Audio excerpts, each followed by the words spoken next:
Hi, my name is Williams IV. Chicago, the Windy City. The second city, the place that I call home. Champions have been born here. Legends have been made here.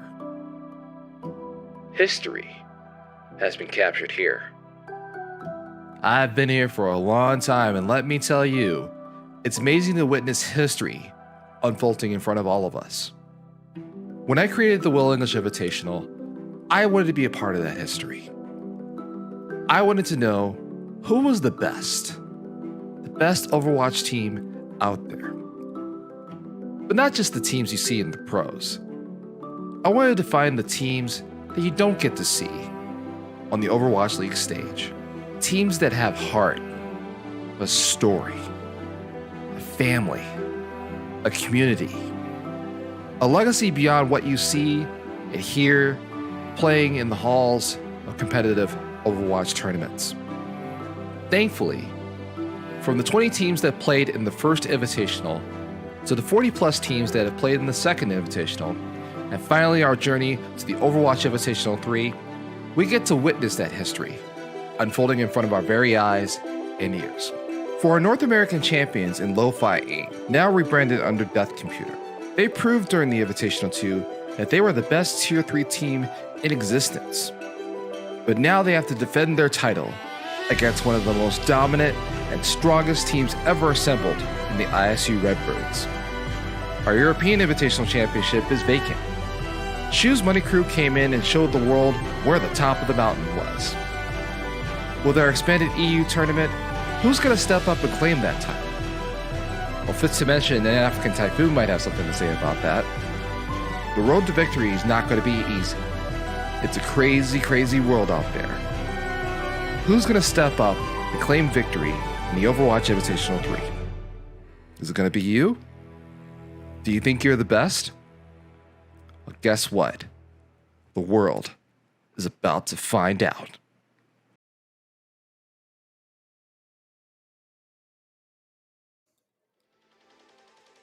And welcome back, ladies and gentlemen, to the Overwatch Invitational 3. My name is Williams IV. We started this tournament with 22 teams, over 2 weeks of competition, 3 contenders teams that were down to 1, and now we're down to the final 4 teams. There's going to be a new champion for the EU Invitational, and I cannot wait to see it. But first, before we get into everything, let's get our money needs out of the way. We're going to do our sponsors real quick. This has been brought to you by Opera GX.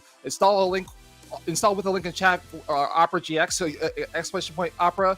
And then also this broadcast is being brought to you by Project Gap. It is Project Gap with a K. It is at Gap Project on Twitter. And finally, we have a giveaway that's going to be happening this afternoon, ladies and gentlemen. So don't forget to use exclamation point giveaway in the chat. That will get you into the raffle for an Astro A40TR headset from our friends at Astro Gaming. Thank you so much for all of that. And the entries will close at the end of the regional broadcast. But okay, so we got that all out of the way. We got the money out of the way. Bullskunk, how are you feeling right now? Oh, I am super excited. Are you kidding me? I'm so hyped for our final day, our championship day in the Will English Invitational, the number 3. And this has been a tournament of upsets and upstarts from the very beginning. I mean, holy cow, surprises at every turn. I mean, you go back to day 1, we saw OT Pog eliminated from the tournament in the very first day of groups. Yeah. And it has just been full of surprises ever since. I mean, I can't wait to see what happens next. Yeah. Like, it seems like anything could possibly happen today. Yeah, what about you, Dividing?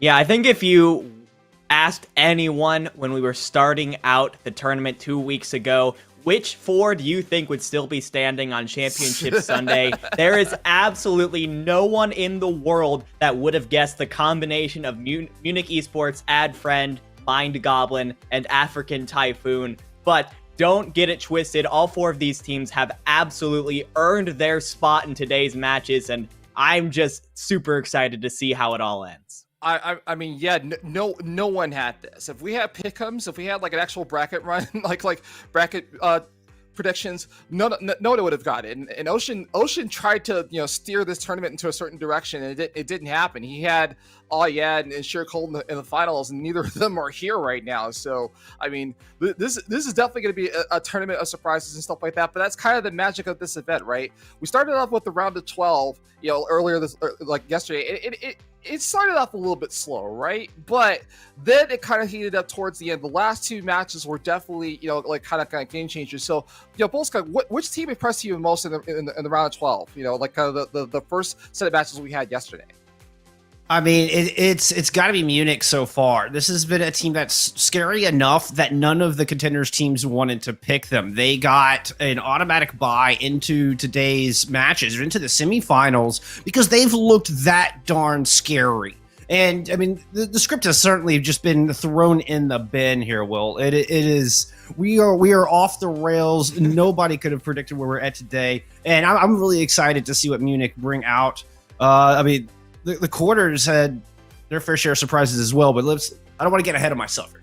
Yeah, of course. It'd be like again, what Volskunk is alluding to is that the contenders teams got to pick their opponents, right? And so Munich Esports, for one reason or another, should have been like the like either the weakest team or the strongest team. We don't know, right? But they definitely did not get picked, and so they're already through to the quarterfinals. I mean, Dividing, like, what advantages do you think you have? Like, do you think these which team do you think has sorry? What advantages do you think Munich has going into the quarterfinals now, since they weren't the team that was picked? We haven't seen them play yet.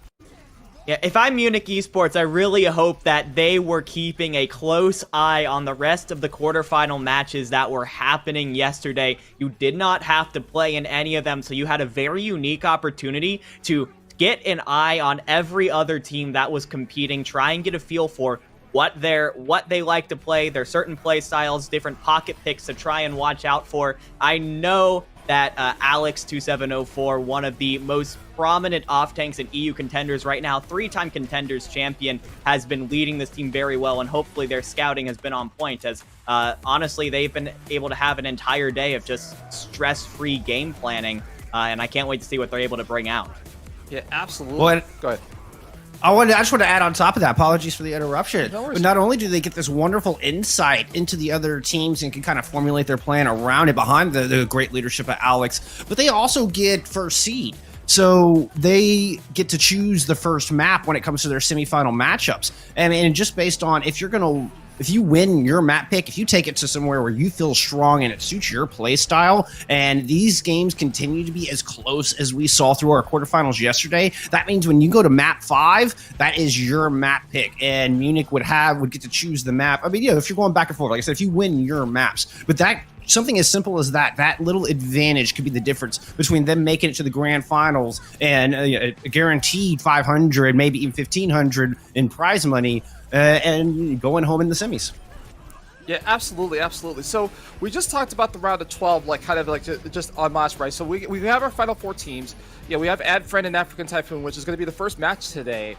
So now, let's just talk more about the quarterfinals. Like Volskog, like we have the kind of the surprise package in Ad Friend like their road to get here was kind of interesting, right? They had to beat some very crazy teams just to get here, and they also kind of made the surprise, right? Like the surprise essential taking down a contenders team.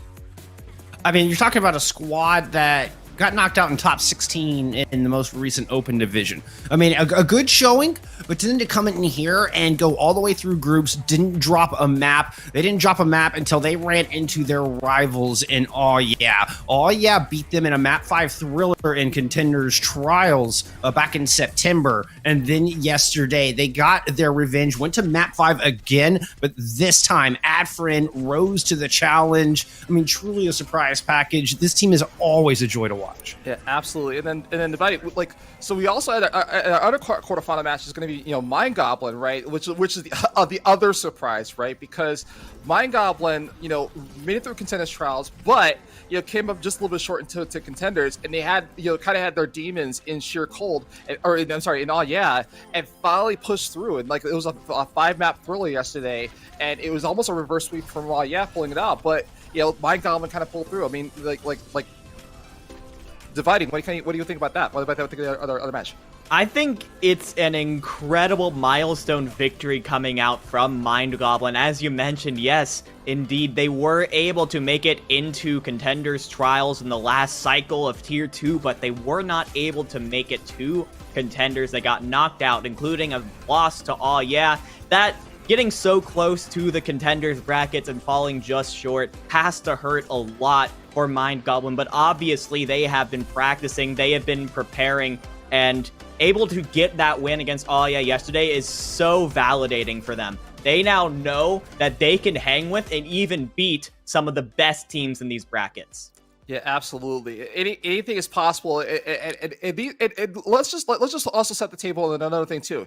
2 of the 3 contenders teams, 2 of the 3 teams that did not play in week 1, because we really set up this tournament to say, like, okay, the teams that are the tier 3, if we want to call them, if we're going to call them tier 3 teams now, right? Considering the results that we have, we set it up so that they didn't have to play. Like nobody wanted to play against the tier 2 teams or whatever they thought was unfair. And now Adfriend and Mind Goblin kind of proved like, no, these teams are not invincible. So we have, out of the 3 teams we have, the only team that we have left, right, that's representing our contenders, our upper level echelon bracket, is African Typhoon, and we didn't get to see them play yesterday because they were the one match that was off stream.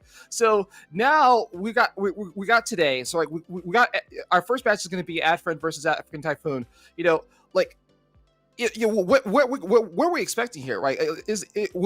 We're going to have a champion that's not a contenders team. Is that going to be the theme today? I mean, like, do you think that or is it just going to be African Typhoon just kind of winning it all and just savoring kind of the legacy, or at least the reputation of contenders, right? Like it's just being gatekeepers. I mean, Adfriend certainly have their work cut out for them. I mean, after beating Sheer Cold, need to amend my previous statement. Yeah, after beating Sheer Cold yesterday in that map 4, now they have to go up against another Tier 2 squad. And like you say, one we haven't seen on stream yet. So this is kind of an amalgamation of Shoes Money Crew and RIP, formerly Old and Bored. And then they've been strong. I mean, they had to beat Granite to get here. Granite was another one of those just surprising upstart teams that looked really. African Typhoon was able to manhandle them in a 3-1 victory to put them into the semis. So the road just seems to get tougher and tougher for Adfriend. But I mean, they certainly have the tools to pull it through and to make it happen. I'm really excited to see this opening matchup. Yeah, for sure. And finally, our other match will be afterwards. So this is going to be in sequence. It's going to be Munich versus Mind Goblin. And again, like I'm just happy to just aside for 1 second. I'm happy to see Munich this far into the tournament, because our last invitational, the last EU invitational we tried to do this was kind of like, it was Shoes Money Crew all the time, all the way, right? And Munich was kind of on the bottom. They did really well, but like I think fifth dimension and fourth dimension kind of made it a little bit further into the bracket. So like Divided, you have any final thoughts about like that particular matchup? I think it's going to be an amazing matchup. Both Munich and Mind Goblin have showed an incredible amount of tenacity, an incredible amount of dominance, and the ability to stick through tough situations. Honestly, it is very difficult for me to choose a potential winner, a potential front runner in that matchup, because, Mind Goblin has the Contenders Trials experience. Munich has the Alex experience, and everyone else on the team that has done a fantastic job of following up on Alex's leadership. So I think that this game is going to be huge. It's going to be close. It's going to be a real barn burner. Absolutely, absolutely. Well, look, like no matter what happens here, ladies and gentlemen, like history has been made. Like history has been made. It's been a large EU tournament. It's so nice, like kind of looking at Liquipedia and like upcoming tournaments. It's just like there's MGA, there's Homecoming, and then there's us, right? Like, and then we're really the only EU team, or EU tournament that's out there. But I'm happy you've got both are here. I'm going a little bit on the soapbox just real quick. Just like the history of this tournament, right? We have IV2, we had Shoes Money Crew, we had kind of an 18 kind of scramble a little bit, right? And it was just kind of an outing with the Shoes Money Crew, and now we've expanded to 22 teams. A couple of teams are, like I said, Mind Goblin was not in the first EU Invitational, but Fifth Dimension was. They didn't make it as far as I expected them to, because I definitely was like, hey, I'm thinking, they did so well last time. They were kind of like second and third, beforehand. So I mean, I'm happy you're both here, and like just kind of like imagine like how we started with 8 teams and now we're at 22. I mean, like Jeff, this is amazing, right? Oh, it's been a joy to be a part of, and it is absolutely amazing. I've said it once, I'll say it again. These community tournaments are the lifeblood of our scene. I mean, this is just as important as any tier 1 event, and it's been proud. I'm very proud to be a part of it. I just want to extend a thank you for putting on such an awesome event. And we get to see these stories. We get to see these stories develop, and it makes me hyped for what the future has for Overwatch and watching these teams grow. And it all starts here. Right. And on top of that, just like I said, the competition as well. It's like the fact that that Contenders teams lost. I mean, no offense to anybody out there, but I was hoping that was going to happen. I'm like, even if all 3 made through, I wanted them to at least sweat or bleed or something, right? It was just like, hey guys, this wasn't like a 3-0 stop that everybody was predicting it to be. It happened, and it happened live and in the arena, right? But like, I'm happy for the EU, and I'm happy that some of these teams got an opportunity to kind of show what they've got, like show kind of like how well they can do against the stiff competition. I mean, Divided, you haven't been with us that long, but like, what have you? How has it been your experience so far? Like, I know you've just joined us kind of this year, or at least for the Invitational 3. Yeah, this is my first Invitational, and I have to say it has been a huge joy to watch everything go on. I'm going to do something a little bit sacrilegious, mentioning American football on an EU broadcast, but for teams like Ad Friend going up against Sheer Cold, like, that's their Super Bowl, right? You don't get a chance to face a team of that caliber so often, and so when you get that opportunity in a place like Will English Invitational, you have to take that opportunity, grab it, and make the most of it. And that's exactly what that team did, as well as Mind Goblin. And look at the rewards. They're now here on the championship show, getting recognized for their efforts. And that's something amazing that the Invitational has been able to do. And this first show has been incredible for me, and I'm hoping it's not the last Invitational that I'm a part of. Well, I hope it's not the last conversation I'm part of either, if I'm being honest. We're doing our best to put things together, and also too, most of the crew here for the Invitational, for at least for the EU side of things, we could not do this without Project Gap. I mean, it has definitely been kind of like it kind of came out of the woodwork. We weren't able to work on the last one, but we kind of made it work. And then also, I mean, I'm just personally proud that we also have kind of like the crazy, like, we have contenders like Observation crew in Cinzia. Ink is on the sticks right now too, and I'm just like, wow, okay, yeah. I have to, like, what I tell people is, you have to mindset adjust quickly, right? Like, it's just like, these things are possible, and as you mentioned, these tournaments are important, and people come out of the woodwork. It's like, hey, it's another opportunity to kind of do this. We're not constrained by this kind of official thing. We can kind of have fun with this and do this as well. So, like, I'm just, I'm very grateful for those folks. Grateful for Sky, for who's on production right now, trying to guide us through this whole thing. I am stalling just a little bit, but not by long. We can roll this out in a little bit here. But the idea is that, yeah, like, this is the community here, people. Like this is the community. We said it last time. Ocean was also very, very influential in getting this put together as well.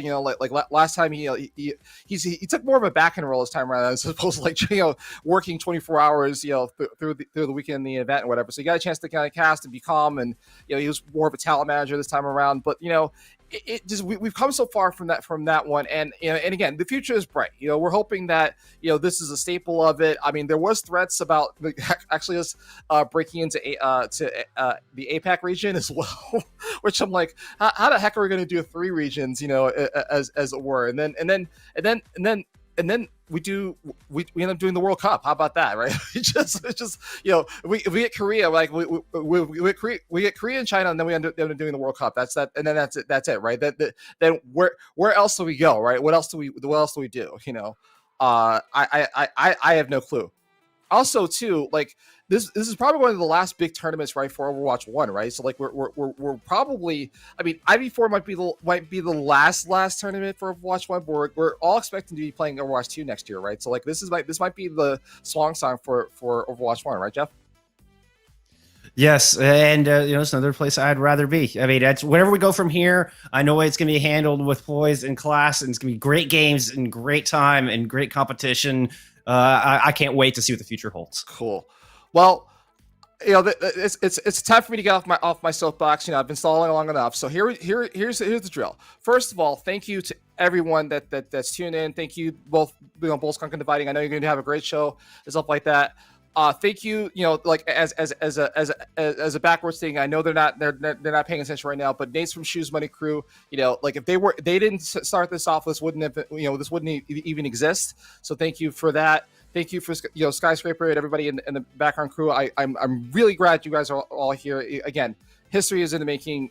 This is kind of a dream come true for me to kind of put this together, and we still got more to go. So there's a lot going to be happening today, but the next match, for both of you is going to be Ad Friend versus African Typhoon. And no matter what happens, good luck to both teams.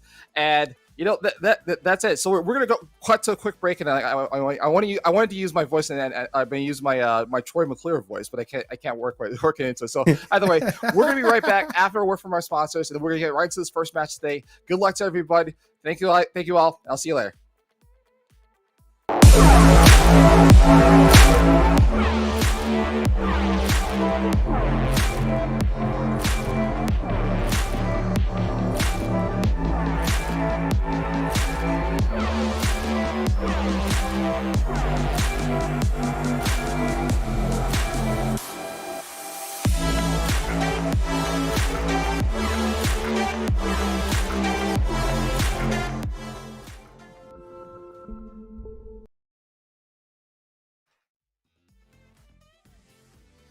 Well, it is time. Championship Sunday is finally upon us. My name is Jeff. This is Devin. We are here to guide you through our semifinals matchup as we go to the final day of EU here in the Will English Invitational 3. First up, African Typhoon versus Ad Friend. This is going to be a banger. Can Ad Friend keep this miracle streak alive? Is the surprise package going to surprise us once again?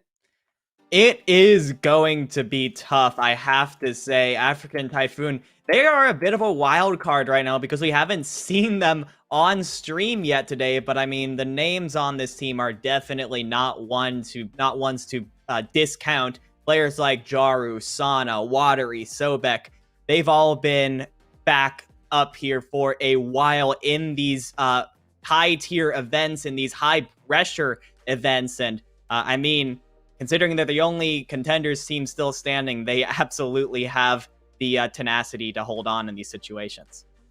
And even though this isn't a team that you saw compete in Contenders EU, this is certainly very experienced T2 players.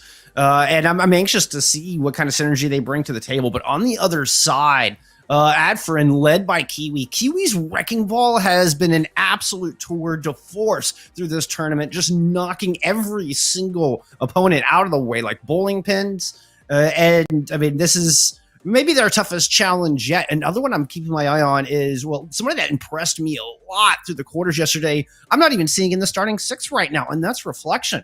Reflection on this Tracer, I think, is going to be the X factor, perhaps the ace in the hole for Adfrin, so they choose to bring him in. But Medatho and Will have been super strong in their own right in that DPS lineup.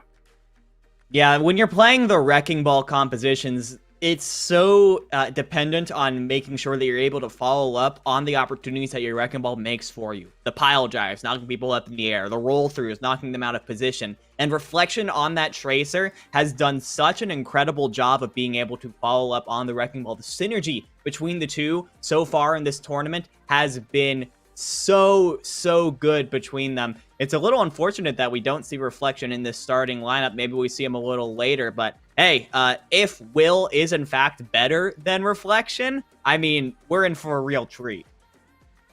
And I'm extremely curious to see it. I assume that's going to be some sort of hero pool adjustment strategy coming in on what players they do want to run. But I mean, Kiwi has self-proclaimed just thousands of hours on ball, so I don't anticipate to stray too far from those Wrecking Ball compositions we've seen them win and dominate the competition with so far. With that, let's see where we will stage this opening battle in the semifinals. This is, of course, a 1-3. Lijiang Tower will be the first of our 5 maps. Loser pick from there. Yeah, this is really interesting for Ad Friend, especially if they are planning to run the Wrecking Ball as much as humanly possible. My question is, when do we get Mecha Base? Is it first, second, third map? Because if you're playing Mecha Base, you're going to have a lot of trouble making that Wrecking Ball get value with all of the walls, all the tight corridors that the Wrecking Ball can get caught up on. It's a lot harder to give value than, say, on Gardens or on Night Market, where things are a lot more open. If they do luck out and get in a situation where, say, Night Market is first, followed by Gardens, there's actually a really good chance for Ad Friend to maybe take African Typhoon off guard here. However, if you are able to get Mecha Base and get put into a Reinhardt 1v1, well, getting into a Rhine 1v1 with Jaru is not a situation any main tank wants to be in. Yeah, Ad Friend are certainly hoping that you get Gardens in Night Market. As you said, you go to the Brawl-centric third sub-map, and, I mean, it could be a different story. But I mean, we'll have to wait and see. Ad Friend have managed to shock and awe everybody. Most importantly, I mean, us and the viewers. I mean, like that's so.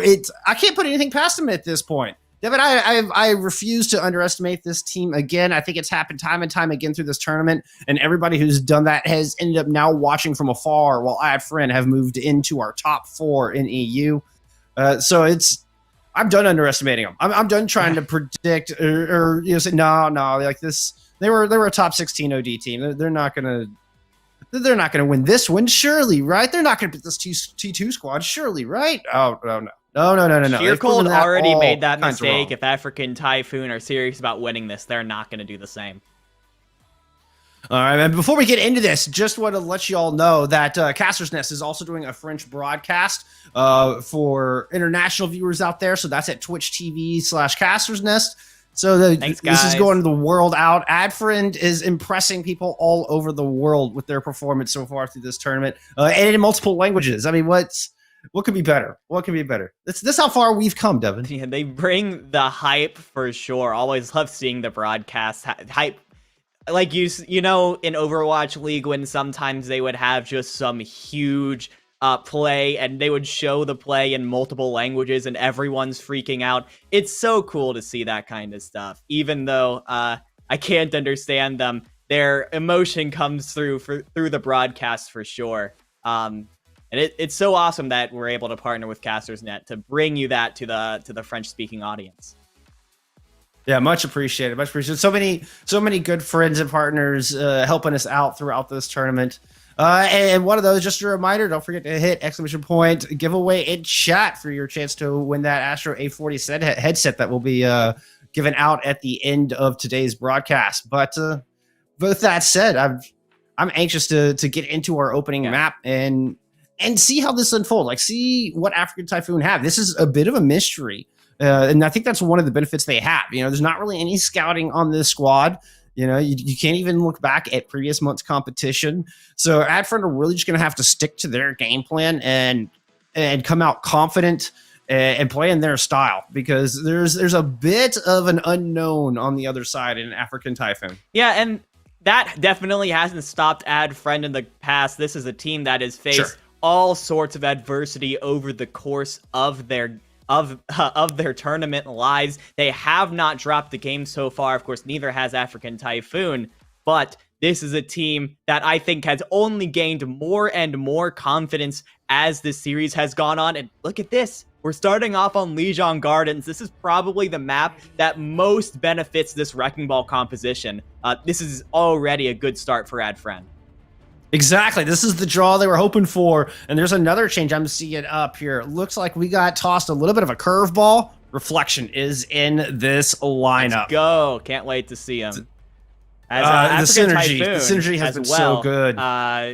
We're getting our first look at this team in this tournament, and we got ourselves a Wrecking Ball composition from them as well, but they're going to be going with a For Mercy from the Holy Pig and Watery, so they're going to want to play a little bit slower than AdFriend will, try to get the chunk damage down from those fire rockets. We'll see if AdFriend with the Tracer from Reflection can try and get on them before the fire can do too much damage.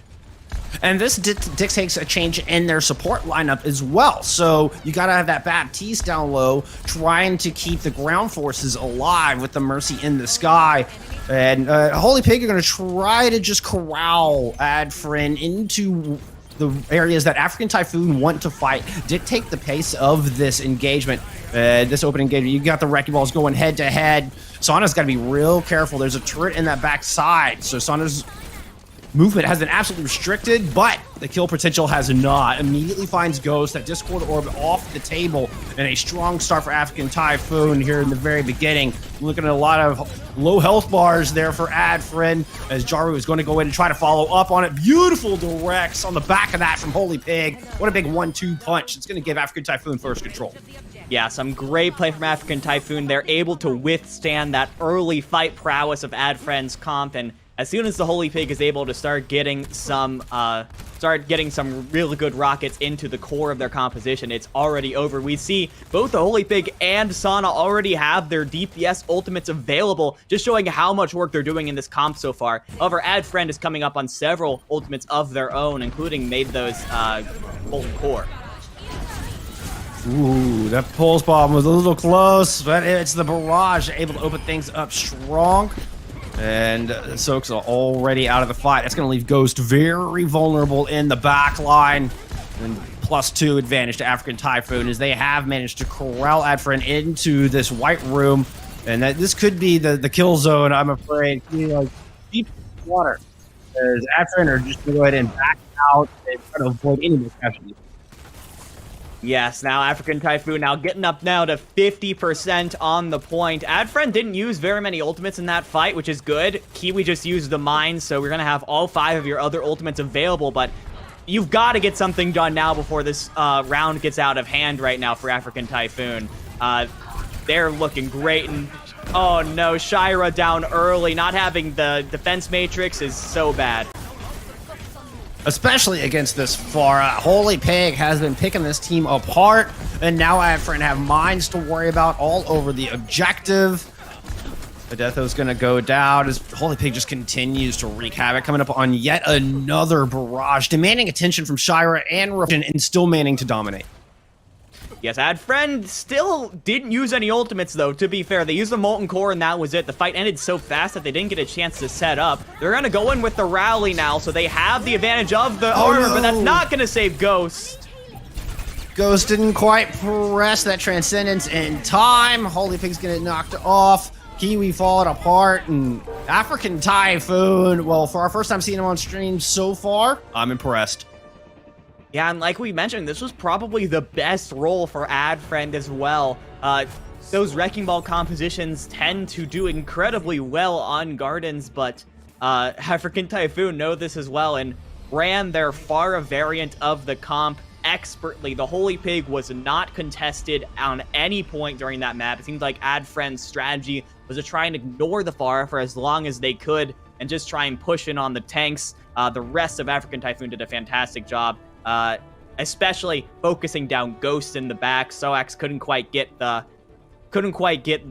peel necessary to keep the Zenyatta alive. But we're seeing almost no changes from either team as we head now into Night Market. Once again, Wrecking Ball compositions do well here.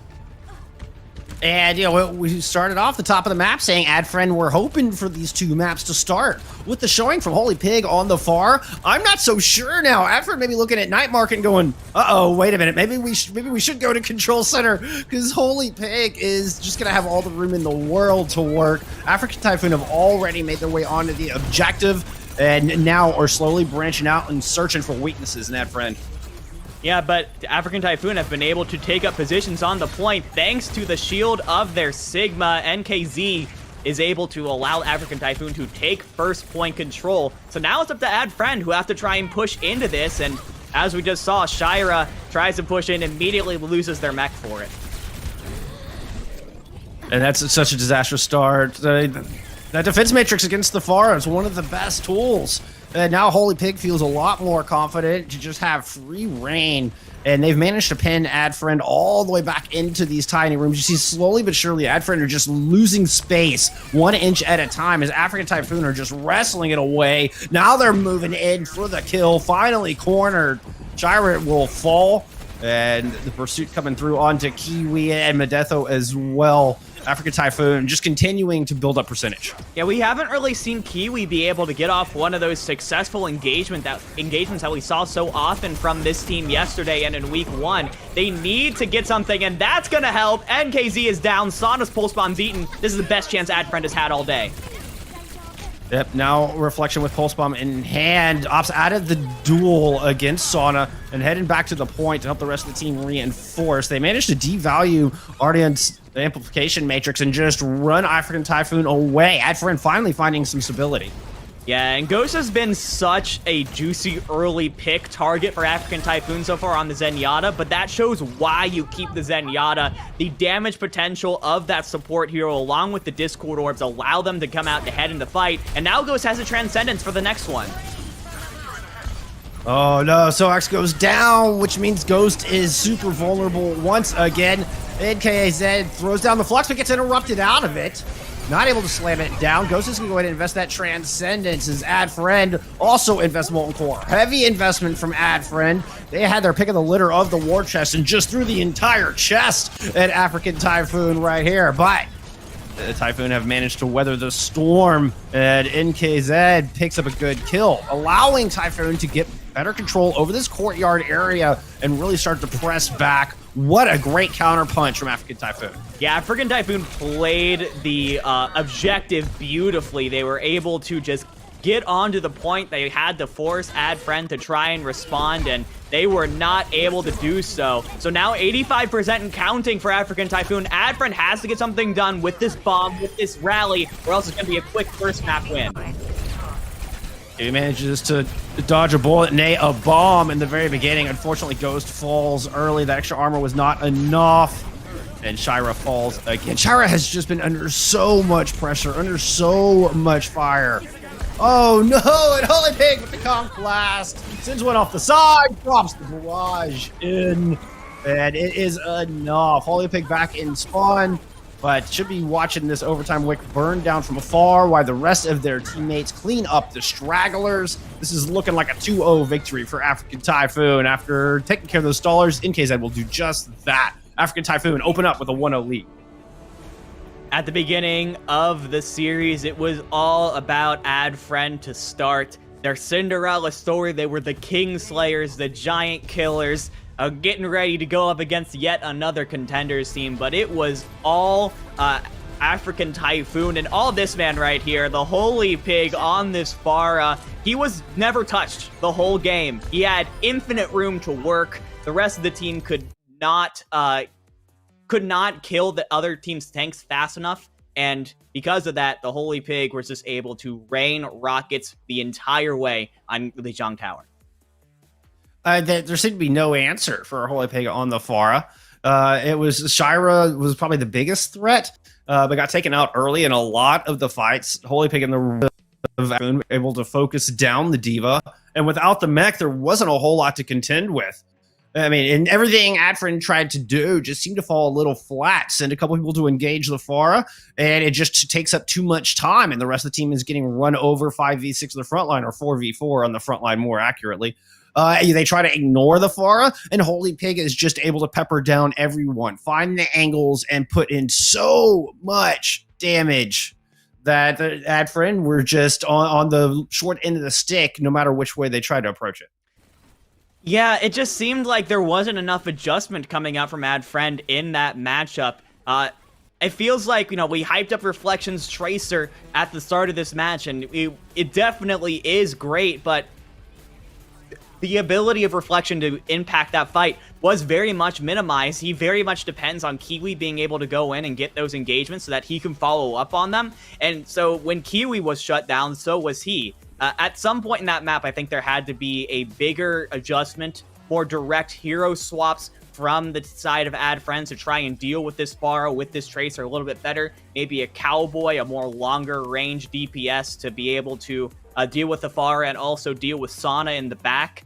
That just didn't happen. So African Typhoon, they go, okay, yeah, sure, we'll just take Li Zhang for free.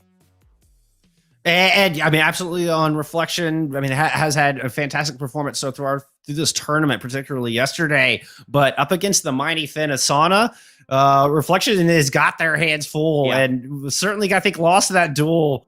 We got a little bit outclassed there in map 1. But hey, you know what? Now it's Ad Friend's map pick. Perhaps they're just warming up a little bit, just trying to find their rhythm. First map warm up. That's what we always say. Exactly.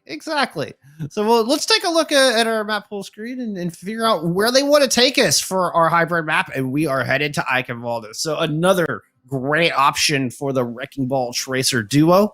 Not surprising here at all. Yeah, it's a very strong map choice for what Ad Friend wants to play. The Wrecking Ball Tracer tends to do a lot of work on Eichenwalde, especially on those first 2 points where everything is just so open. So there's such long sight lines for the Wrecking Ball to just have free reign, and also some nice boot potential on the Eichenwalde bridge on second point. Keep an eye out for that. The issue is that if Li Zhang is anything to go off of, that is going to be, it's going to be that African Typhoon can also play these comps and potentially play them better. That's what's scary to me, because we need to find an option, a counter for what African Typhoon are running right now, or else the result's just going to be the same. The good news is I don't think Eichenwalde is going to be as strong for a Pharah. Definitely workable, but not as Pharah friendly as either of the Li Zhang Tower sub-maps that we saw. So that is the one good news for Ad Friend coming into this. I'm curious to see what Holy Pig is going to bring out. I mean, you take this guys, I mean, even, an Echo or something of the like could be disastrous for Ad Friend. But I think that's going to be one change that's going to be significantly different from Li Zhang Tower. And I'm curious to see how or if Ad Friend can adjust. Yeah, we saw Ad Friend going with the Torbjorn for their second DPS a lot, probably as a sort of Tracer deterrent to make sure that Tracer can't get into the backline without having to deal with that Torb turret. Assuming that African Typhoon are expecting Reflection to go back on the Tracer, that's an option. You can also move on to a Cowboy or a Hanzo to give your team a little bit more of that mid to long range damage that you obviously like to have with that Pharah. And then even so, I think Pharah is not the worst pick on Eichenwalde. I think if African Typhoon are really stuck on this for Mercy comp, it worked really well on Li Zhang. I wouldn't be surprised to see them not change up anything. And, outside of the third map, I think the Pharah can still get a lot of value, especially if Ad Friend are going to continue running a comp that seems to just allow Pharah to roam the skies freely. I mean, you know what? That makes sense. That makes perfect sense. I mean, force Ad Friend to adjust first. Don't fix it if it ain't broke, and wait until Ad Friend try to make changes to counter Holy Pig in the air, and then you can swap off from there. I mean, I could absolutely see that as well. And I mean, it's not as Pharah friendly, but definitely workable. You could definitely find value. I agree wholeheartedly.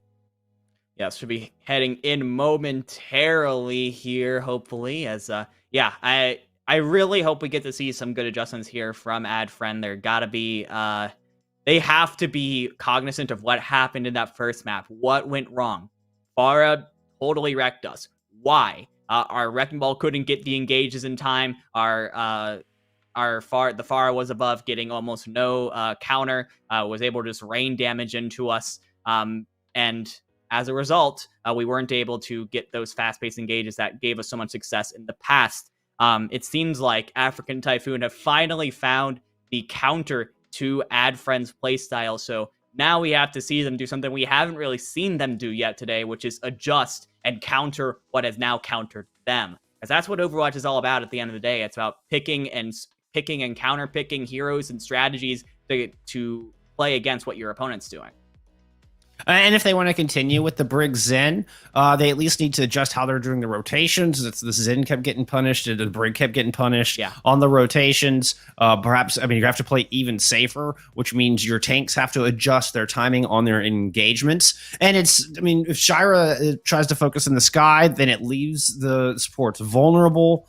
So, I mean, even if there's not compositional changes, there definitely needs to be a little bit of change in execution, and particularly on the defense, like where those supports position is going to be incredibly important if Holy Pig does decide to stick with the Pharah, which, I mean, like you said, is super viable. But hey, this is AdFriend's map pick. Like, I'm sure they're coming in with a plan. This is something they feel very comfortable on. And so they certainly have the ability to do that. I think Ad Friends are taking a little bit of time to talk about what happened in the last map and how they can adjust for the next one, which is great. That's what I wanted to see for them. So while they deliberate, we're going to go to a quick ad break. We'll be back in just a minute with more Overwatch action.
All right, we've given AdFriend time to have a little meeting, figure out what they want to do, how they want to approach map number 2.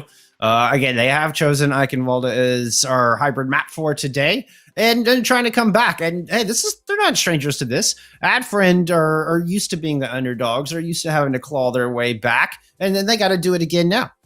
Yeah, this is absolutely not an unfamiliar situation. They've been playing from the bottom from the beginning. I actually asked Ocean at the beginning of the day, what were the expectations that AdFriend had for themselves, and how far did they think they were going to make it going in? And Ocean said, you know, maybe they can win a game in group stage, have that nice little victory to take home, and here they are on Championship Sunday, just absolutely taking it to these contenders teams. It has been such an incredible story to watch, but as of right now, they seem to have hit a wall with the name of Holy Pig right now.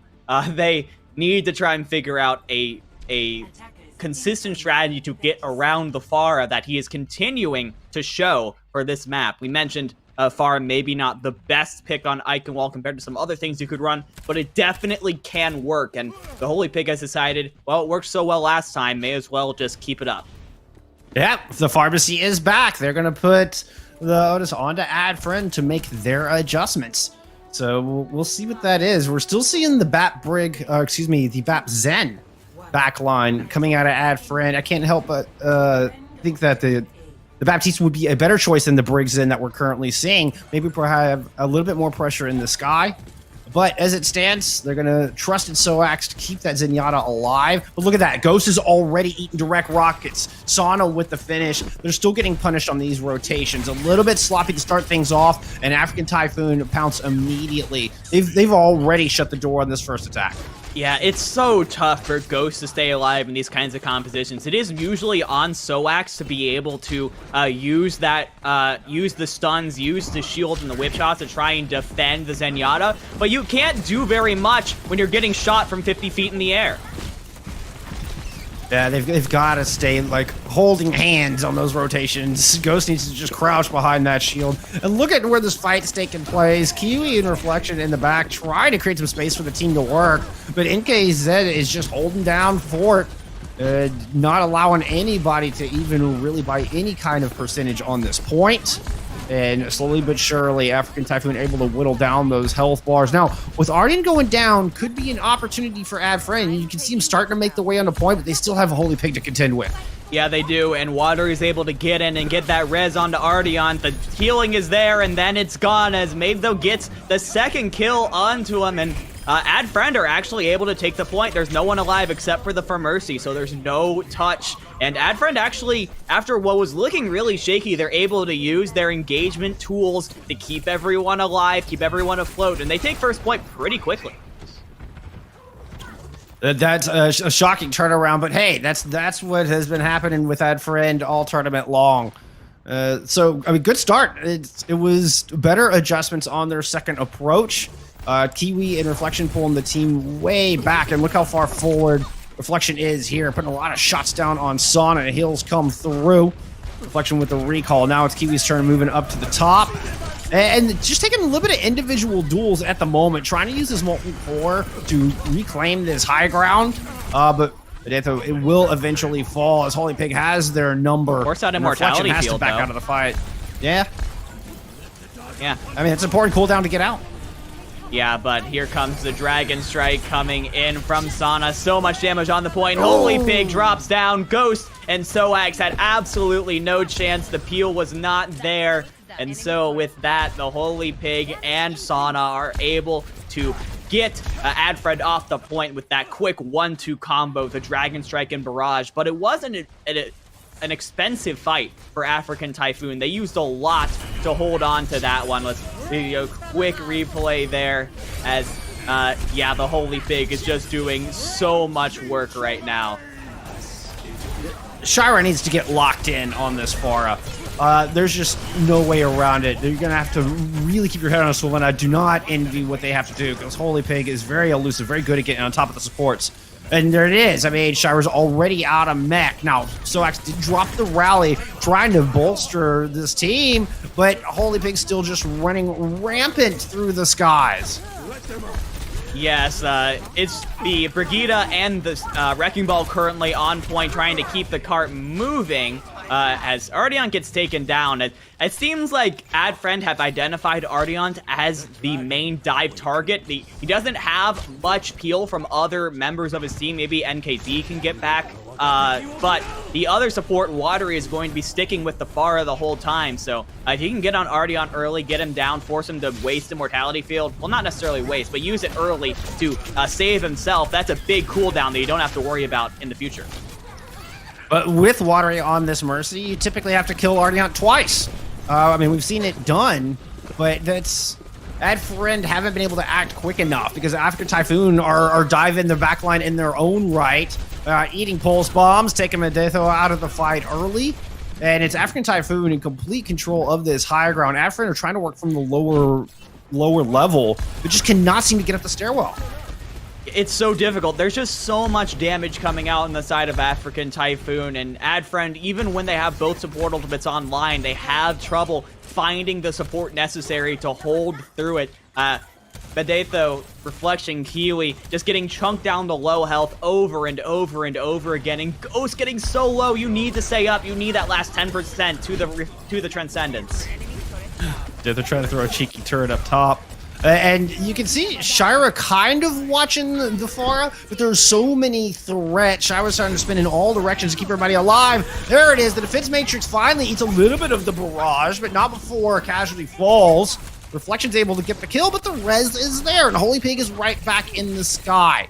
Now, do manage to take NKZ out of mech as they've gone over to the Diva for going the Sigma, but I can't help but feel like Adfriend are still struggling for a little bit of space. I mean, Reflection's managed to work forward, but Soax is down. This Transcendence is up momentarily, but that is about to fade. They can get these kills they can. Shira's able to get 2 quick picks while the Transcendence is up huge. Adfriend able to capitalize much quicker this time, and now they're able to push through and batter down these doors. That is so big for Adfriend to push through second point here. This is almost certainly going to force the Holy Pig to change off of far, and yes, we do see the swap onto a Genji now, so Shimada brother combo coming out, and now, never mind, we're going to see actually more swaps as African Typhoon swap onto an Orisa composition.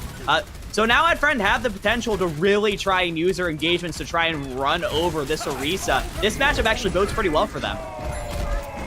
Just gotta be cautious of all the spam, and of course the flashbang coming out of the Cowboy. Watery coming off onto a Brig as well, but Reflection lands the stick. That'll get Immortality out. And KZ with the 2K Diva bomb over the top. The self-destruct finding just exactly the right amount of value it needed. And look at the blue jerseys all pushing forward. This is a death ball if I've ever seen one, clean and out the castle. Yeah, that was a beautifully placed Diva Bomb there from NKZ. Just, there was nowhere to run, nowhere to hide. Only the Sigma shield to potentially hide behind on the side of Adfriend. And now, it seems like African Typhoon are playing a very passive composition, but that has allowed a lot of point push here. Yeah, but they're going to try to plant their feet on this corner. African Typhoon investing the Ant Matrix to make it happen. Ooh, nice halt there. Ardian almost got the follow-up shot. Gyra already out of this fight. So the anchor gone from Adfriend for the front line to try to push forward. Now it is up to Ghost. Ghost able to pick up 2. Has the Transcendence there to try to push forward. Kiwi is going to pull the Cowboy off of the front, and the rest of the push in. Ghost picks up another. This is Inyata just taking down half of the team from the back. Oh, but they're not done yet. I don't know if they have enough wind in the sails to push this all the way home and beat the spawn advantage. Yeah, a couple picks now going the way of African Typhoon. The rally is up from Watery. It's going to keep them all healthy, give them that armor advantage. But the Blizzard from Medetho has kept frozen everyone up. But there is not enough follow-up in the end. The supercharge from Jaru comes down. They back up, but they have to push back in quickly. 3 seconds left on the clock, and they're going to come in with the rally. Touch end from Reflection and Kiwi, but Kiwi ate a lot of damage to make that happen. Flux over onto Watery. Watery has some armor. Reflection trying to follow it up on it, but no, Sauna's all over it. Just completely marked for death. And Adfriend, they have a great push in, but they're going to fall just shy of completing point C. That was so unfortunate. Soax going in with the rally just gets caught in a Junkrat trap, and it was all over. The rally gets ended just a little bit early, and African Typhoon are able to rip through the armor of Adfriend.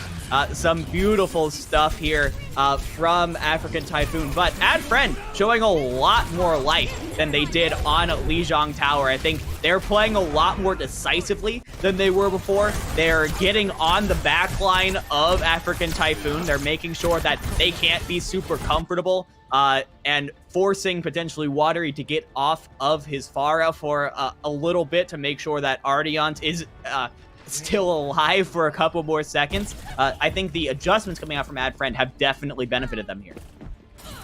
And once they got inside of the castle, like you mentioned, things kind of opened up for him, and all that pressure from Reflection and Kiwi opened things up for Ghost to get a big 3K.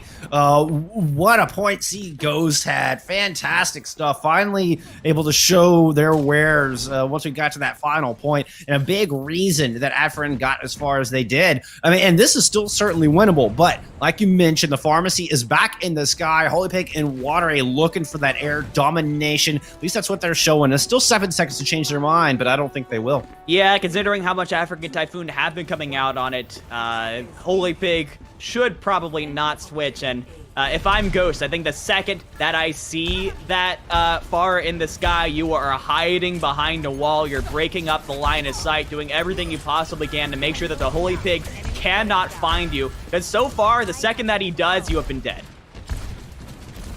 Also, just something to note, Jaru and NKZ are moved over to the double shield of Orisa Sigma. So previously, we've only seen the ball accompanying Holy Pig in, but now Holy Pig kind of leading the charge and setting the pace a little bit. So they're the ones that are the tip of the spear and have kind of escorted the ground troops onto the objective. Now those two shields are set up and are going to be so difficult to dislodge. Holy Pig is able to pick up that kill onto Soax, and the rest are just starting to fall. This is going to be a quick point A.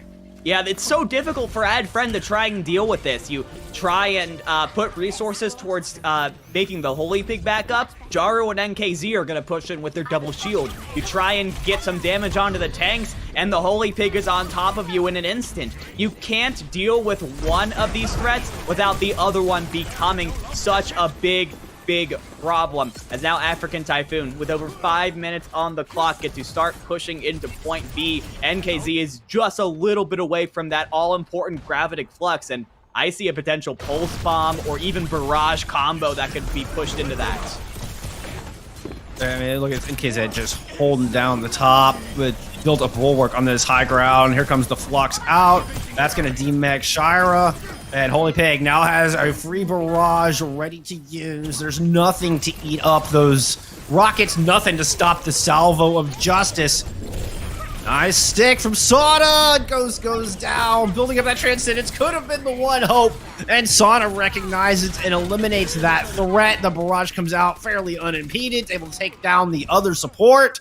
NKZ with clean up, clinical attack from African Typhoon. Yeah, it's clear that African Typhoon have identified Ghost as the main target, just trying to make sure he spends as much time as possible in spawn, try to make sure that it takes as long as humanly possible to build up that Transcendent, and it's looking like African Typhoon might push into point B here with no contest. There is a contest at the very end, but Kiwi is so low, and dies where the mines comes out, so takes a couple seconds off the clock, but the staggers here for African Typhoon are going to be brutal. The time bank is so large for them. They have 5 minutes and 15 seconds to push this through to the end. However, Ad Friend will be coming up on all 6 of their ultimates here. They have the tools as long as they're able to ration them out to hold this for a while. I don't agree with the move to try to stall at the end of point B. Now NKZ's coming up on an all-important gravitic flux. You were just feeding ult charge to the Sigma. And now even has some bonus shields. And they're going to unleash to try to start this fight. Only finds Medetho with the flux and is under a lot of pressure on that high ground from Shira, who's actually managed to stay in mech longer than 10 seconds this time. That's a good start for Ad Friend, but Sauna lands yet another pulse. Reflection trying to answer back as these tracers race to see who can kill each other's backline first. It's Medetho able to cut Sauna down right at the knees and force back this double shield composition. Ad Friend stabilized for now. Yeah, I think there was a bit of a miscommunication between Kiwi and the rest of Ad Friend. He wanted to go back in and contest the point back on the end of map 2. Point 2, but they weren't able, no one else wanted to do it, so Kiwi goes out, dies, and gets staggered out, and Shira dead, but from the grave, the Diva manages to get 2. Ad Friend should be able to continue holding on, but now that ultimate advantage that they had is completely gone. All 6 of their ultimates were used. Reflection is back up to another pulse bomb, but that's about it from Ad Friend. We see now that actually Watery has swapped onto a Zenyatta of his own, trying to use that Discord Orb to help out the Holy Pig, who has gotten a bunch of really nice first picks on this Doomfist. Yeah, that was a nice self-destruct. Shira fearlessly launching that was a save fight, knowing that Holy Pig was waiting with a big right hook ready for him. Unfortunately, the only ult Reflections Pulse Bomb does hit a shield, and both teams kind of fighting in the neutral, at least for now. Watery making great use of that Zenyatta pick right out of the gate. NKZ has tons of shielding and almost has yet another Flux online. Netho trying to slow down this attack, but the Flux over the top is going to find a couple. Kiwi's gone. Soax gone. And African Typhoon have that box of victory well within their sights. Kill feed lighting up blue. And the Transcendence used just to hold this door. The cart is going to glide into the throne. And African Typhoon take a seat. Kings of Eichenwalden on match point here in the semifinals. What a great map from African Typhoon. I have to go back to the end of that second point there for Ad Friend. I know we're hitting on it a lot, but I think that was the turning point of the map at the end of the day. Ad Friend had all 6 of their ultimates online. They were set up to go for a really strong third point defense, but Kiwi wanted to keep on contesting the cart, try and keep it on the Eichenwald bridge, but no one else wanted to do it. He comes out, just sort of feeds his 600 plus health to African Typhoon and dies, and then knowing that they're at a man advantage, African Typhoon push in. They force Ad Friend to use basically every ultimate they have to keep themselves in the map, and from that point on, it was only a matter of time before African Typhoon finally found the ults necessary to push through to the end of the map. I mean, yeah, that was... African Typhoon did a great job of forcing all that out and forcing it back into the neutral for that final fight. NKZ's getting these fluxes in so wicked fast. I mean, every time we look at NKZ, they seem to have a gravitic flux ready to go. Briefly on the D.Va here for a short stint, goes back to the Sigma on the attack for the double shield and never looked back. And this is... It was a great attempt, a great map, as we've come to expect. I'm getting less and less surprised by the wonderful performance coming out of Ad Friend, but it wasn't enough to overcome African Typhoon. Now they sit on match point, and Ardian was absolutely on fire as well. But there's just one of many excellent gravitic fluxes out of NKZ. Yeah. And we've been talking about Holy Pig and the Pharmacy a lot, but they're going to have to stop this fantastic off-tank player if they want to take map 3.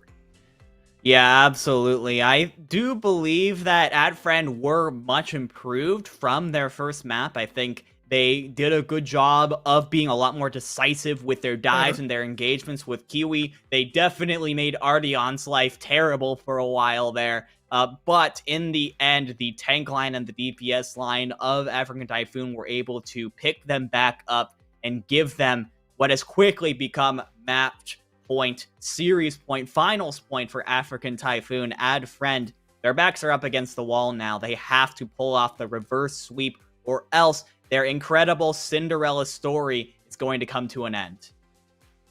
Well, we're going to take a short little intermission, get some word from our friends and partners of the Williams Invitational. When we return, map 3. It's Ad Friend's map pick. Can they bring it back? We'll find out in just a couple minutes.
Hi, my name is Williams IV.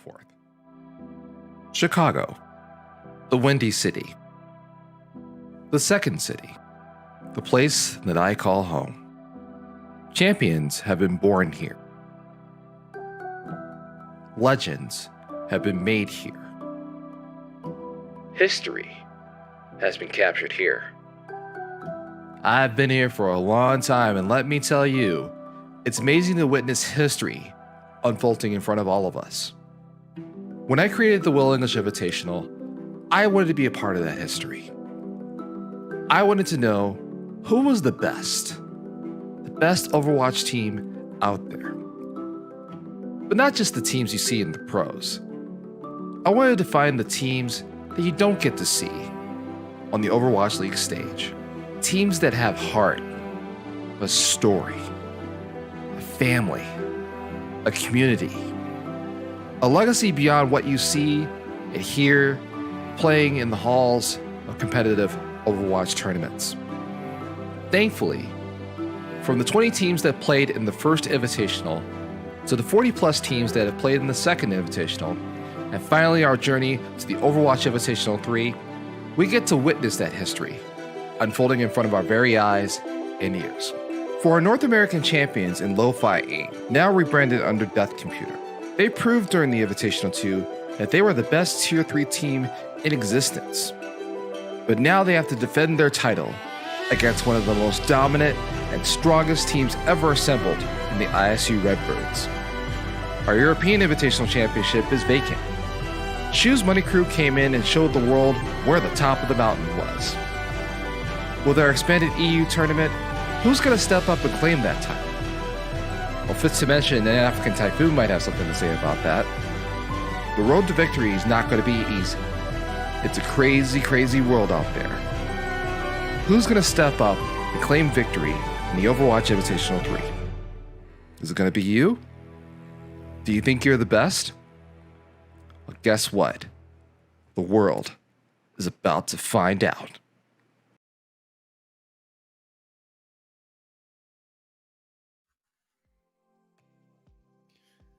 Championship Sunday resumes in the Will English Invitational number 3. And we couldn't do it without some help from our partners. It's brought to you by Opera GX.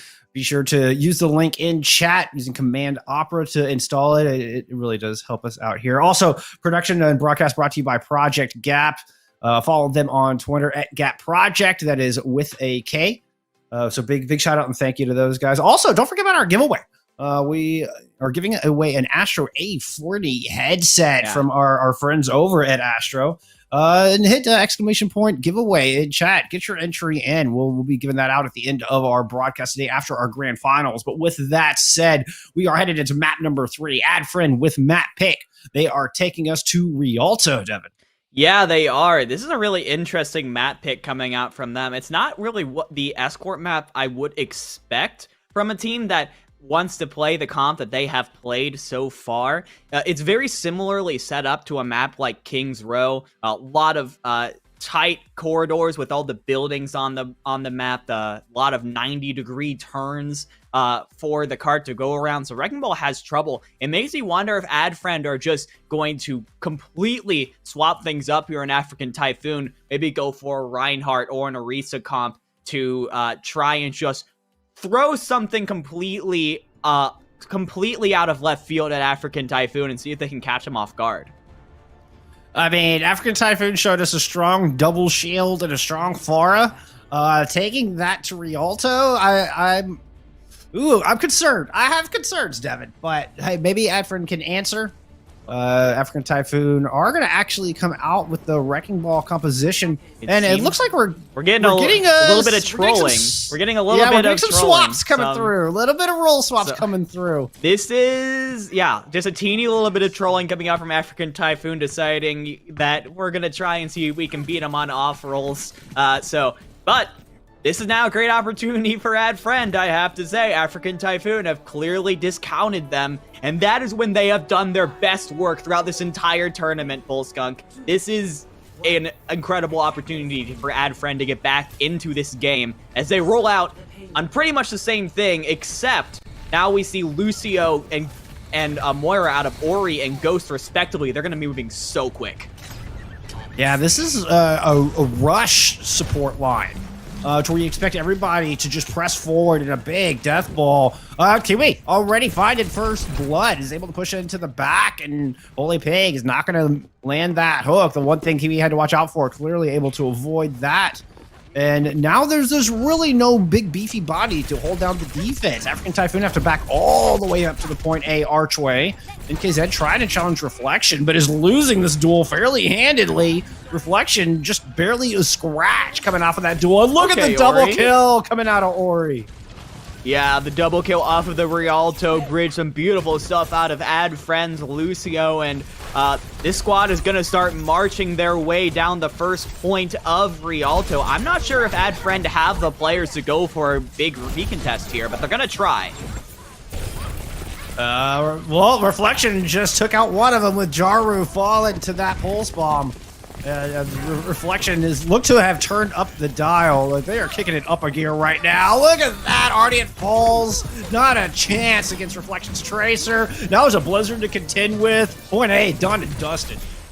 Yes, Ad Friend get done with point A at a blistering pace. 5 minutes on the clock here. However, this is one of the hardest positions for the attack to be because of that Rialto bridge that they have to get across, all that ground they have to cover to get up to where African Typhoon want to hold.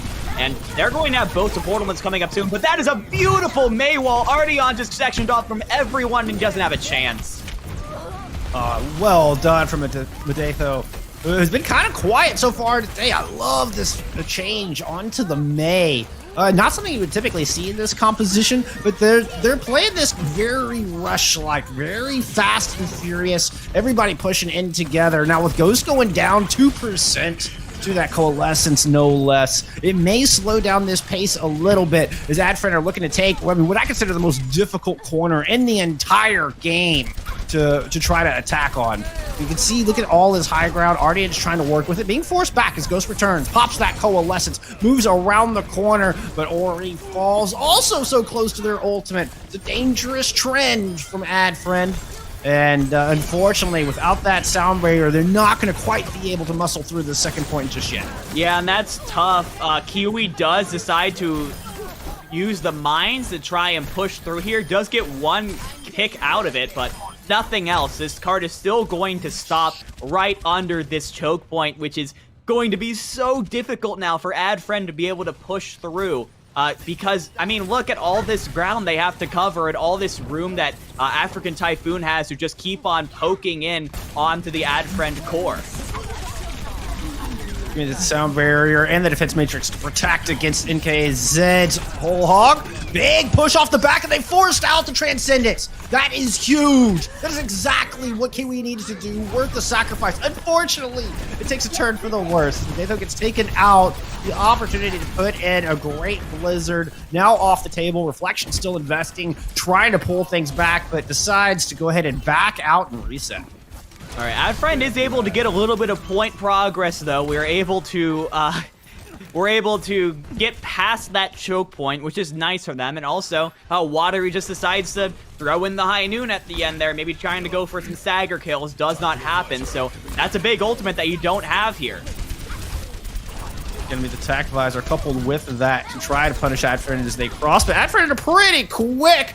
And Shira able to find a great kill onto Sana to start things off. Another Coalescence from Ghost is going to escort them through and drive African Typhoon off this high ground. They find the other support. Jaru, with Rally in hand, is sent back to spawn, and it's a 6v4 as Ad Friend rounded this very difficult corner. And now it is just clear sailing. It's downhill from there. To finish off point B, they're managing to get some cleanup kills. They're going to lose Ghost late in this fight. Self-destruct in the back, though, finds Jaru, and that's going to conclude point B.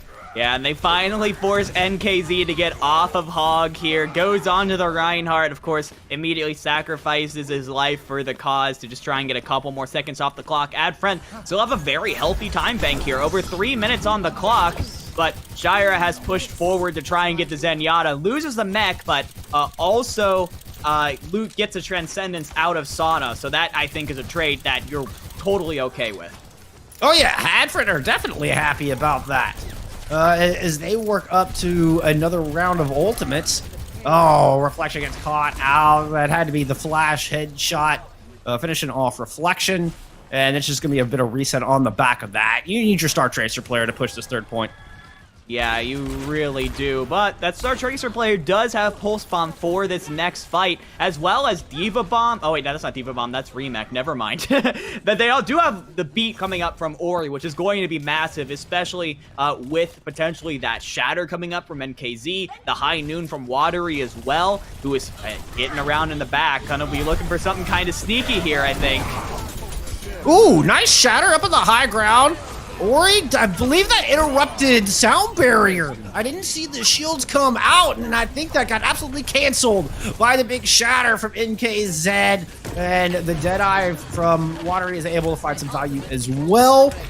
Another thing to highlight is already making the swap over to the Sombra. Yeah. He's so dangerous for Reflection and Key to try to push in against the hacker. Oh, now a big Graviton Surge just going to conclude this already broken fight.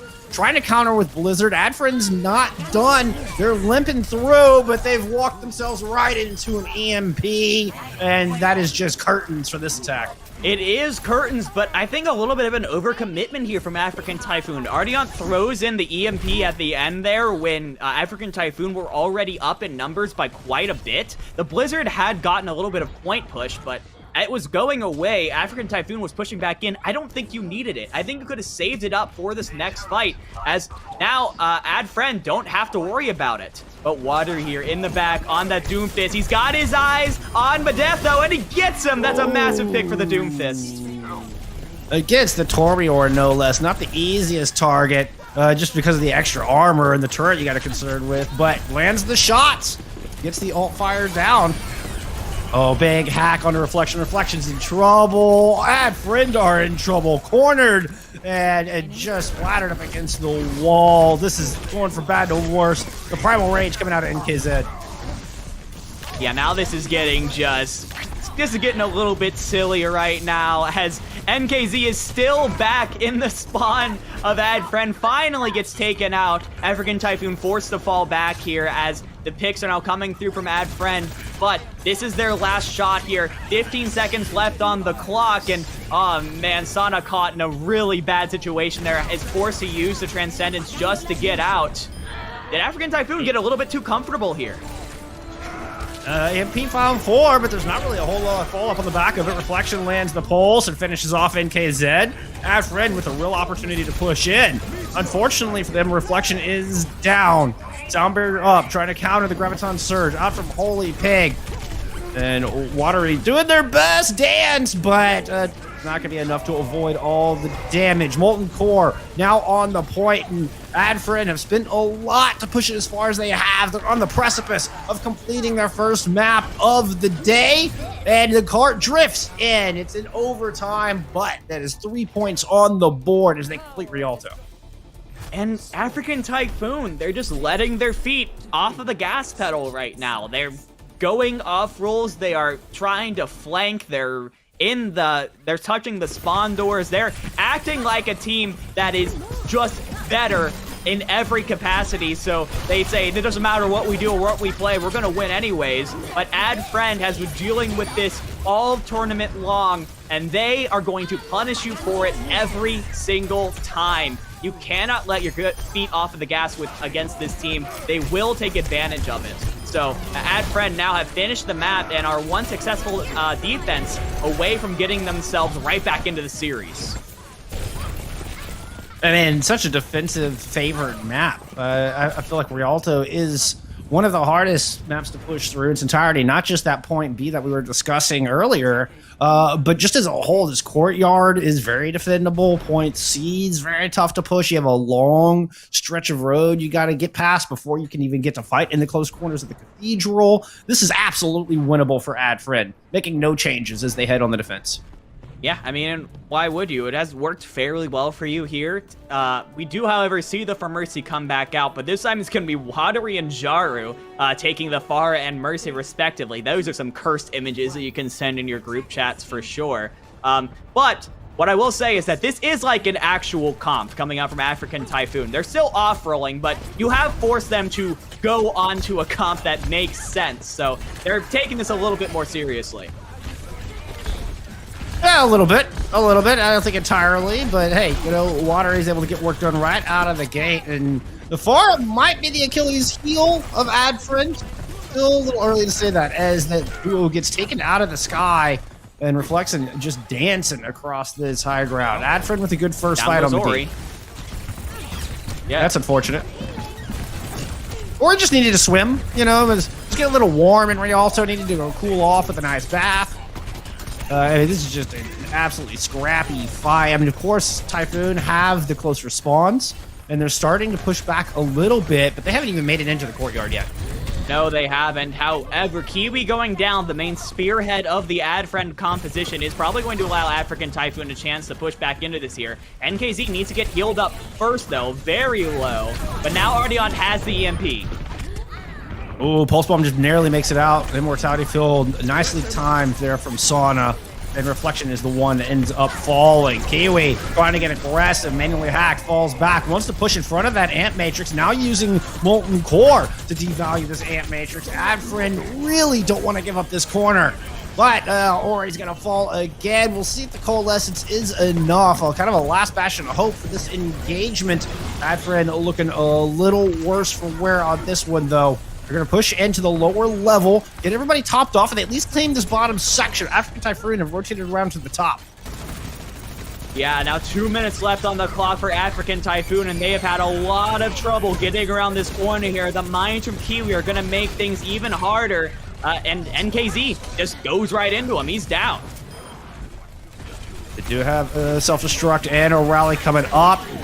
They might have time to build it to that EMP. Nice opening pick. Deadeye coming out from this left-hand side, but Shira is all over it. Shira does get D-Mech. Already in there to pick him off. And it's enough to open up this fight well. They don't even need to use that EMP. The Rally Deadeye combo was enough. Yeah, nice patience there from Ardeon. Had the Rally online that entire fight and does not use it. So EMP now available for African Typhoon if Adfriend is going to want to go for a recontest, and he's going to get on it early.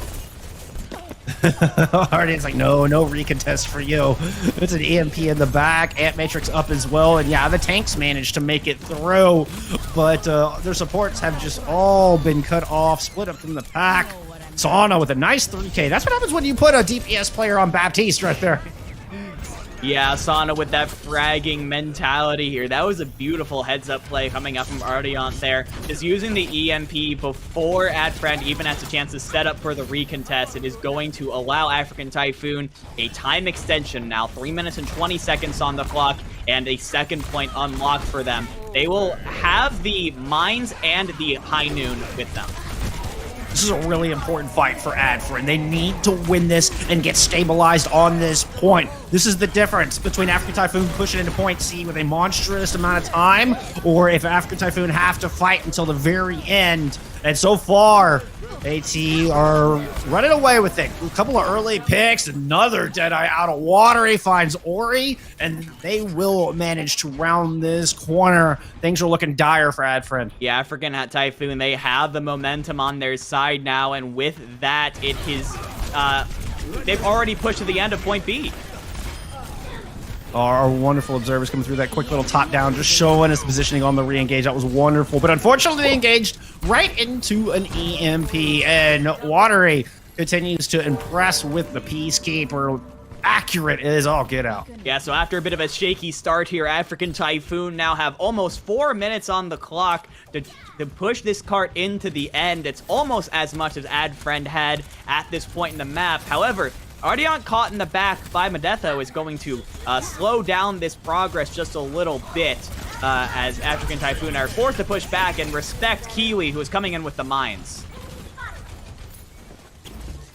Kiwi just holding position right now. No, they don't need to do anything overly aggressive. Wait for African Typhoon to move into the kill box. They're trying to send Sauna over the top to open things up and water around back, but Reflection deals with the ladder. Now, finally, those mines come out just a touch early, but it's going to keep African Typhoon from being able to push up main choke.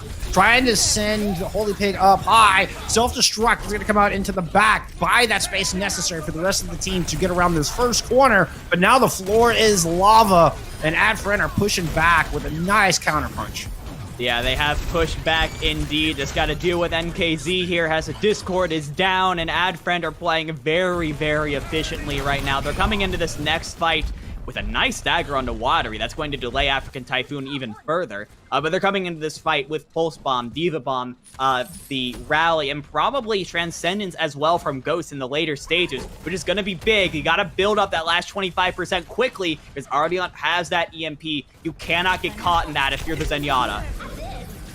Yeah, all those check marks don't mean a thing. You get caught in that EMP. But hey, strong start from the tanks. 2 picks coming out early. Audiant will not get a chance to pop EMP just yet. But that's the importance of that monstrous time bank that African Typhoon walk into point C with. There's still plenty of time for not only this rotation, but to get even another. So they'll have several more chances at this. That was an insane Diva Bomb from Shira there, really threading the needle to fit that Diva Bomb behind the stairway, which gave Adfriend that victory early in the fight and gave Ghost enough time to build up that all-important Transcendence. So now it just comes down to Ardion. Can he find the Zenyatta with this EMP? Oh, Ardient's all over it. Ghost is marked, sub half health. Ardient's just going to drop it. But Ghost isn't affected and is able to get that EMP out. Now Adfriend are going to get aggressive on the back of it, throw the mines down, and try to push forward. African Typhoon, they're going to circumvent that, loop around. You got Watery and Ardian in the back, but Mech is gone. Watery's able to pick up that kill, finish off Shira. And this has been a scrappy. Adfriend, though, controlling all the space. Yeah, scrappy is good for Adfriend. They have the spawn advantage, so if they're just trading back and forth, the fights will most likely turn their way eventually. The Holy Pig has Whole Hog. That's about it from African Typhoon, and they have 45 seconds left on the clock. This could very well be their last fight if they want to play this slowly. Shira does have that Diva Bomb as well. If he can get that fast NKZ's shield, that'd be big. Into the tiny spot goes the self-destruct, and it's Sauna that goes down. One of the most important picks you can get. Holy Pig, gonna push things back with this Whole Hog, but it's Watery the next to fall, and Reflection lands the stick! A beautiful delivery from Reflection with only 20 seconds left on the clock. Yeah, African Typhoon have to rush now. They might not be able to get a full fight, but if they can get on there, they have the Supercharger, the High Noon, the EMP from Ardiant, and the Rally from Jaru, all probably coming out this fight. Adfriend have to be careful. Here comes the Supercharger out to initiate, this time trying to work around the outside. EMP gets absolutely, okay, gets one, and the kills are going back and forth. The defense are hanging in this. NKZ off the battlefield. Adfriend trying to loop around while mines are dropped on the point, but Holy Pig is able to pick up 2 amidst this, and it might have gotten time for just one last engagement for African Typhoon. They have to finish this point, though. They got to go all the way in. Ghost looking to re-engage with the Transcendence. Adfriend's not done with them just yet. No, they're not. The kicks are going both sides, and now a beautifully timed Molten Core from Medetho. Point! It forces them all off the point, and Adfriend are on the board.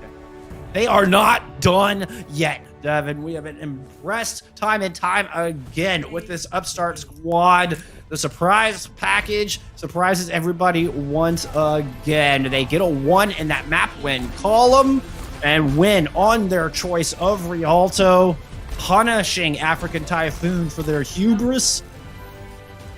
And there we go. That is That could be the start of it right there. Is this the beginning? Is this where AdFriend start to bring it back? It's definitely possible. African Typhoon, I was so impressed at the start of this that it seemed like they were really going all out. They were really showing AdFriend the respect that they deserved, the respect that they earned over the last 2 weeks. But in that last map, we saw them slow down. They said, hey, we can probably off-roll and still beat them. Our last 2 maps were pretty easy, and that is where AdFriend comes up behind and strikes you. Sheer cold, they thought the same thing yesterday. They're now watching this from home. African Typhoon, they fell into the exact same trap, and that could very well be what has turned the tide against them. Oh my goodness. You saw African Typhoon come out on some strange compositions like we're seeing on your screen right now to start. And then they're like, wait a minute. We got to take this a little bit more seriously. End up going to the Ariso, pulling the Pharmacy duo out. Ardiant moving on to a Sombra eventually. And just had no answers. The Ardiant's EMPs, I mean, there was 1 or 2 that were good. But there were also 1 or 2 that were not so good. Yeah. And that's the most important aspect of that kit is building up those EMPs and getting good timing on it. But no, AdFriend were elusive. They stay the course. They keep their mental strong and stay focused, and they're able to pull it out in the end. I was worried for African Typhoon, for AdFriend when African Typhoon took that point B so quickly. But AdFriend, they managed to dodge the punches, and they just showed no weakness on point C. African Typhoon tried to go through the high ground, through the crosswalk, tried to loop around left side, tried to loop around right side, searching, prodding for a weakness, throwing punches from all angles. But every time AdFriend were able to keep their block up and not allow anything to get through. Yeah, there's one thing that AdFriend has going for them is that they have an unbreakable mental. There are so many teams out there that would be beaten so badly on the first 2 maps like AdFriend did there, and then see the team start off-rolling and then just resign themselves to their fate. Not AdFriend. These guys are just as hungry as they were yesterday, as they were last week to prove themselves, and they did it. They did take a map off of yet another contender team in African Typhoon, which is insane. It's insane what AdFriend is doing here today. However, now they have to take a second map into African Typhoon's map pick. That map pick has come in. We're going to be going to Volskaya. Yep, it's going to get chilly, friends. It's going to get chilly as we head to Russia for our assault map. And this does mean AdFriend get to choose whether to attack or defend. So they can now go on the defense first if they so choose and set that bar. But like you mentioned, this is African Typhoon's map pick. The level of difficulty has just increased. We're going from very hard to insane right now for AdFriend. And now you've taken a map off of African Typhoon. You've kind of hurt their egos a little bit. They're going to come in hungry to prove that they indeed deserve to come into the finals here. I cannot assume that they're going to be bringing anything other than their best into the Volskaya map. And AdFriend has made a statement. Like, if you're going to beat us, if you're going to knock us out of the Will Invitational number 3, you're going to have to do it on your rolls. We're not going to go down to some trolling, says AdFriend. That was a big statement made on Rialto. Yeah, and it shows just how good this AdFriend team has been this weekend, that so many teams. It's incredible. It's incredible how many teams have discounted AdFriend, how many teams have decided that they don't have to try as hard as usual, and how many teams get punished for it. It's just watching the same story over and over again. African Typhoon, they have a chance to break the cycle here on their map pick, but they have to stay focused, stay calm, make sure they don't let the lost map snowball into more, or else AdFriend could very easily snowball this into a reverse sweep. And man, what a story that would be if that happened. Oh, wow. Hey, let's one step at a time. One step at a time. I know. But I'm just excited, man. The importance of momentum can't be understated, though. There's such a mental game involved in these competitions. You know, as you go through a 5-map set, there's a mental game in just playing a single map, but that is just exponentially true when it comes to playing a 5-map set. And now that pendulum has started to swing a little bit. Yeah. Now, I wouldn't say it is completely on the other side. AdFriend need to keep that going. As we anticipate, African Typhoon will probably take map 4 a little more seriously, but hey, who knows? Anything can happen in the Will English Invitational. Yeah, I do have to mention here that we do have a substitute coming out from Ad Friends. Actually, Reflection is going to be coming out for Kiba. And as they try and get their new substitute in for this next map, talk things through, we're going to go to a quick ad break. Don't go anywhere because African Typhoon are looking to end this. Ad Friend are looking to tie it up.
Hi, my name is Williams IV.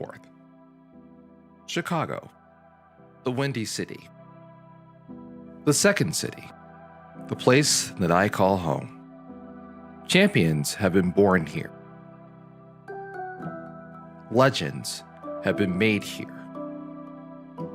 History has been captured here. I've been here for a long time, and let me tell you, it's amazing to witness history unfolding in front of all of us. When I created the Will English Invitational, I wanted to be a part of that history. I wanted to know who was the best Overwatch team out there. But not just the teams you see in the pros. I wanted to find the teams that you don't get to see on the Overwatch League stage.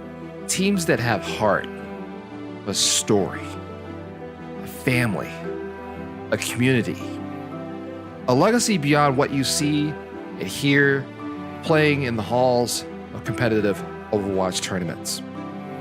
Thankfully, from the 20 teams that played in the first Invitational to the 40 plus teams that have played in the second Invitational, and finally our journey to the Overwatch Invitational 3, we get to witness that history unfolding in front of our very eyes and ears. For our North American champions in Lo-Fi Aim, now rebranded under Death Computer, they proved during the Invitational 2 that they were the best Tier 3 team in existence.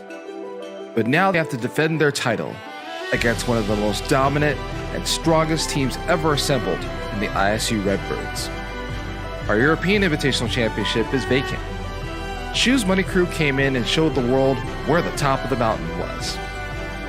With our expanded EU tournament, who's going to step up and claim that title? Well, fits to mention an African Typhoon might have something to say about that.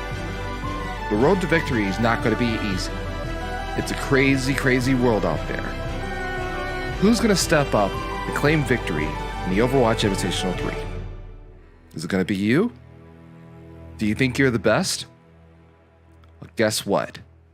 The world is about to find out.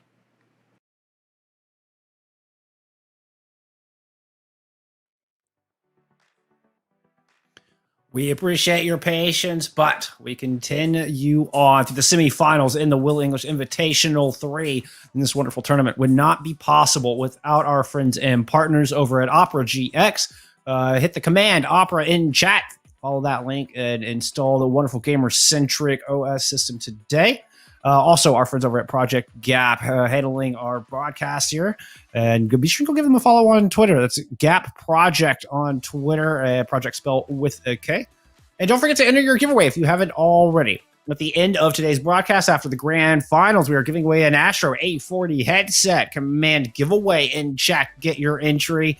And don't waste any time. It's an awesome headset. Might as well just do that now. Free to enter. Just costs a little typing. But hey, with that said, we get underway into map 4. This is gonna be African Typhoon's map pick. Yeah. And they have chosen to send us over to Volskaya, but we've seen some changes on the Adfriend side. Yeah, absolutely. We've had a couple of swaps. Notably, Reflection has had to go off and is going to be replaced here he's going to have to be replaced here, which is really unfortunate coming out here from Adfriend. So you're in a situation now where you have to play with one of your sub DPS players with your tournament lives on the line and a substitute and the other team's map pick, which Volskaya is a really good map pick from African Typhoon, by the way. It's going to be very, very difficult for Wrecking Ball to get a consistent value, especially on that second point, probably one of the most closed-in areas in any 2CP map. So it is an uphill battle for Adfriend, to be sure, for them to be able to push through and get themselves to this decisive map 5. But if anyone can do it, I think it's been pretty clear that it's going to be this team. They have been pulling miracles out of the hat all tournament long, and, just need a couple more.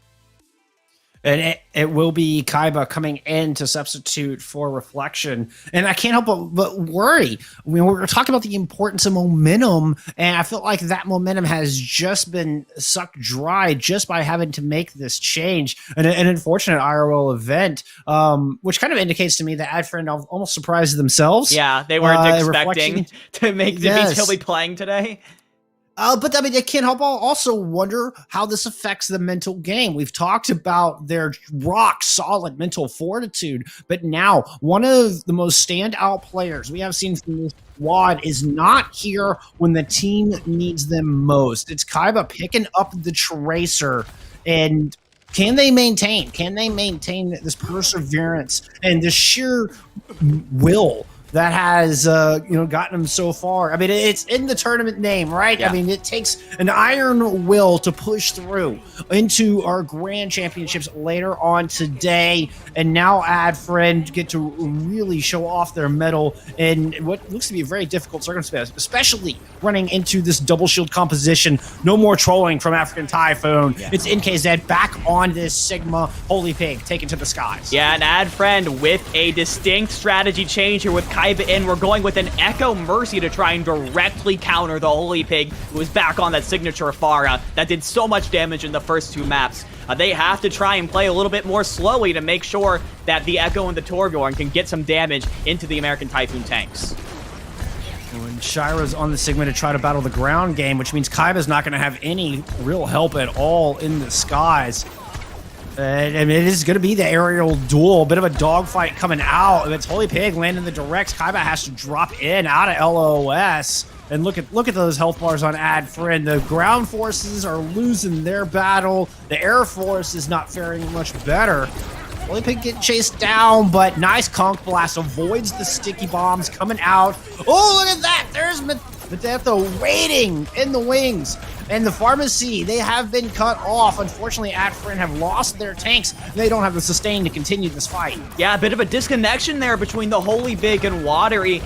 Makes the Mercy get separated, and now with both of them down, the Holy Pig is forced to swap onto a Soldier 76 to try and get back as quickly as he can, and it's looking like African Typhoon should be able to push back into this here, especially with Kaiba going down now. But they're still going to try and push into this. They've almost got a tick. A little bit of percentage built up.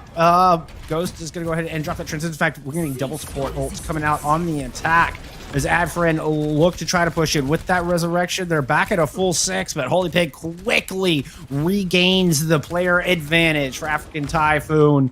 Soldier really in just such a strong spot right now. And NKZ just slamming the door up here in the main choke. That was a single fight that took over 2 minutes for AdFriend, basically. It was like a couple sub fights, but it all came back into one fight where now AdFriend is back at the choke, trying to figure out how they can push back into it. This time they have ultimates. They have the Molten Core, they have the Duplicate, they have the Mines. They have the ability to force African Typhoon off this point and respect their ultimates. Just because African Typhoon actually used a lot to force them off. They'll have support ultimates, but not much else. Kiwi's going to go around back, drop mines up on the high ground, now lands onto the point where Kaiba has duplicated the Sigma, and they convene with a Molten Core. Nice multi-prong attack. Still plenty of members of African Typhoon hiding in Mega Room, and they've got an Amp Matrix to shoot through, and Audience making great use of it. Takes Kaiba out of the sky, but now here comes AdFriend looking to clinch their fist and finish him off, but no. That attack is blocked. The punch just casually thrown aside as Jaru and Holy Pig counterpunch right back. Yeah, now AdFriend are in a desperate situation. They use every ult still in their arsenal to try and get something, anything out of this attack, and it's gotten them nothing. 40 seconds left on the clock. They have no ultimate. Soax, who was closest, swaps over to the Brig. This is now back onto AdFriend's signature comp, what we've seen them play the most. It's going to happen on this, or it's not going to happen at all, Bullskunk. AdFriend look like they're going to go around to the right-hand side. They're going with the multi-prong attack again. Now rotating back around to the left. They're going to take this high ground. 18 seconds on the clock. Kiwi has to stay alive. Kaiba as well. Kiwi's going to run and try to dislodge. Was met by a boot from Water and drops down to the low ground. Jaru's going to go ahead and invest this supercharger and try to end this fight quickly with the tac visor coupled with it. Kaiba's going to fall. Mugito's not much better. Boost has a transcendence out, but it's not enough to save the DPS. And now Soax falls one by one. The attack from AdFriend crumbles, and they are going to walk away with nothing, no percentage, full held, fully shut out on Volskaya. African Typhoon are 33% away from moving on to the grand finals. And that was African Typhoon's map pool, and they pulled it off perfectly. The double shield composition from them was sturdy. Jaru and NKZ, I'm not sure if they died pretty much the whole time. There were a couple points where AdFriend were looking like they were potentially getting the advantage, and African Typhoon did a great job of bending but not breaking, as you have to do when you're trying to weather the storm of these early fight advantages that AdFriend has with all the abilities that they use to try and get a pick.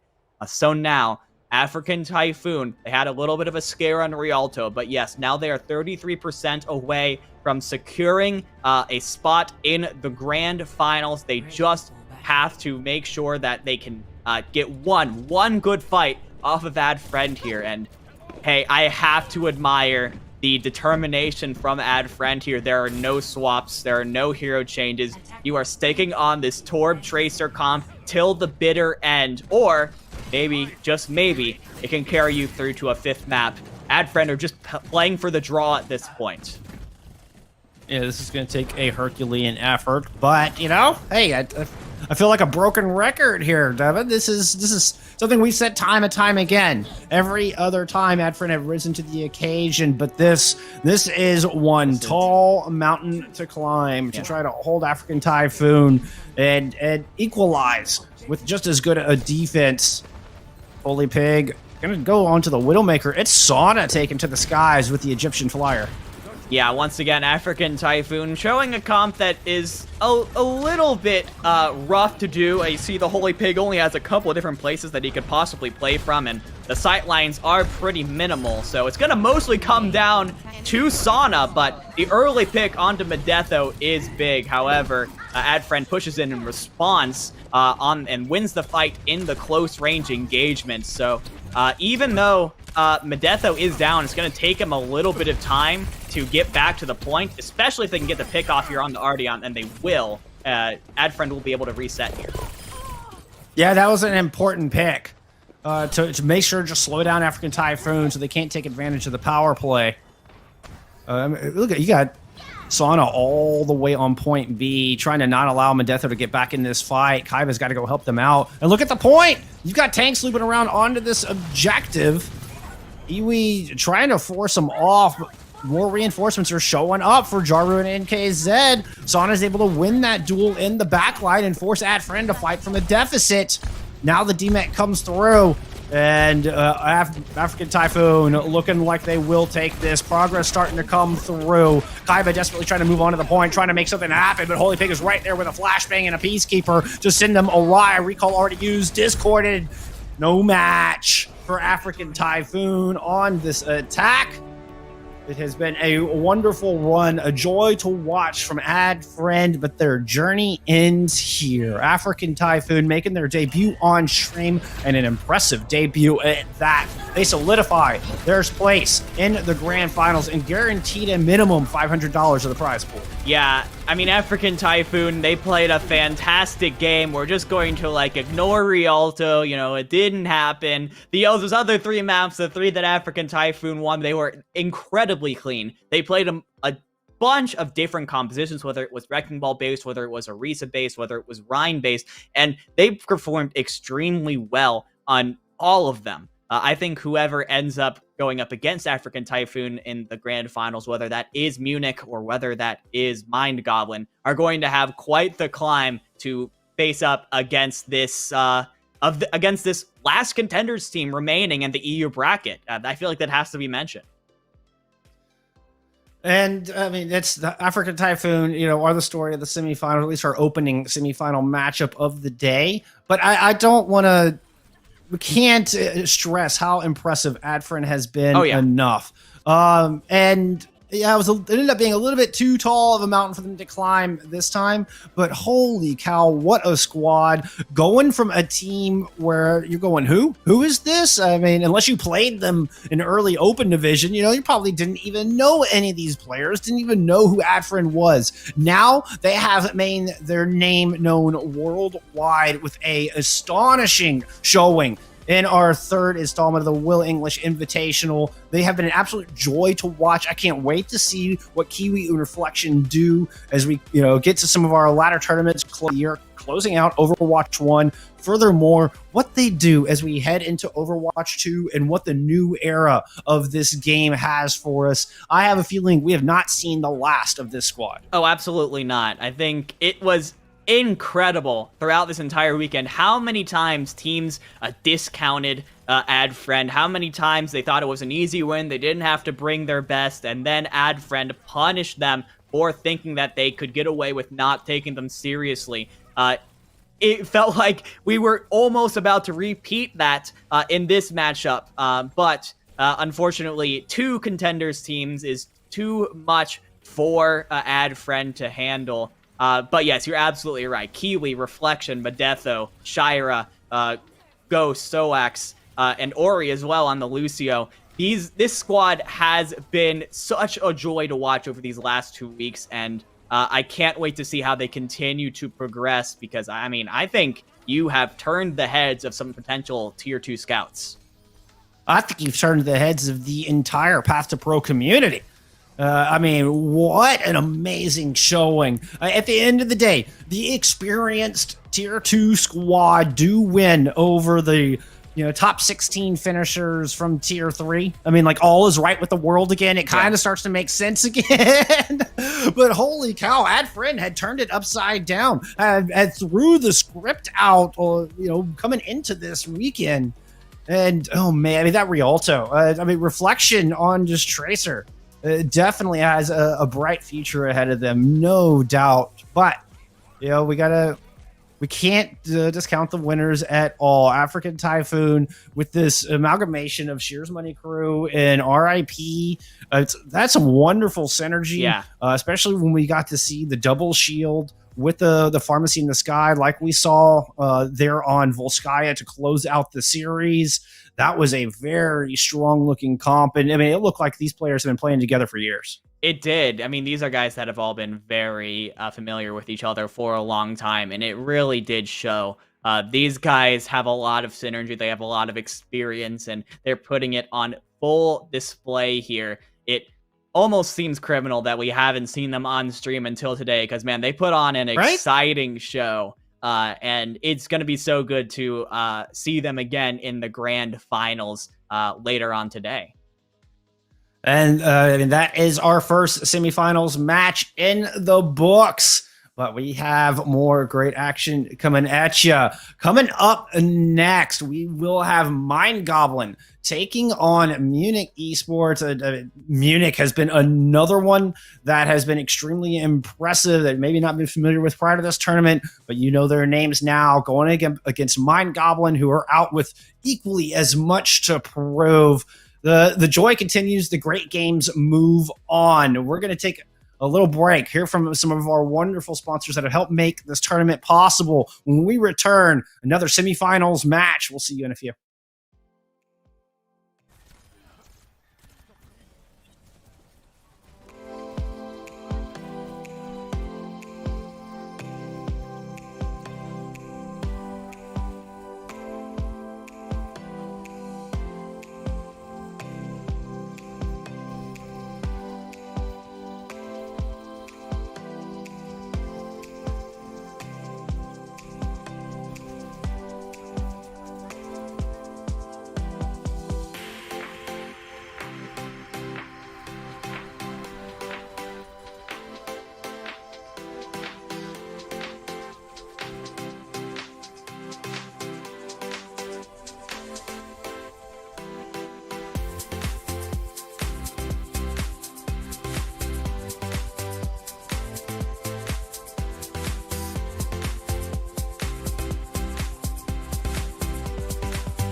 Hi, my name is Willings IV. Chicago, the Windy City. The second city, the place that I call home. Champions have been born here. Legends have been made here. History has been captured here. I've been here for a long time, and let me tell you, it's amazing to witness history unfolding in front of all of us. When I created the Will English Invitational, I wanted to be a part of that history. I wanted to know who was the best Overwatch team out there. But not just the teams you see in the pros. I wanted to find the teams that you don't get to see on the Overwatch League stage. Teams that have heart, a story, a family, a community, a legacy beyond what you see and hear playing in the halls of competitive Overwatch tournaments. Thankfully, from the 20 teams that played in the first Invitational to the 40 plus teams that have played in the second Invitational, and finally our journey to the Overwatch Invitational 3, we get to witness that history unfolding in front of our very eyes and ears. For our North American champions in Lo-Fi 8, now rebranded under Death Computer, they proved during the Invitational 2 that they were the best Tier 3 team in existence. But now they have to defend their title against one of the most dominant and strongest teams ever assembled in the ISU Redbirds. Our European Invitational Championship is vacant. Shoes Money Crew came in and showed the world where the top of the mountain was. With our expanded EU tournament, who's going to step up and claim that title? Well, fits to mention that African Typhoon might have something to say about that. The road to victory is not going to be easy. It's a crazy, crazy world out there. Who's going to step up and claim victory in the Overwatch Invitational 3? Is it going to be you? Do you think you're the best? Well, guess what? The world is about to find out.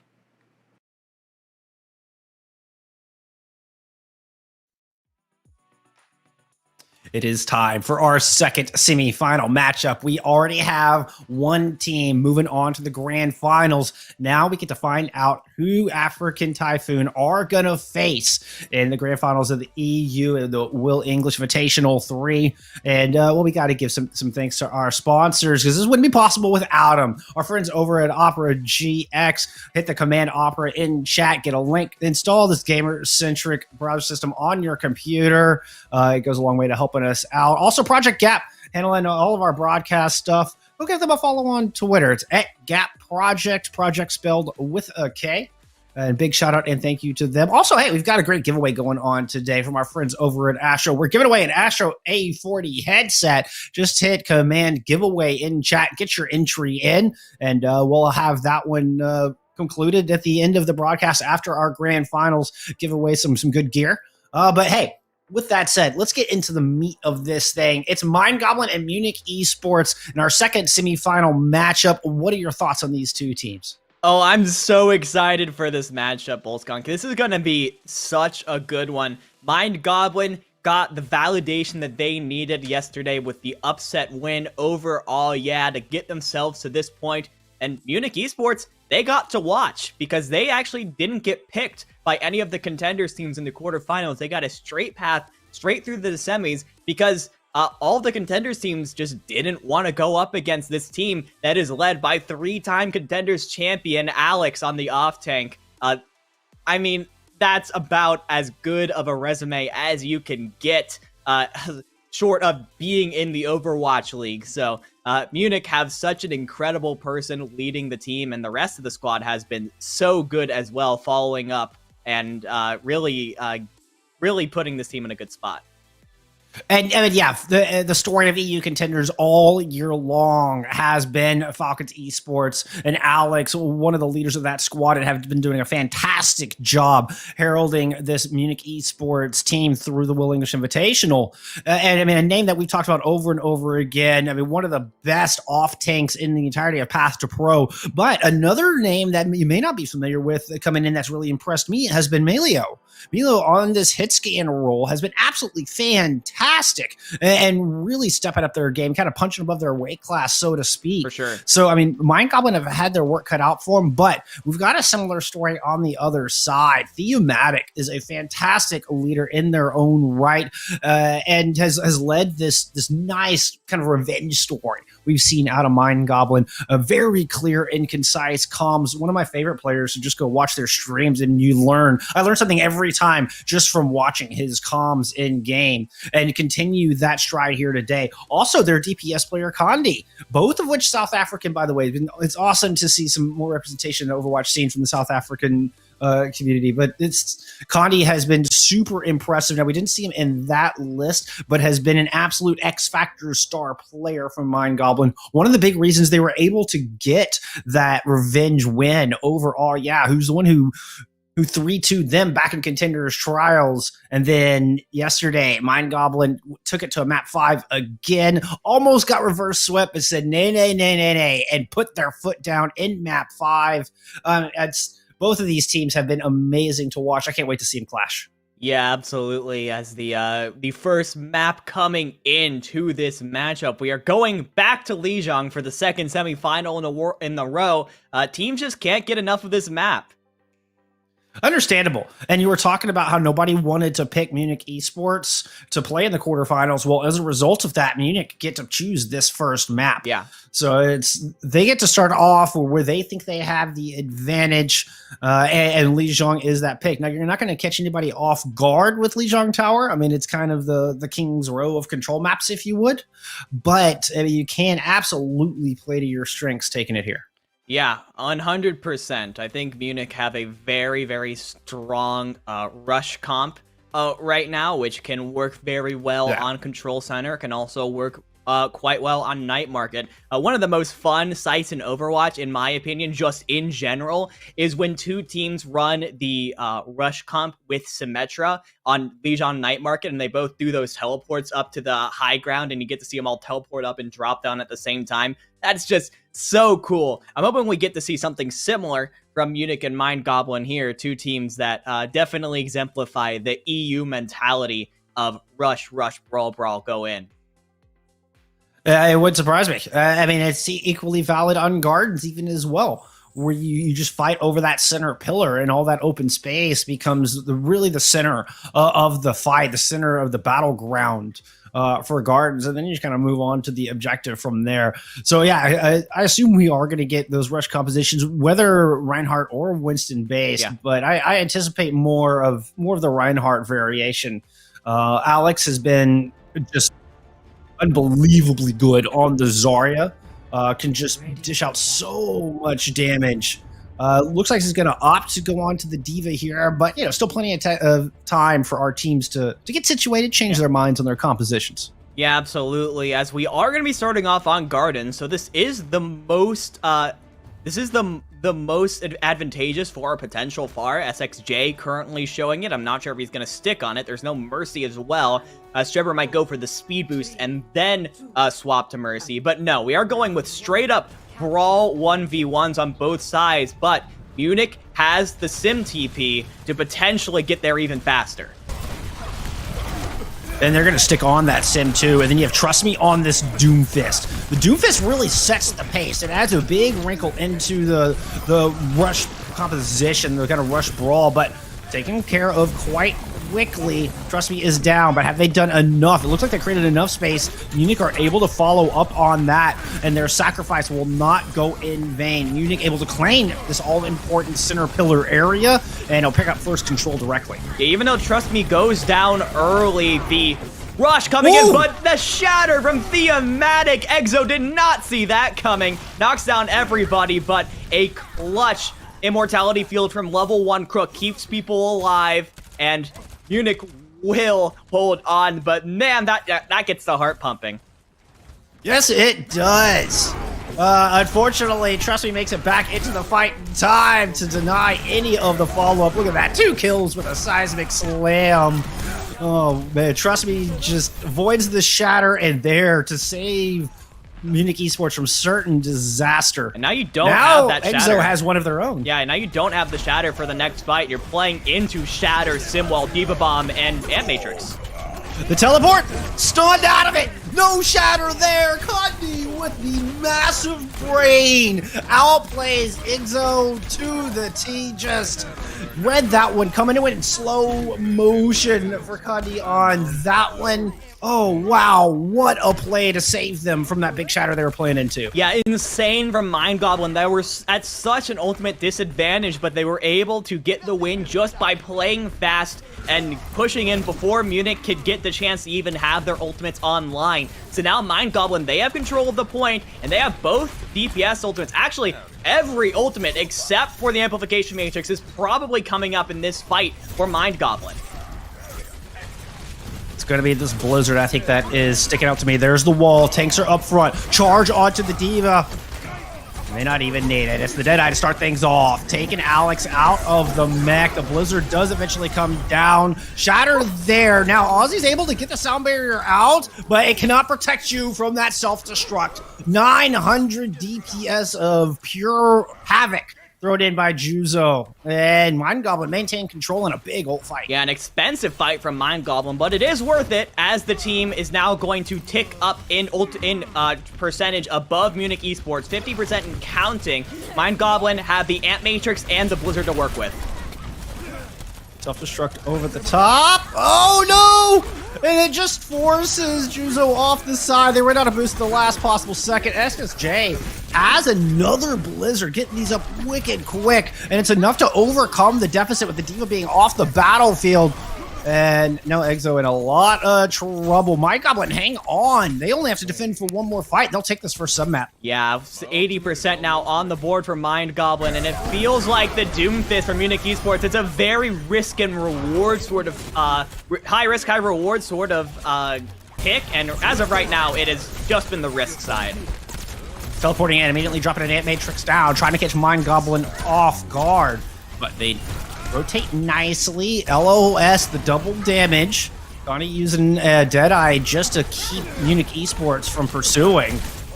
Now looking to answer back, but Connie's gone in. No. Connie just stands tall. A little help from your friends. And now Mind Goblin looking to strike back. He's in a lot of trouble as Theo lays down the hammer. That finds a couple. Exo is gone. And Mind Goblin are just storming over this objective. They've got the Ant Matrix now to work with.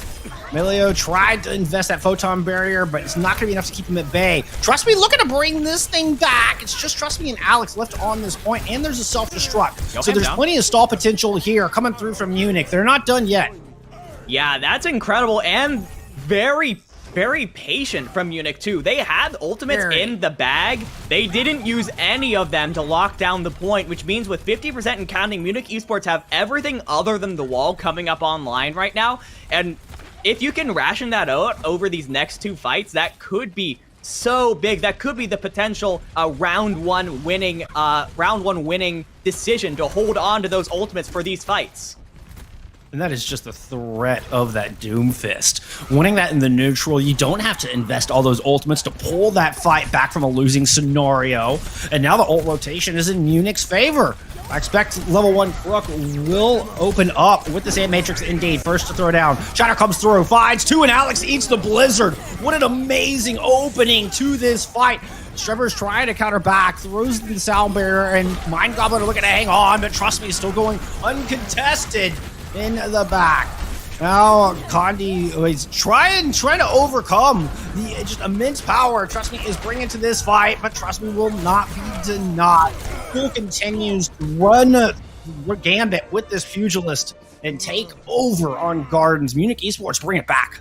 The ultimate advantage was just a little bit too much for Munich to handle at the end there. As Mind Goblin do take wait, no, Munich took. I'm being dumb. Munich took. Yeah, actually, that was kind of crazy because now Mind Goblin, they now have to play into Control Center where they where they lost the Brawl matchup the first time around. It was very close, but they lost, and they have to play it again. Condi is going to start off on the Symmetra, same as Melio. I'm curious to see if they're going to stick with it or make swaps after they TP their friends out of spawn.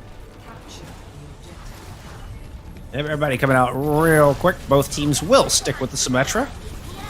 Juzu has to keep track of Trust Me on this Doomfist. Trust Me is the linchpin of this attacking Brawl comp, is the initiator. There it is. It's Condi able to burn them down. And now Mind Goblin with a huge advantage, able to take over this white room. But XSJ falls. I don't know that's going to be that detrimental in the end. I can't help if the Mind Goblins still have the advantage. They're still controlling this brawl, forcing Exo all the way back. But Exo already has Shatter ready to go. Yeah, that is kind of big. Exo went in extremely aggressive, just started swinging away to try and get space for his team. Goes down, but has the Shatter in response. Now, Theomatic at 70% himself probably knows that the Shatter is coming, but that is basically the only thing on the cart right now. Yoham does have the Ant Matrix, but hopefully Theomatic understands that the Shatter's online. Oh, he doesn't! Oh, the Shadow is huge! Theo can't block it in time! The response is just falls flat as Exo with a big rotation and laid waste to the ranks of Mind Goblin. There's the flip coming through. It was so Exo. What? That's so massive. They're saying how much you do. I just got. All right, I think you get a little bit robotic on us there, dividing. But yeah, we got 2 support ults coming in from Munich Esports. They're going to use that. Well, both of them coming out immediately to try to hold on to this objective. Mind Goblin so far able to weather that. They're going to respond with a Blizzard of their own, not to mention the double damage.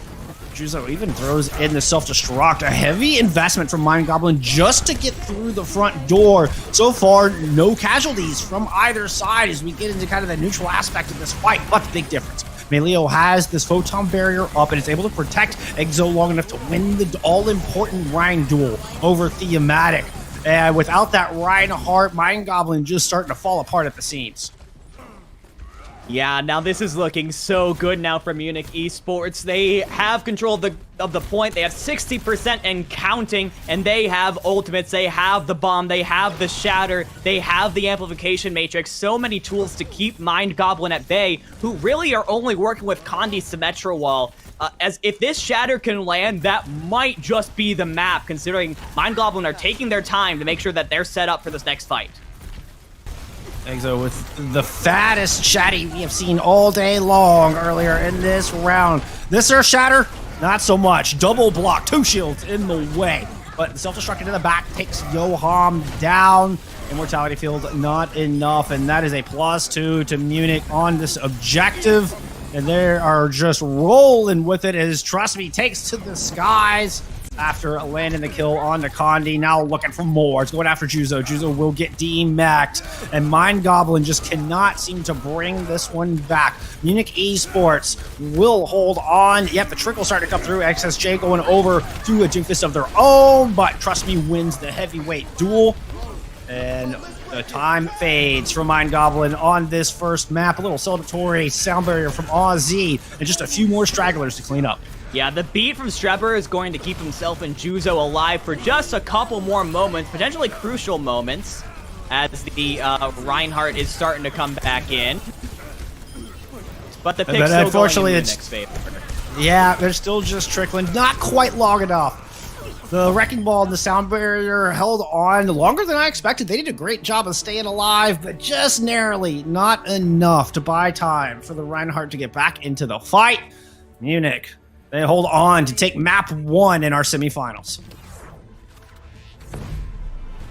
What a play. What a play. This Yeah, they will Aussie hold on. Brawl 1v1. I mean, can it get down to the tanks? I mean, the tank. Yeah, I mean the tanks leading the charge. I mean, it was the Reinhardt duel that really kind of set it off there. And we were talking about the shot calling and how important the leadership is. It is so vital to these brawl compositions, and it's Munich Esports and Alex able to take it home to lead him to victory on map 1. But hey, there's still plenty of time to bring this thing back. All right, we're going to take a quick little break. Get a couple of tech issues sorted out. But when we return, it's Mind Goblin's map pick. We'll be back with Hybrid in just a moment.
Hi, my name is Williams IV. Chicago, the Windy City.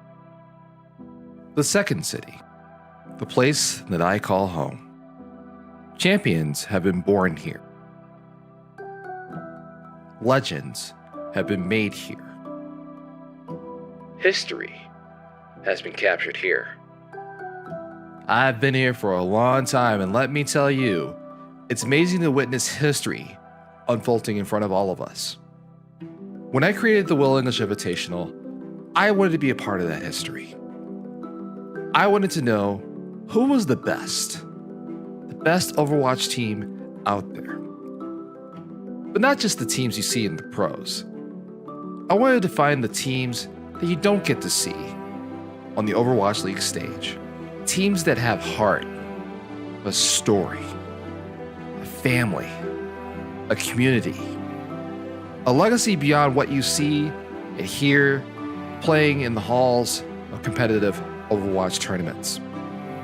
Thankfully, from the 20 teams that played in the first Invitational to the 40 plus teams that have played in the second Invitational, and finally our journey to the Overwatch Invitational 3, we get to witness that history unfolding in front of our very eyes and ears. For our North American champions in Lo-Fi AIM, now rebranded under Death Computer, they proved during the Invitational 2 that they were the best Tier 3 team in existence. But now they have to defend their title against one of the most dominant and strongest teams ever assembled in the ISU Redbirds. Our European Invitational Championship is vacant. Shoes Money Crew came in and showed the world where the top of the mountain was. With our expanded EU tournament, who's going to step up and claim that title? Well, fits to mention an African Typhoon might have something to say about that. The road to victory is not going to be easy. It's a crazy, crazy world out there. Who's going to step up and claim victory in the Overwatch Invitational 3? Is it going to be you? Do you think you're the best? Well, guess what? The world is about to find out.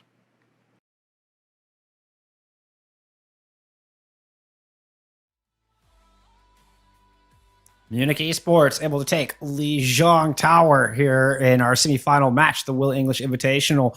This fantastic tournament would not be possible without our friends over at Opera GX. Hit Command Opera in chat, get the link, and install the gamer-centric browser. Also, a big shout out and thank you to our friends over at Project Gap, handling our broadcast here for us today. Go drop them a follow on Twitter. That's Gap Project on Twitter with a K. Keep notified of all the awesome projects they have going on. And don't forget about our giveaway, giving away an Astro A40 headset. Big thank you to our friends over at Astro for that. That's going to be an exclamation point giveaway in chat for your entry. Winners will be drawn at the end of the grand finals. Now, with that said, we are headed into map number 2. Munich got to choose map 1. Mind Goblin get to choose our hybrid map. They're taking us to Numbani, Devin. Yeah, they are. Numbani shows that Mind Goblin are like, okay, we played the Brawl Mirror, we lost, let's try and just put them on something else and see if we can get the advantage there.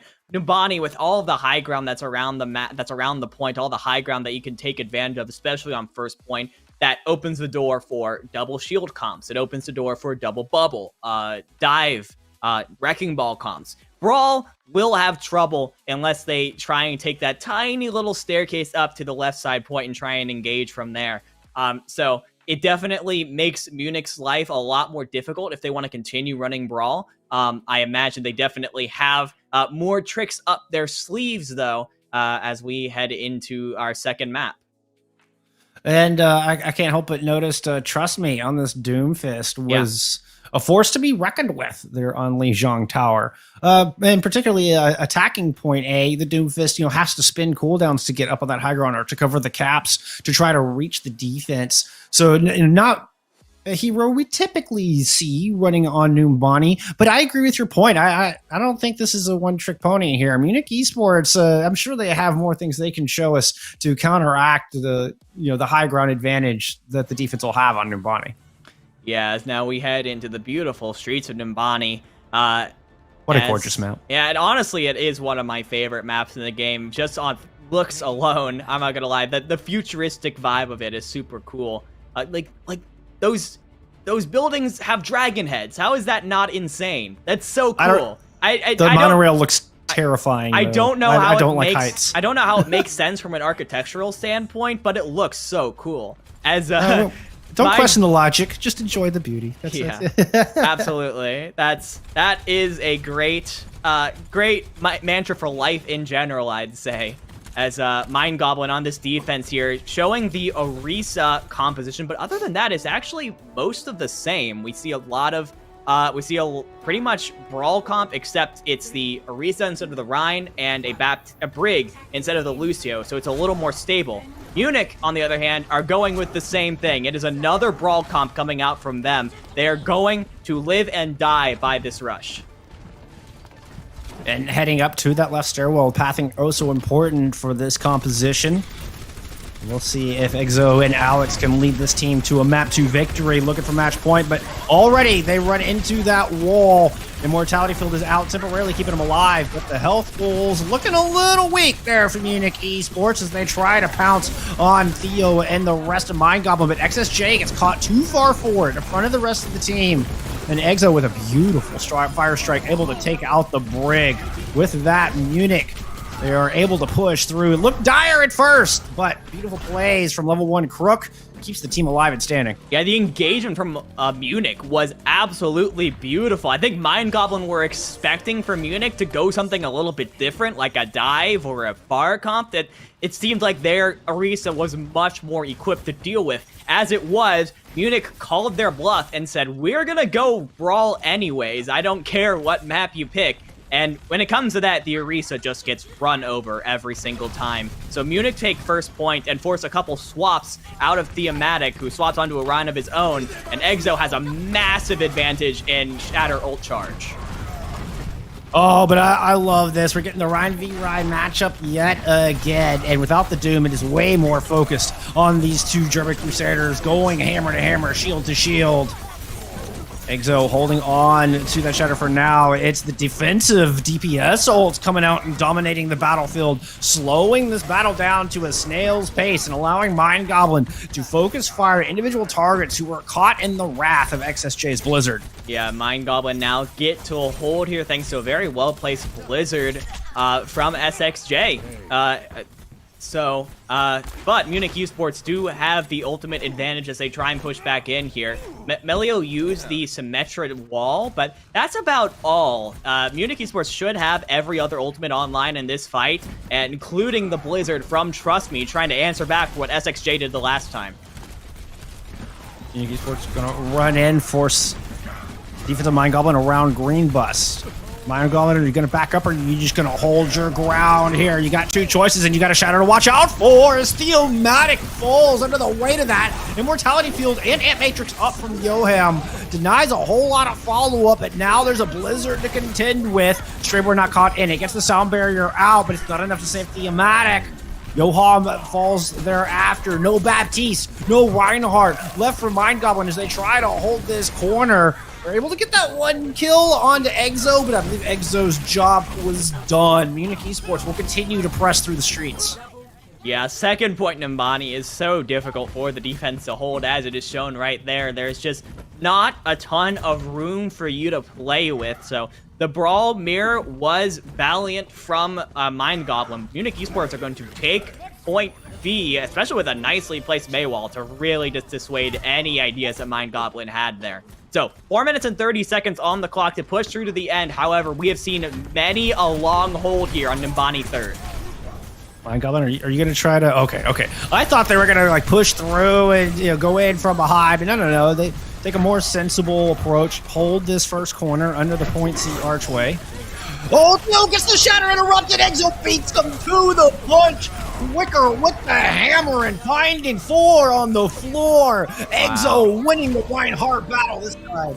That was such a huge win. Theo also used his shatter, but was knocked on his back before the animation could finish. So that key ultimate is now gone as Munich Esports are marching towards the end of the map. SXJ has the Blizzard online, so they're going to be able to freeze everyone up. Alex is looking for it, and level 1 Crook has the Amp Matrix. You can see Mind Goblin trying to focus down Alex so that defense matrix is no longer a concern. But the return Maywall from Trust Me and the Ant Matrix up. it's not allowing Mind Goblin to push in to follow up on the Blizzard. They managed to get it out, but they get no kills as a result. Now, Trust Me looking to counter right back. But it's Mind Goblin who threw up their own Amp Matrix, trying to force some space, trying to get some room to breathe, but the Manual Freeze comes through. The Blizzard is out. Alex gets a remed kill onto Yoham. And this cart just drifting on in. Munich Esports will push this thing home. 2.5 meters left to go. The cleanup kills come through, and Munich complete with a nice time. That was such a beautiful disengage from Munich Esports. They backed out because they knew SXJ had the Blizzard and they knew that he was looking for it. They back up, they force XXJ to use it just to keep them away for a little bit longer, but it wasn't enough. It did not catch anyone, and now with the knowledge that the Blizzard was no longer a factor, they push back in and get themselves an incredibly impressive, I think, over 3-minute time bank for Munich Esports at the end here. I mean, that's incredible. That's incredible from Munich. They have called Mind Goblin's bluff. They have forced the Brawl 1v1 once again, and they're winning this mirror. They're winning this mirror real good. Yeah, pretty handily. Exo putting on a show right there. You can tell, really listening to the guidance of the experienced Contenders player in Alex. Props to Alex leading the squad. Theo is no pushover, but Exo coming out with 2 of my favorite shatters of this entire tournament so far in our opening map and a half of the semifinal matchup, beating Theomatic to the Earth Shatter in just a split second window and able to cancel the Earth Shatter on the other side. Why? While laying waste to Mind Goblin's defense. That was... oh my goodness, what an astounding play. Yeah, so good coming out from Munich. And Mind Goblin, they're going to keep things the same. They're going to keep coming out on this Brawl comp, trying to get things to work. All it might take is a great Blizzard from SXJ, a big shatter from Theomatic, a nice Amp Matrix from Yoham to give Mind Goblin the advantage. Great Maywall from Munich, and they're able to win the Battle of Tiny Overwatch in this little hallway. Oh my goodness, just playground for Exo, who has 96 towards an Earth Shatter in the opening 30 seconds of this fight. That was kind of funny. That was awesome. They were all just shoved into that little room. Both Cowboys use the flashbang at the same time, and there's like 8 players who are stunned for just a moment at the same time. A little bit like the eye of the storm there as then Munich pushed back in. Both Exo and Theomatic will have the shatters into this next fight. So honestly, it might just be the Rhine that gets the more value off of this shatter that could end up winning it for their team. Interesting approach. Mind Goblin rushing through the bottom level of Hotel, right onto the objective. Shatter lands again! Theos gets no value as Exo is able to land on the floor with a resounding earthquake of an ultimate.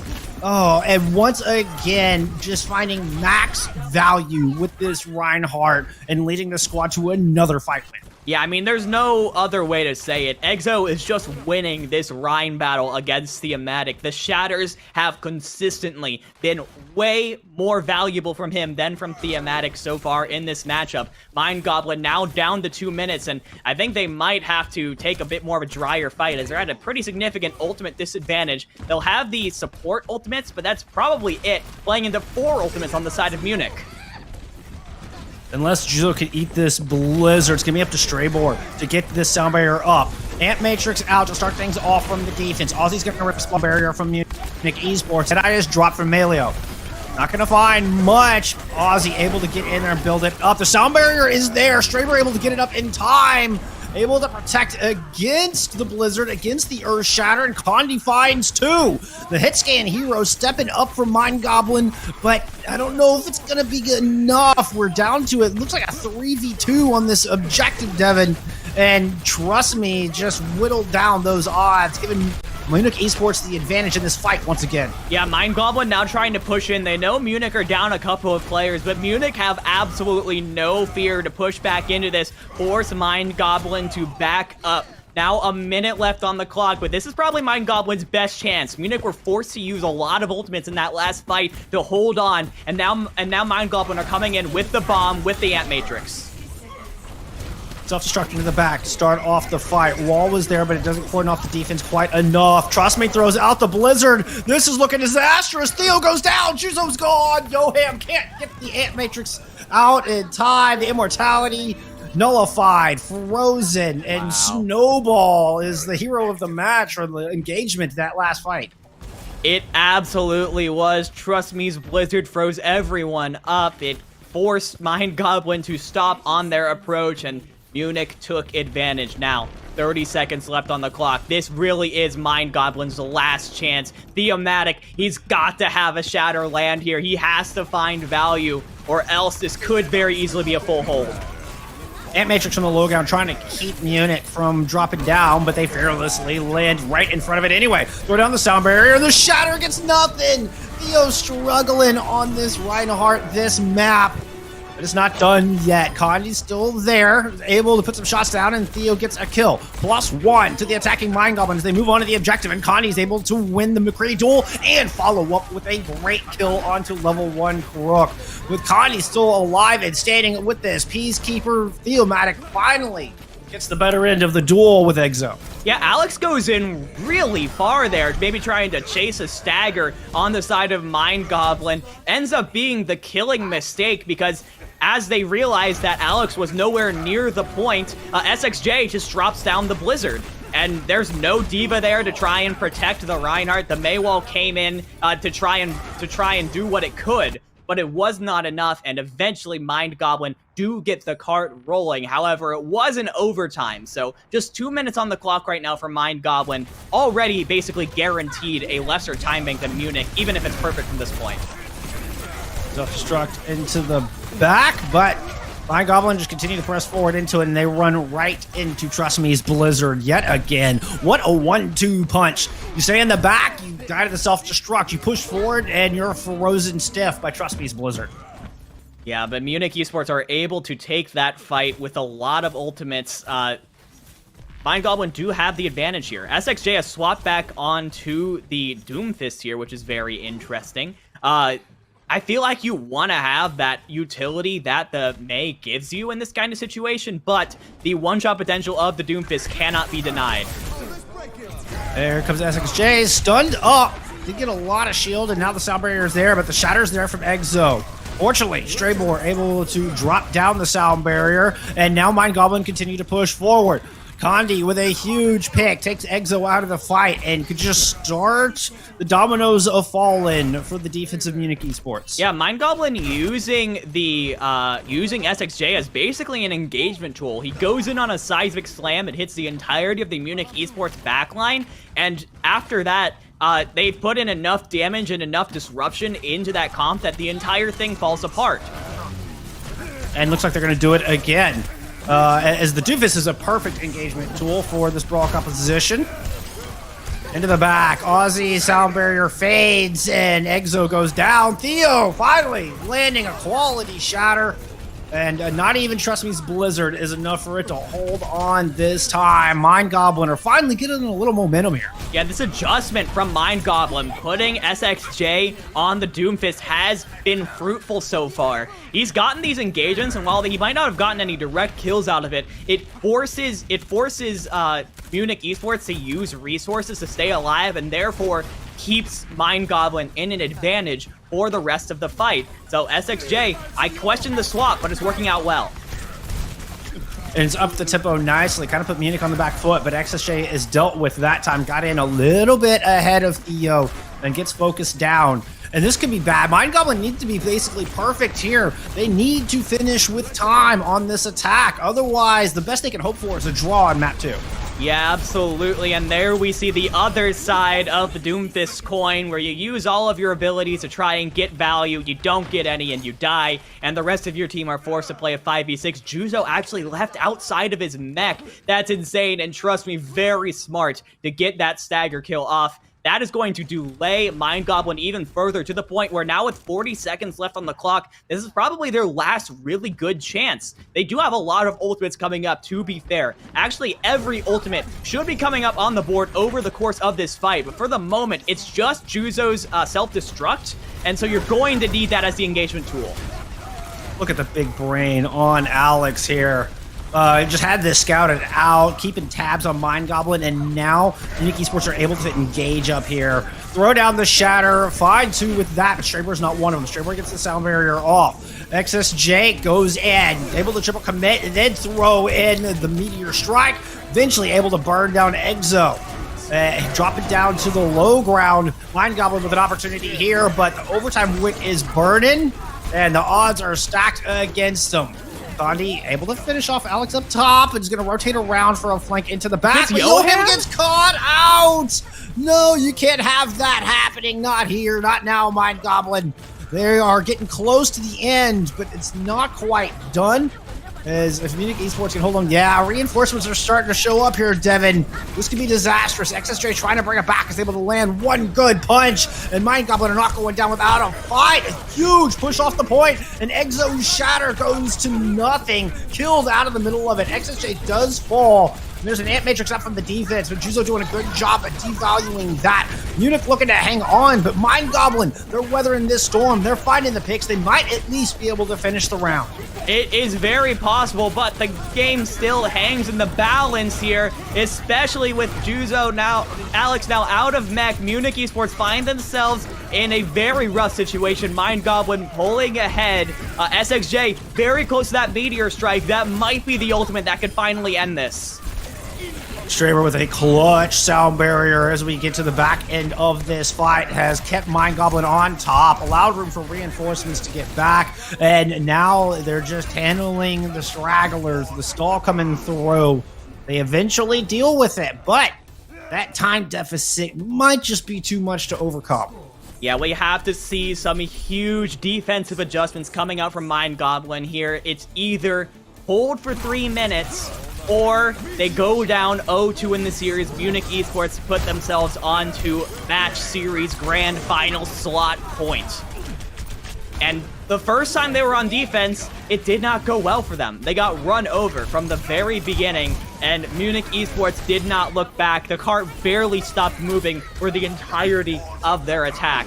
So Mind Goblin, we need to be able to see them stand up in this brawl mirror that we are surely going to see again. Indeed, we are seeing both teams not changing a single thing. The only question mark is SXJ, who does go for the Doom Fist. You have to be super careful when you're playing Doom Fist on defense, though, because it is so easy to go in a little bit too far, get yourself picked off. And you cannot have your team in a 5v6 situation. That is almost just as good as just ending the game right there.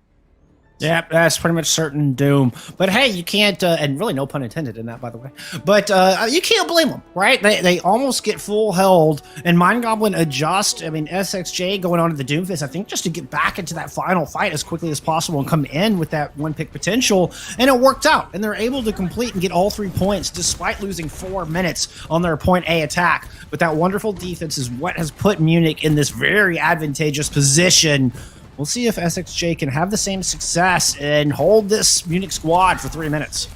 Yeah, I mean, if they're willingly going into this teeny little room, that is dollar signs right now for XSJ. He knows he can get so much value, but being very patient.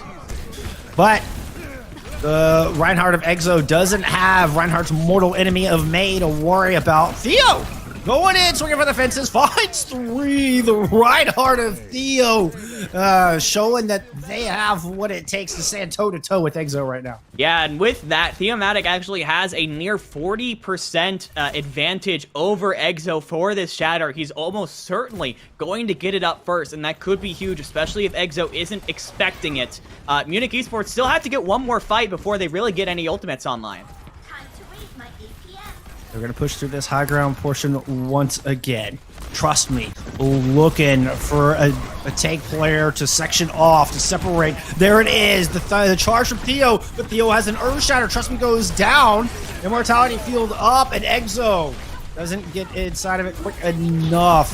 Alex strike it back though. The Inflatrix from the high ground. Level 1 Crook looking to take over with a little help from the rest of the squad. There's nothing Juzo can do up there by themselves. They got to throw a self-destruct in just to get the mech back. And now they're caught in a very strange spot. Ant Matrix to buy a little bit of breathing room here from Mind Goblin as they try to hold on, but that thing is so close. It's just a hair separating Mind Goblin from defeat on map 2. And here comes Melio to push that over the line. The Cowboy fighting the kills, the Shatter hitting the ground, and Munich Esports moving up to match point. In all of that chaos on the high ground, the tanks got knocked off.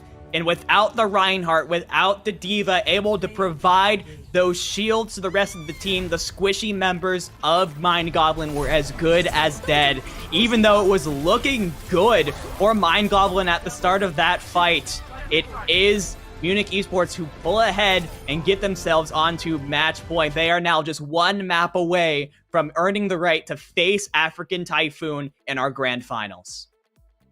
Oh my goodness, what a showing. What a showing. The Reinhardt battle. The Reinhardt battle is one of my favorite things I've seen so far here. I still say, Exo still has my 2 favorite shatters of the tournament already in this series. So it's been an absolute joy to watch. But hey, it's Mind Goblin gets map pick again. They chose Numbani. Rough start, but they at least make it competitive there towards the end. Unfortunately, they were just at a deficit early on. And, now they get to choose where we go for Escort and hopes they have some better results. Yeah, and to be fair to Mind Goblin, the Doomfist swap from SXJ actually made a bunch of difference for them. They decided... Absolutely.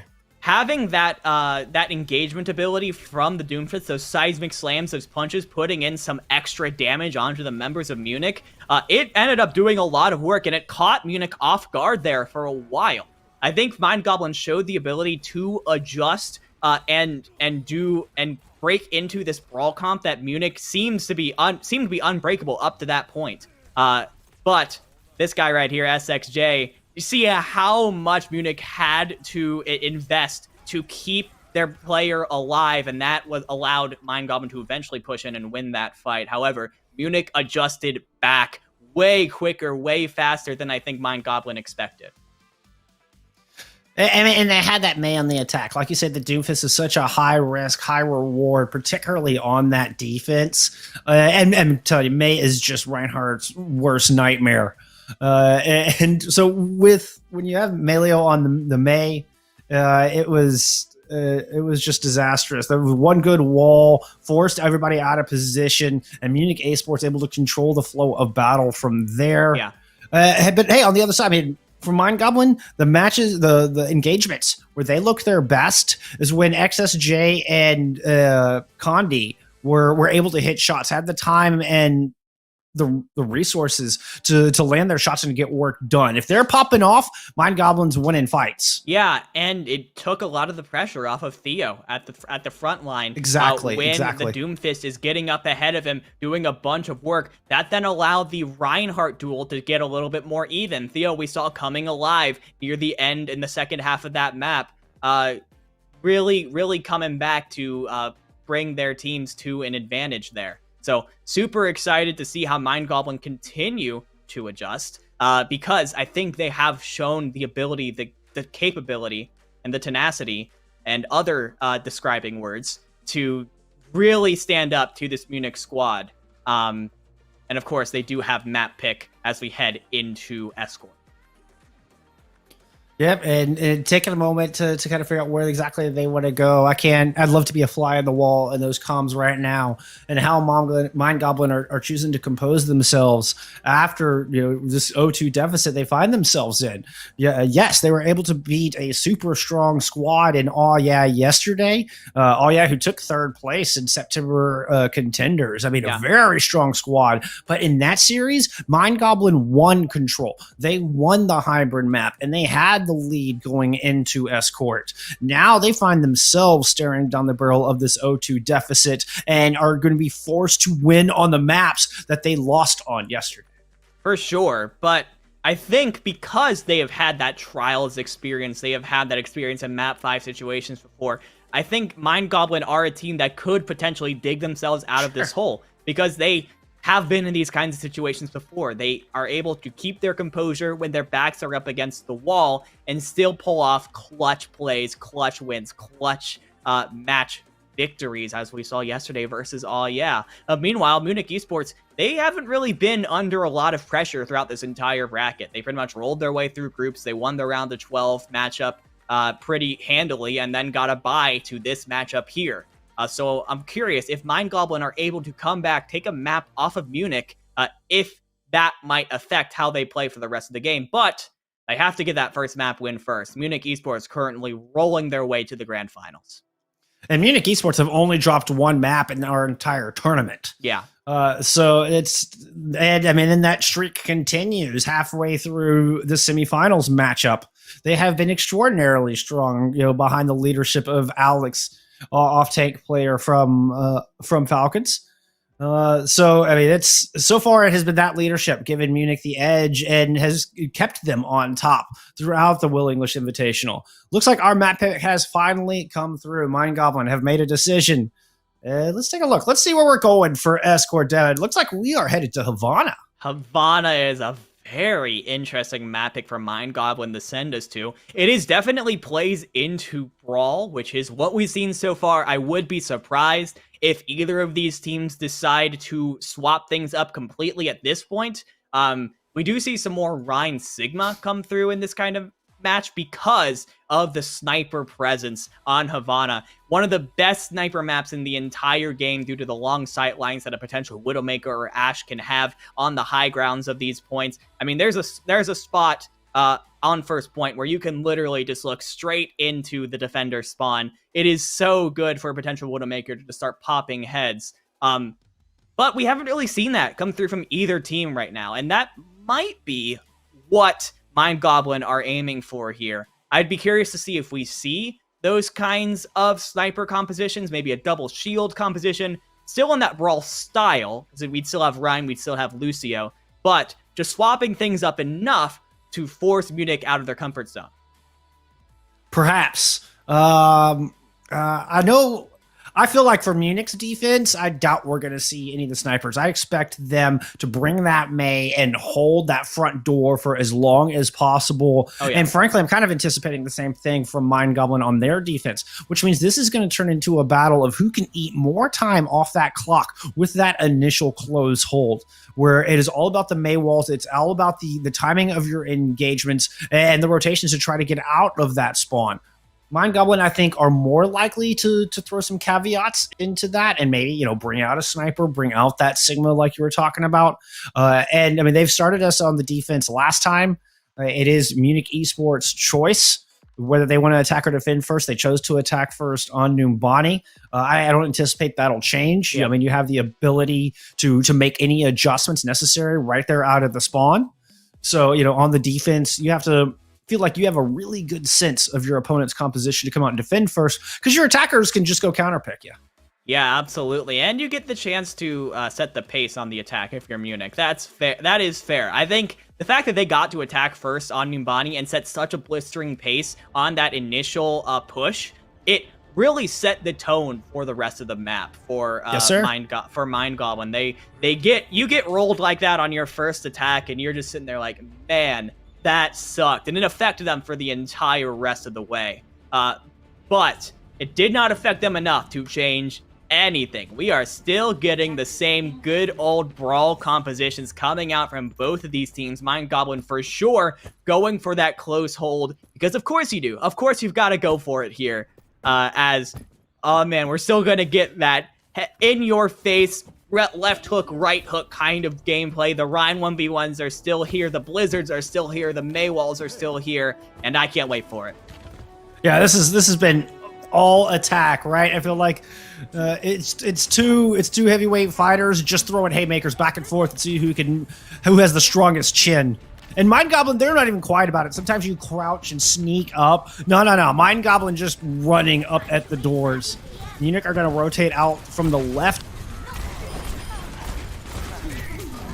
Yeah, they rotate out from the left here, but Condi finds the early pick onto Emilio here.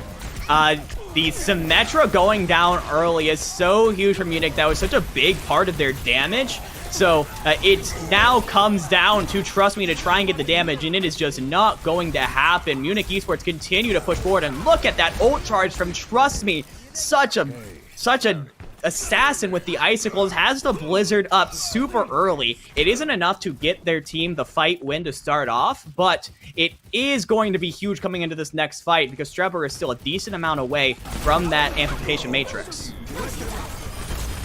The blizzard comes through. It is able to get up a couple of players, but Mind Goblin still holding strong. The remake kill from Juzo is good. However, the support line of Munich Esports comes out on top. They both take out their opposing numbers, and now Mind Goblin, they don't have their supports anymore. They're going to be forced to back up. Theomatic back up here.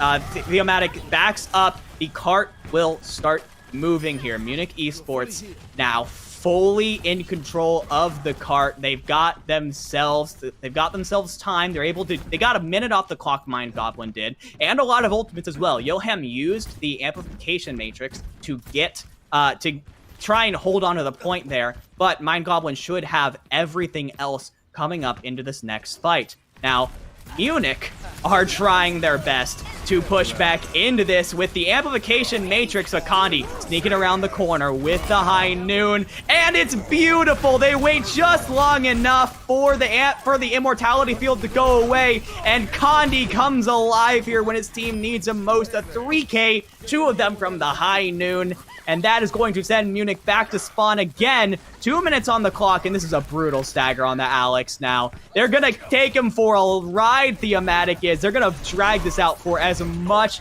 as possible, and that is such an insane stagger.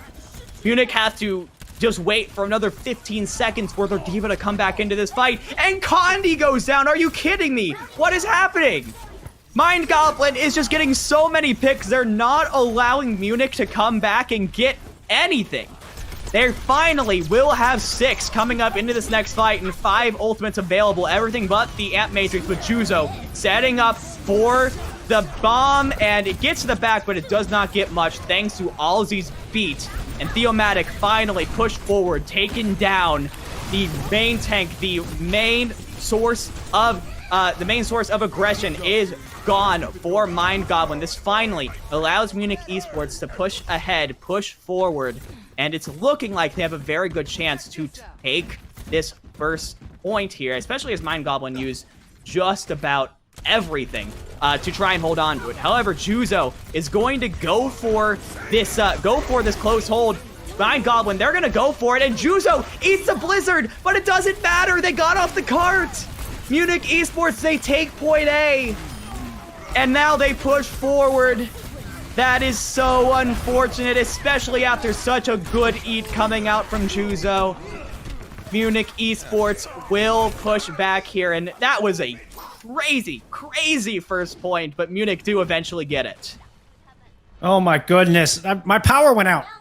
My power just went out at like the worst possible time. It looks like I missed an exciting point A. Hey, well done. Thank you for covering, my friend. It was an incredible point A. Munich was just getting picked off time after time, but they finally managed to gather the resources needed to get themselves into the second point. It doesn't look like they've got a whole lot of time to work with, and the ults are stacked against them. They fortunately do have this all-important high ground in the middle of the distillery, and Melio's going to open up with the Deadeye. That gets Immortality Field out. Might be some room to use this Blizzard if Trust Me can get it online. But Condi's going to respond from the other side. Here comes Mind Goblin looking to dislodge Munich. Munich doing a good job of rotating around, but Condi lands those shots. As the Cowboy pops off, continues to do so, finding the Reinhardt, finding the May, and Mind Goblin are going to make a stand. Yeah, Condi has been coming alive for Mind Goblin in this map. They needed that Cowboy player to start clicking heads, and that is what has happened so far. A minute 30 on the clock for Munich. That close point hold on the first point, getting held for so long before taking second point, has put them in quite a bad position as far as time. They have to get a win here within this next minute and 15 seconds, or else they might get stopped right here, right now. They do have the Shatter, the Blizzard, and the Beat, so the tools are there, but SXJ is back on this Doomfist. Munich rotating around the outside. What a punch! Shatter comes through from Exo, but he only finds the one. And the follow-up is just not quite there. Now the beat out from the defense to counter the Blizzard from Trust Me. Munich are going through all of their weapons. They're digging deep, figuring, what else do we got in the war chest? Because nothing is working right now. It's simply not. SXJ did a fantastic job of getting behind, and oh no, Alex goes for a remet kill. Instead, he will donate about 500 HP more of ult charge to the opponent, and that is not what you want to see, especially with Mind Goblin in the position they are right now. They have the ultimate advantage. Trust Me gets onto a desperate Torbjorn, trying to dissuade SXJ from getting into the backline as much as he has at this point. But now you don't have those Mei walls anymore. You don't have those freezes that your team can engage on. An initial Deadeye just to keep Mind Goblin from finding early picks with the Ant Matrix. Oh, SXJ smashes them against the wall. Theo does something similar with that giant Reinhardt hammer. And Mind Goblin coming alive in map 3. Theo and Kandi, the heroes they needed. XSJ all stepping up and making Munich really think twice. They're not going down just yet. Yeah, that was the defense that Mind Goblin needed. Things were looking so bad for them on those first 2 maps, but there they looked clean. They looked decisive. They were getting picks. They were pushing in on those picks. And Munich had trouble keeping up for the first time in this match. Is the momentum just turned? I mean, I feel like the winds have shifted. We said we needed Kandi to pop off. They have definitely started to even out. I can definitely tell you that. But this all comes for naught if Mind Goblin isn't able to push past what Munich did. And I'm 100% sure that Munich Esports is going to go for a similar close hold, just like Mind Goblin did. And it's all going to come down to how much time can Munich Esports get off the clock before Mind Goblin clear them off the cart. And look at Trust Me with the Doomfist pick. Oh my goodness. This could be absolutely lethal. This is going to be fast and furious. Up in the tempo of this hold on the back end. Now, I will say you sacrifice not having the Mei to pull the Doomfist in. So we'll see if Mind Goblin adapt and try to rush out of there. Looks like they are going to go back to a Mei their own. SXJ was thinking about the Pharah, in the past has been a decent way to break this close hold. Going back over to that Mei, they're going to have advantage in this Rhine matchup. Yeah, they will have advantage as they're just going to try and push in real fast. And Theo gets the kill. Trust Me goes down, and now Theo confident to push forward and put some pressure onto Exo, who's already sitting at half health. Make that no health. Exo is gone. Mind Goblin smashed through this close hold, not being slowed down hardly at all. Yeah, beautiful play from Mind Goblin there. Once again, I've said it before, I said it again. Doomfist is a high-risk, high-reward kind of pick to make, and unfortunately, the wheel did not land on the side of Munich there. Trust Me goes down early, and that one-shot potential, you needed that, because if without it, the utility of SXJ's Mei ends up coming up clutch. So now Mind Goblin push up with the Ant Matrix, with the Blizzard, probably with a Shatter as well. I don't feel like the Doomfist is as much of a detriment as we move into this corner. Deadeye out. Theo was booped up in the air. Nice little combo, but Theo's able to get the shield up, find some healing. Now very close to a shatter as they inch forward, closer to Exo. Kandi from the back continues to wreak havoc, finding one with the Deadeye, finds one with the Peacekeeper, and the Ant Matrix is not enough for Munich Esports to hold. We were talking about that Mind Goblin needed Kandi to step up, and he has stepped up in a big, big way. Now, I mean, Trust Me is still here, still causing some havoc and finding a few picks. Theo has to back up a little bit, and Mind Goblin get too scattered. Trust Me, starting to pick them apart. Oh, just at a sliver of health there. Trust Me gets away and forces Mind Goblin back. That is insane. insane from Trust Me. Condi was getting so many kills. It looked like Mind Goblin were for sure going to get that first point, but the Doomfist showing the potential, like you said, now has more room to work now that we're into this courtyard in front of the first point. So Munich Esports, they managed to hold on, but Mind Goblin are pushing back in with both Tankles and a beat. Self-destruct shatter combo finds 3. A combo as old as Overwatch itself.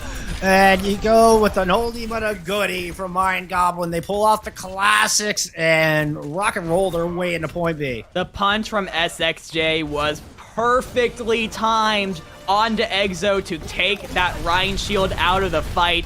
3 members of Mind Goblin, of Munich Esports, go down, and now Mind Goblin are 76.66 meters away from taking a map. Little D.Va duel up on the high ground as Juzo refuses to give Trust Me this space, doesn't want Trust Me diving in from above and landing on the back. I mean, it's just a great recognition what you need to do as the D.Va. You've got to keep track of this Doomfist at all times, or Trust Me is going to come in and decimate your back lines. Now Condi throws out the Deadeye as Mind Goblin choose to engage, trying to steal back this high ground. They know Doomfist is still back there. Aussie there with the sound barrier. Great positioning, manages to find 5 with that sound barrier, and Melio responds with a Deadeye of their own. Still no casualties here in our first engagement in point B. SXJ finally going down as Melio lands the shots, and now Trust Me has room to go in and work while everybody's caught in the corner.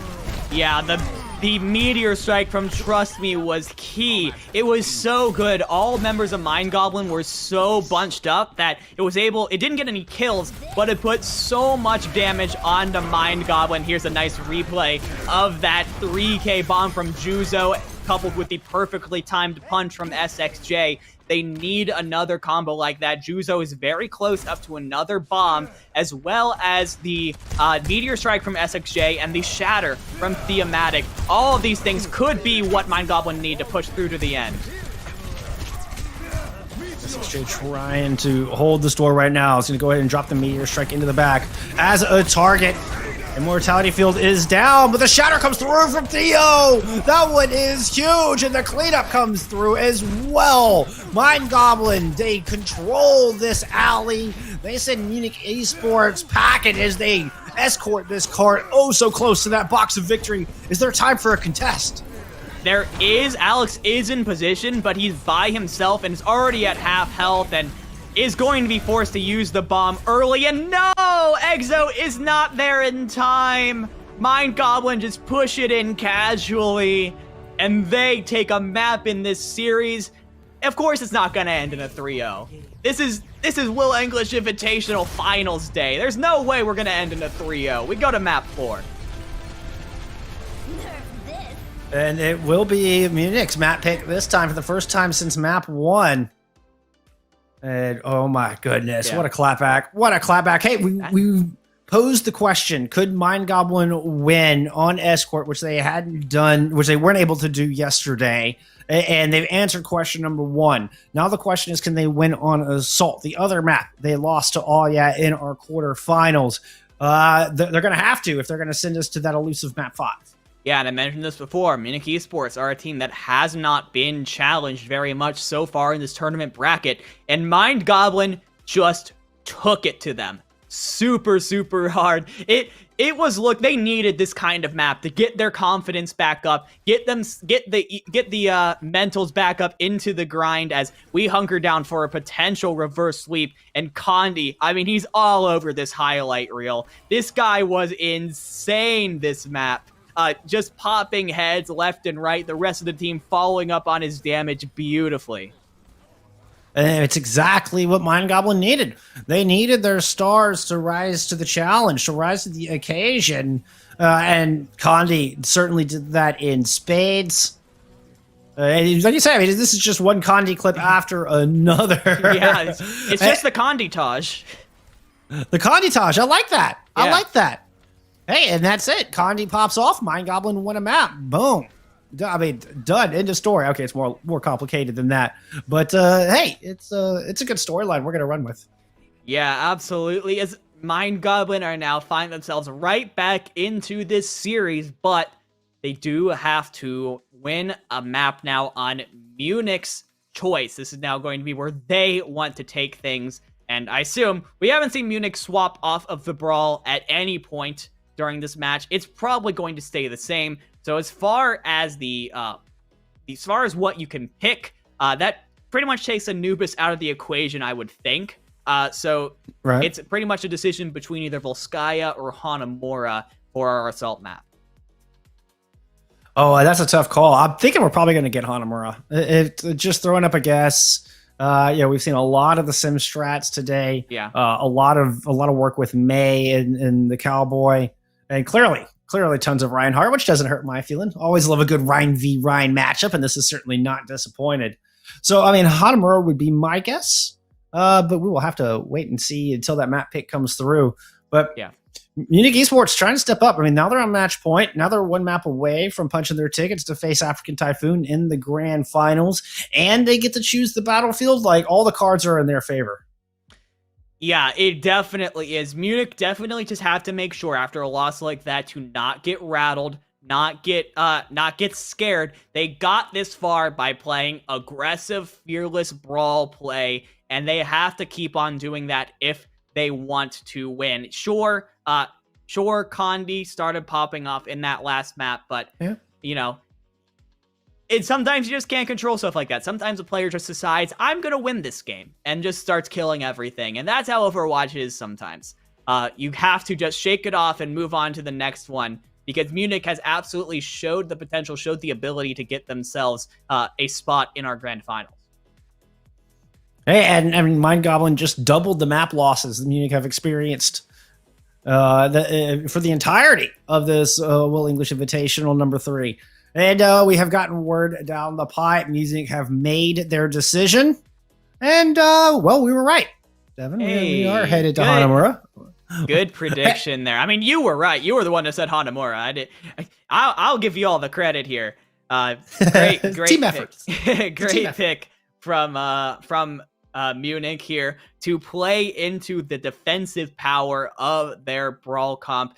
The Mei is super, super strong, especially on Hanamura first, because that choke point is just so perfectly wide enough that the Mei wall can just cover up the whole thing. And then, if you're assuming that we're going to be playing Brawl v Brawl on Hanamura, we're likely going to be seeing a lot of that right staircase up close to the point on point B, which again, the Mei wall will just get tons of value. It's actually going to be really tough if SXJ wants to keep on playing Doomfist to get value there if he doesn't try and get some crazy play going behind the backline. But the Doomfist is definitely viable. I anticipate we'll probably see the Ice Wizard comp. Yeah. At least at some point. More likely on the attack than the defense. But I mean, the Doomfist can punish that teleporter very quickly, able to get in position and make the adjustments, and then just go in and seismic slam into the teleporter and get tons of value. That shield just goes racing up, and the Doomfist can shut that down, I mean, as quickly as it begins. So definitely a viable pick. And I'm very excited to get into this one, because Mind Goblins certainly seem to have, at the very least, as you put, like, equalized. They slowed the momentum. They've definitely woken up here. They were losing the brawl. They were losing the brawl fights very consistently in the first few maps. Numbani, we saw them start to get some success, and then there on Havana, they really exploded and showed the potential that we all know they have as a former Contenders Trials team. And a team that beat the third place Contenders finisher yesterday in So, I mean, certainly outperforming, I think, expectations of them so far, making it into top 4 here against some very tough competition. That is a feat of itself. That is something for Mind Goblin to be proud of in of itself, but they want more. They're hungry for that grand finals, and they showed that. They showed that hunger. They showed that veracity coming in on map 3, and now looking to keep it going. We'll see. Have they shifted the winds entirely? Have they stolen this thing? Have they stolen the thunder out from Munich? Well, because now I'm questioning. Yeah, to do so, they will have to take some really tough brawl fight wins on Hanamura.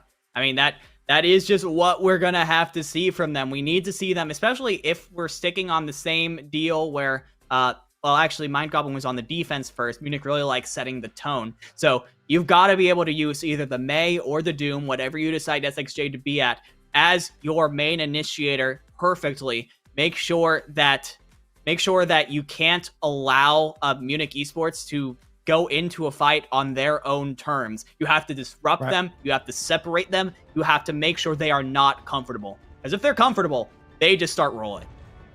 Ready for battle. Yep, no changes in sides. Mind Goblin will indeed defend again. Ooh, but look at and this.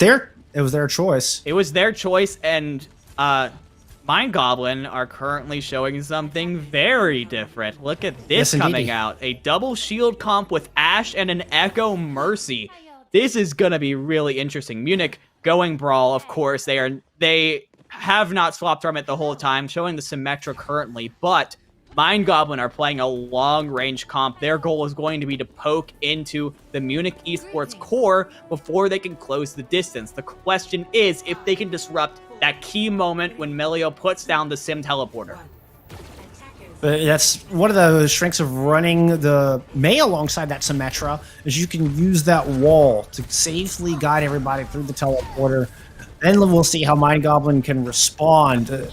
First step for Munich, though, get the teleporter up, get through the choke. Yeah. It is up. They're going direct to the point. No funny business here. Just straight to it. Get right on the objective and start planting your flag, brawling this thing out. Mind Goblin now poking in from the outside, watching progress build. 2 ticks already given up early. While up, Theo's in trouble. Juzo trying to come in with the save. Somehow Theo's still alive. Great heals coming through. Same cannot be said for the off-tank Juzo. The Sigma sacrifices themselves to keep Theo in this fight. Someone's got a touch! That the teammates can stick around, and nobody can. Theo gets bullied off, and there's no presence left on the objective.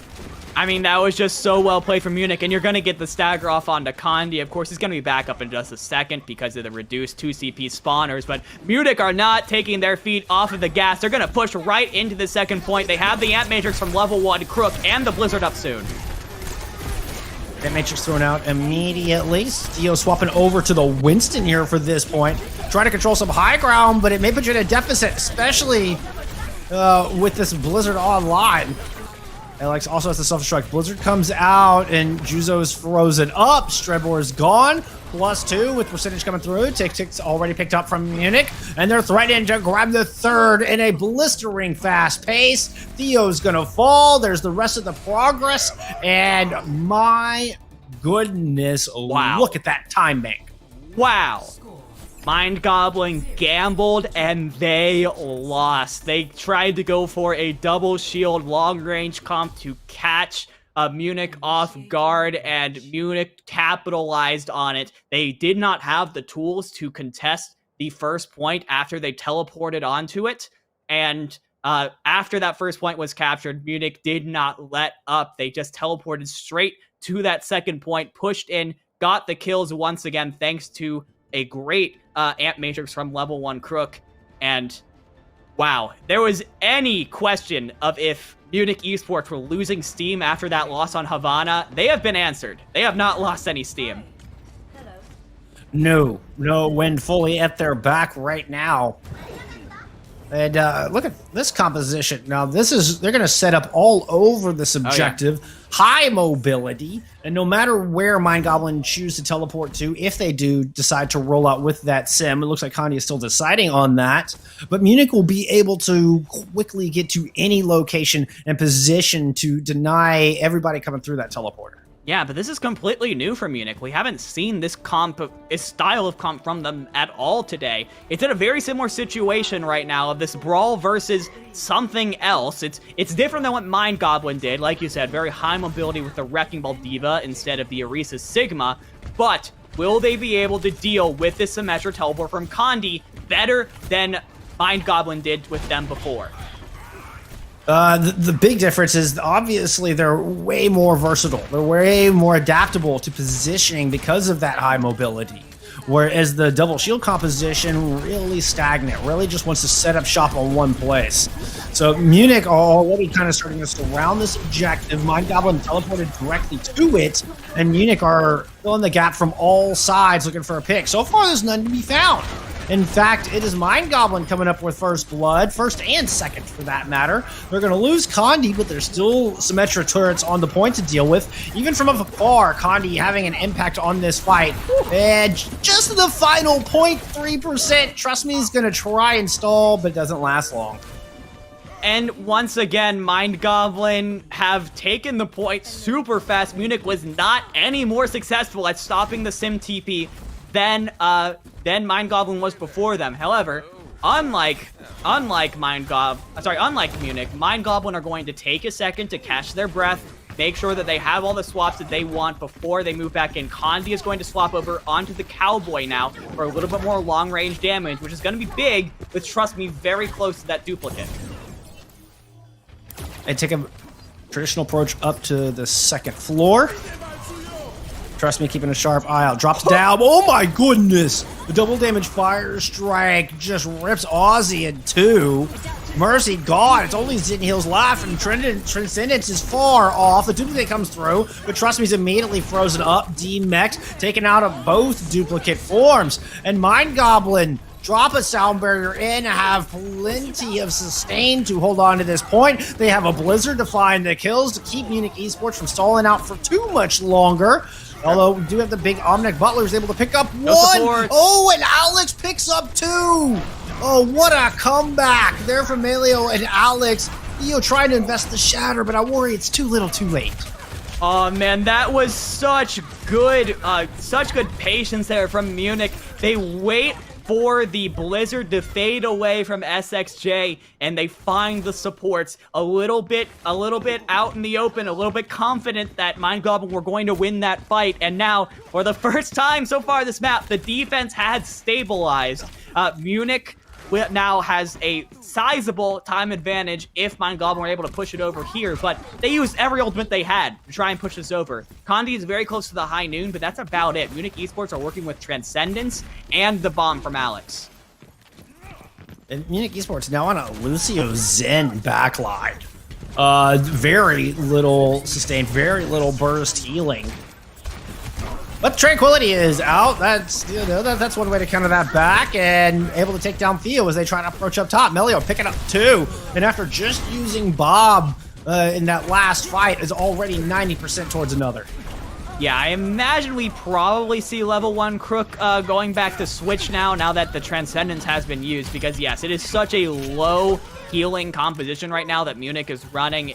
There's just no ability. But no, level 1 Crook is up in front, just daring the D.Va to try and take him out. So I think now he's going to head back and start pushing now that there's no way Mind Goblin is going to try and push back in on this. But a very effective try fight from Mind Goblin. You got the Transcendence out, you got the bomb out as well, and now you're pushing back in with 5 ultimates of your own. Everything except for the beat. You have so many engagement tools with the Blizzard, the High Noon, the bomb, and even the Amplification Matrix could work very well as we head into pretty much a Brawl 1v1.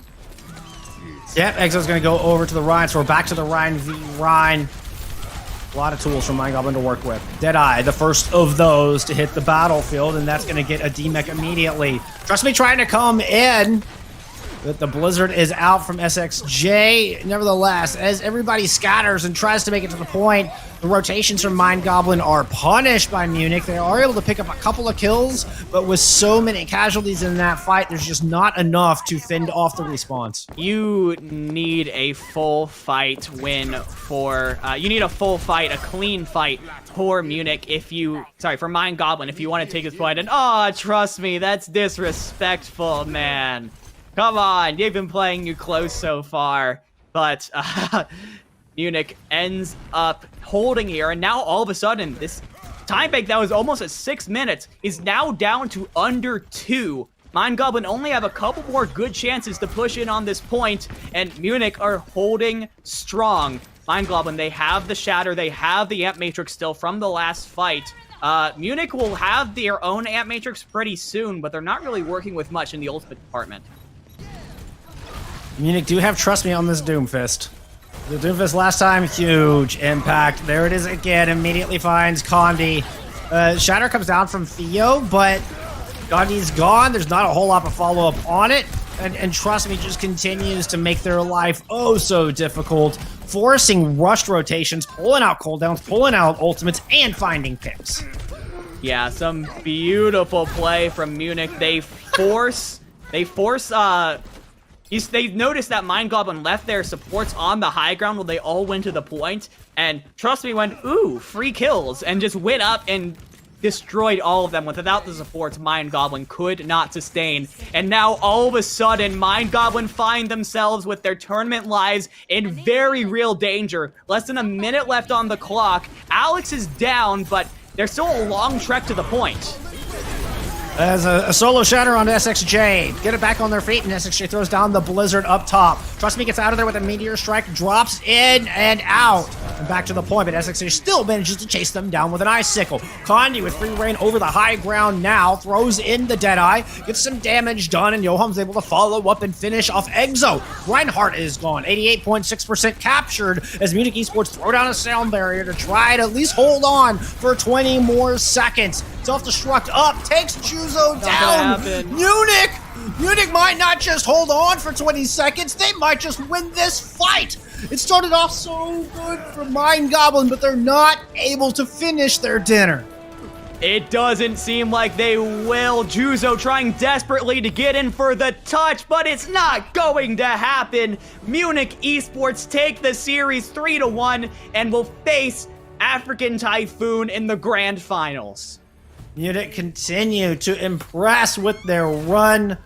They're now only dropped 2 maps in the entirety of the tournament and thoroughly earned my respect, your respect and admiration, and their way into the grand finals. Not only that, but a minimum prize of $500. Oh, yeah. Oh, my goodness. Money.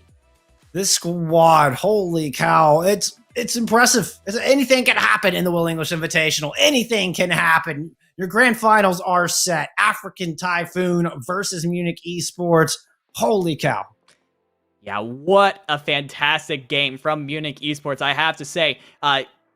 Respect to them for sticking to their roots, right? It was almost never during the entire course of this game that we saw them swap off of that brawl. And, like, why should they? Because they played it so well the whole time. Alex, I'm sure, leading the comms, leading the engagements for the rest of his team. And everyone else here did such a fantastic job of picking up on what their leader was putting down.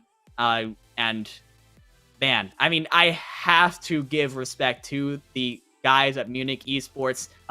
They are a really good team. They have a really good thing going here. Oh, yeah. Much respect. Much respect to both of our squads, for that matter. Mind Goblin with quite a showing, quite a run for this Trials team to come and make it to the semifinals. But alas, Munich Esports, they claim the victory here as we take a look back at our highlights from this series. Trust me, on this Doomfist, that was the real X factor at the end of the day. Trust me, was just demanded so much attention, so many resources, and still through it all, managed to find the clutch kills at just the right time. Oh, what a performance, what a choice. And those shatters. Oh my goodness. Yeah. Fatty shatties from both sides of the aisle here.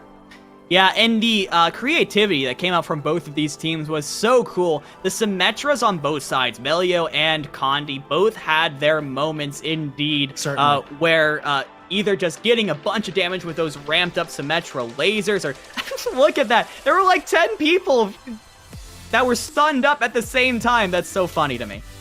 But yeah, the Symmetras allowing their teams to play creatively around their teleporters is so cool. It's one of the coolest things in Overwatch, in my opinion, because it just allows you to play around so much with your team's positioning and catching the other team off guard. Yeah, I mean, this is the Nimbani map where Munich just freaking destroyed. But after this, we'll come up to Havana, where it then just all of a sudden becomes the Condi show. Well, and Numbani was where Mind Goblin really started to find their stride. Unfortunately, as you see here, it took them until overtime to get there. I mean, they had 0 time on the clock when they finally unlocked point A, and a good run through the rest of the map. Like, they put up a great time, a lot of great engagements. I think they only lost 1 team fight after that initial taking, but 4 minutes were already gone. They weren't able to pull it back. They ride that momentum into a successful Havana. Like you say, Condi just came alive, really on fire, finding their stride. Theo was doing much better in the Reinhardt duel, seemed to be kind of coming out on top against Exo for the first time consistently today. Unfortunately, Munich, they struck back just fast and furious there in map 4. Yeah, indeed. I think Mind Goblin put up a fantastic fight throughout this map. But yeah, when it comes down to the Brawl Mirrors, which is what we saw most of the time, Munich Esports came out on top more often than not. Even though Mind Goblin were able to put up a very good fight, they really popped off on Havana. They weren't able to sustain that level of play through multiple maps. And that allowed Munich Esports to eventually pull ahead on Havana, where things got a little bit silly. Both teams tried to get off of that brawl and immediately got destroyed by brawl comps, so a little bit unfortunate there. But Munich Esports, ooh, nice little flick shot there from Melio to finish things off as Munich Esports secure your grand final spot. 22 teams enter, only 2 remain. African Typhoon, Munich Esports headed to the grand finals. 1 final match to determine our champion in the Will English Invitational 3. We're going to have Big Hungry Phil and LaFawn stepping up to the mic to guide us through our final first of 4 match. I cannot wait for this one. I'm going to be in chat cheering them on. Oh, man, y'all stick around. The best is yet to come. The grand finals coming at you after a short break.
Hi, my name is Williams IV.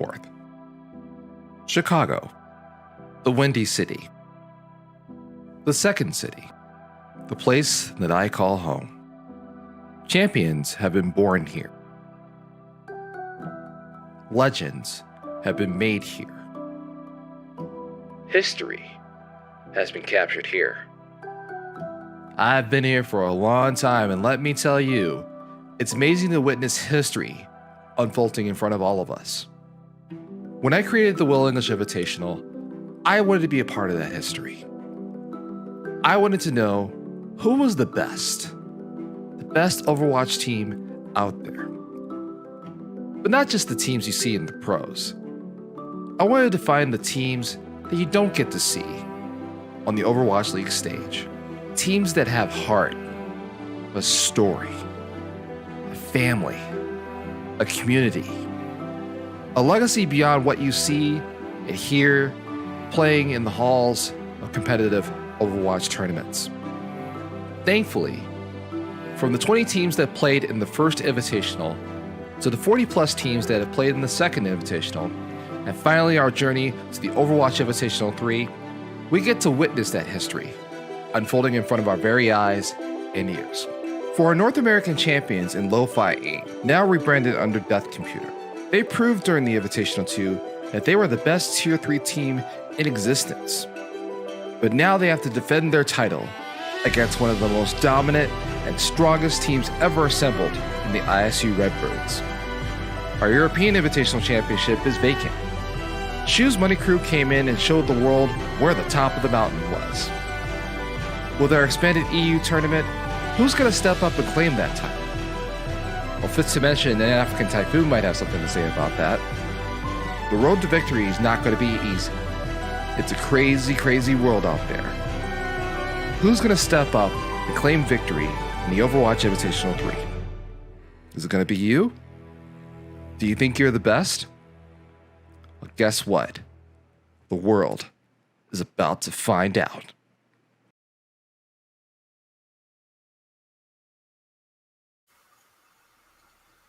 Hello everyone and welcome to the Grand Finals Analyst Desk for Overwatch Invitational 3.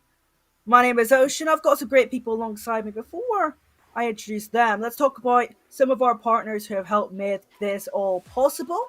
Well, I actually have to read this off because I've just forgotten what one of our sponsors is. Actually, I've just forgotten who the production company is and I work for them, so that's interesting. All production brought to you is by Project Gap at Gap Project with a K on Twitter if you want to go and check them out. And also, we have other partners here with Opera GX. If you want to install Opera GX, it's at !Opera in the chat. And of course, we also have a giveaway for some Astro A40TR headsets. It's !Giveaway in the chat to enter that. Anyways, BHP and the Fawn, how are you doing? Doing okay, thanks. It's been a long week, and what better way to cap it off here with the grand final. So excited to be getting into the action. I'm one of the people that says that Sunday's the beginning of the week, so for me it's just starting, and what better way to start the week than some excellent Overwatch action here in the Grand Finals. Phil, we got both sides of the same coin there, but yeah, this is going to be a good one.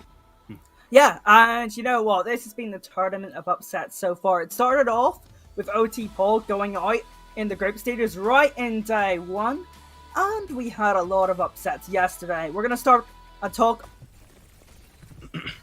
for you all to watch. Right. I'm going to ask you a question, Phil, if you don't mind. Talk to me about, what happened in their match yesterday? So, are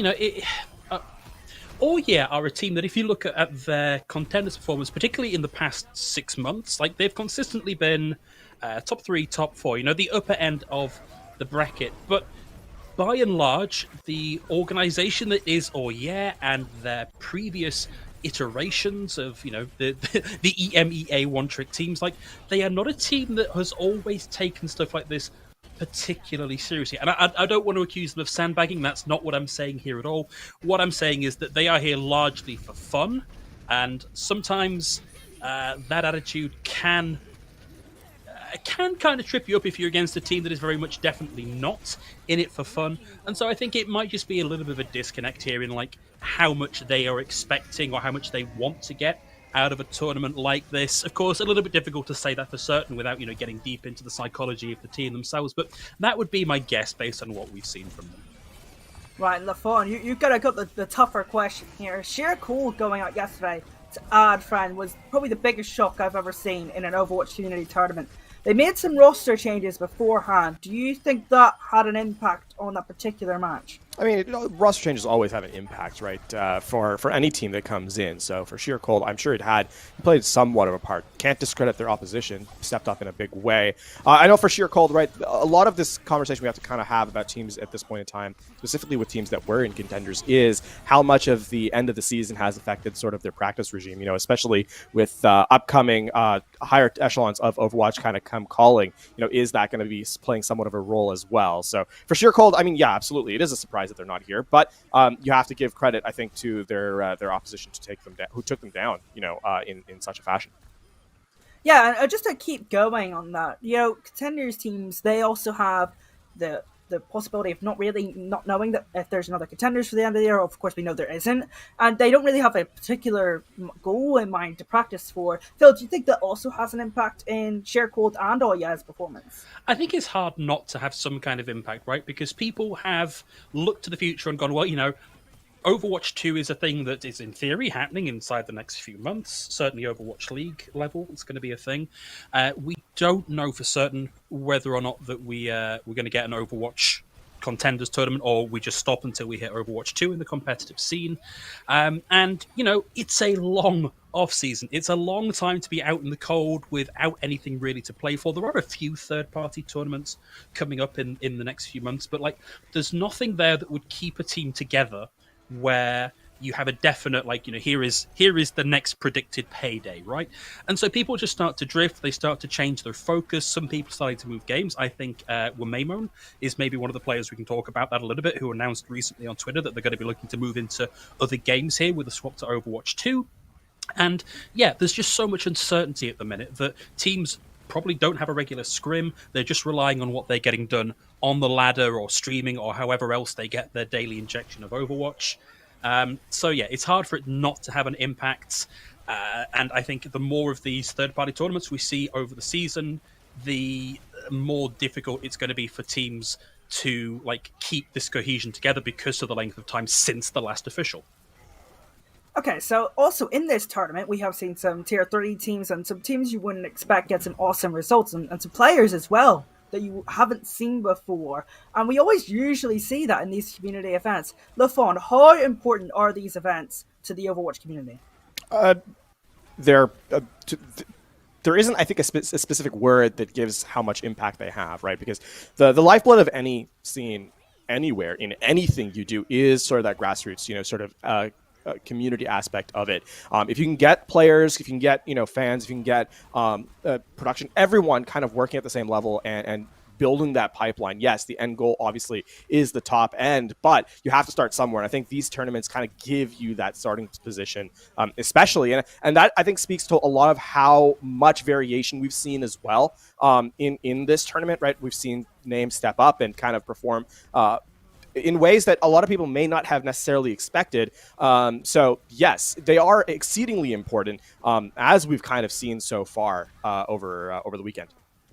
Just to jump in there, if I can, I think one of the interesting things to maybe mention here is let's have a look at AdFriend, who were able to take a map off of African Typhoon, who are arguably the strongest team that we currently have in this tournament. And, looking down the list as someone who follows the Tier 2, Tier 2.5 scene fairly closely, players that, for the most part, I'm not very familiar with. And now I will recognize those names going forward as, yes, that's the team. These are the players that took a map off of African Typhoon. So you're right, they can be very, very important to just build name recognition for these players. And you know what builds recognition more than anything else? A nice grand finals win, right? So it's time to potentially talk about our grand final. I'm extremely excited for this. Up next, you will have Munich Esports taking on African Typhoon. We're ready to go for this grand final, and it's time to talk about some of these players. African Typhoon, probably the favourite. There could be another upset in, well, the tournament of upsets if Munich Esports go all the way. Let's start highlighting some players. We're going to start by talking about African Typhoon. Phil, who have you got your eye on? So I want to look at NKZ, right? So first and foremost, let's just jump back a second here and think about one of the reasons that we maybe didn't see Sheer Cold getting further on in the tournament is NKZ is the off-tank player for Sheer Cold, and so Sheer Cold have had to bring someone else in and very quickly try and mesh that together. And NKZ actually has a little bit of a history here in the Invitational series. Previously, I believe they have performed in IV2. You have to remind me which team they played for, Ocean. You've got all that in your head, haven't you? Yeah, they played for Fourth Dimension, actually. The Fourth got to the Dimension. Grand finals. Yeah. And lost the not Sheer Cold, Choose Money Crew. Yeah. And, getting to grand finals, great position to be in. NKZ may be not the linchpin of that particular roster, but taking it forward a few months, NKZ gets signed to Sheer Cold and has had a really genuinely very good season in Contenders, stepped up and performed well above the level that was maybe expected of him coming into this Contenders Sheer Cold roster. And now that he's on African Typhoon, I think that the synergy he's shown with the rest of the team, and with Jaru in particular, has been really, really very strong. So I think we're going to be looking to NKZ for a lot of very strong play here. And when we look at what's been run, particularly in the semi-finals round, it's been an awful lot of Rhine Diva. And, if you were to pin one particular character on NKZ, it would be the Diva. So I think he's going to be a real linchpin in this grand finals and someone that we need to look at for big, impactful Diva play. All right, Lafon, another African Typhoon player that you want to highlight. I think I know who it's going to be. I know that Phil just briefly mentioned them. Talk to me about them. Yeah, it's going to have to be the main tank, right? Jaru has to kind of step in and be that force that you have to kind of keep an eye out for. And there is a reason for that. The compositions we've seen as of late in Overwatch, and especially here in this tournament, has been sort of the rush and the dive compositions that kind of step forward. We saw the Wrecking Ball play a little bit in our previous series. We've obviously seen a lot of Reinhardt as well. And I think those two characters specifically, those two heroes specifically, play such a very different role that if you have one player who excels at both and can be flexible across a range of maps, right? That's a player that kind of stands out in my mind. I think a lot rotates around the tanks these days, especially here in sort of the styles that we've experienced in recent Overwatch. And for me, NKZ is going to be a highlight for sure, no question about it. The thing is, though, is the main tank has to really step up in a big way and kind of be the linchpin for the team, so to speak. And I think for African Typhoon, if they can keep Jaru in success, then they definitely have a really good shot at this grand finals. All right, we've talked about the favourites for this grand final. It's time to move on to the sort of underdogs. Maybe you couldn't say that after their performance so far in the knockout stages. We'll be talking, of course, about Munich Esports. This time, we're going to go to Lafon first. What player do you have your eye on? I mean, it's Alex. Alex, right? We talked about NKZ on African Typhoon side. The mirror player here on Munich Esports has to be Alex, right? The off tank has been lights out, really, in many of these maps that we've seen from Munich. And I think one of the Diva specifically has been impressive. The being able to play the hero to kind of deny space and be sort of that aggressive option if needed has been incredibly critical for this team. And if Alex can continue that kind of excellence in that off-tank position, then there is a real chance here for Munich to at least contest pretty heavily against African Typhoon. And of course, Phil, as the play-by-play caster, you're looking for some big plays. Who do you think is going to provide that for Munich other than Alex? I think we've got to look a little bit here at Trust Me. We've spoken. I think we've named 3 tanks so far. Let's have a look at a flex DPS player. Actually, interestingly, if you look at Trust Me's Twitter, if you look at his Wikipedia page, he is listed as the off-tank player for Munich Esports. We haven't seen any of that from him so far over the course of the tournament. It's been in that flex DPS role. And in a similar way that we have a bit of history to talk about with NKZ, we've definitely got a bit of history to talk about here with Trust Me as well, because those of you that, like me, have been in the Tier 2, Tier 2.5 scene for a little while might recognize the name. formerly of, let me see if I can get this right, Team Tabletain. Apologies, my German is clearly not my first language. And Team Ak Keine Ahnung. Mostly as almost a one-trick, kind of a two-trick. They were in a sort of Torbjorn May specialist role on both those teams built around them. But what we have seen from them here this week is a lot more flexibility. And I'm thinking particularly on a map we saw earlier today, playing Havana, a lot of Doomfist play, a little bit of Echo play coming out from them and Hanamura as well. And those 4 heroes in particular, if you have the resources to put into them to help them build success, then they can absolutely take over the game. And I think as long as Munich Esports are clever about when and where those resources go into either their tanks or into Trust Me, then there's a very good chance here they could take this, particularly on the back of some big hero plays from a flex DPS player like Trust Me. Oh, now you know what players to look out for. Now you know who our teams are. We're going to throw to a quick word from our partners. However, don't go anywhere. When we come back, you'll have BHP and the phone ready to cast the action.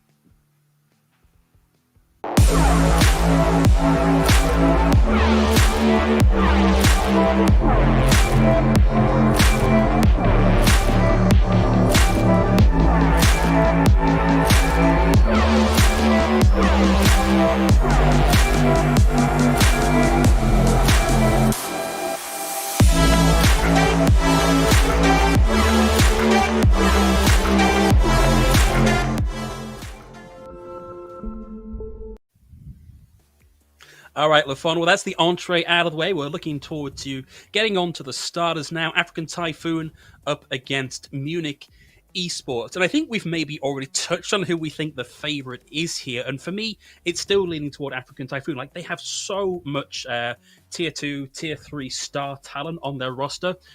Do Munich Esports really have a good shot at this?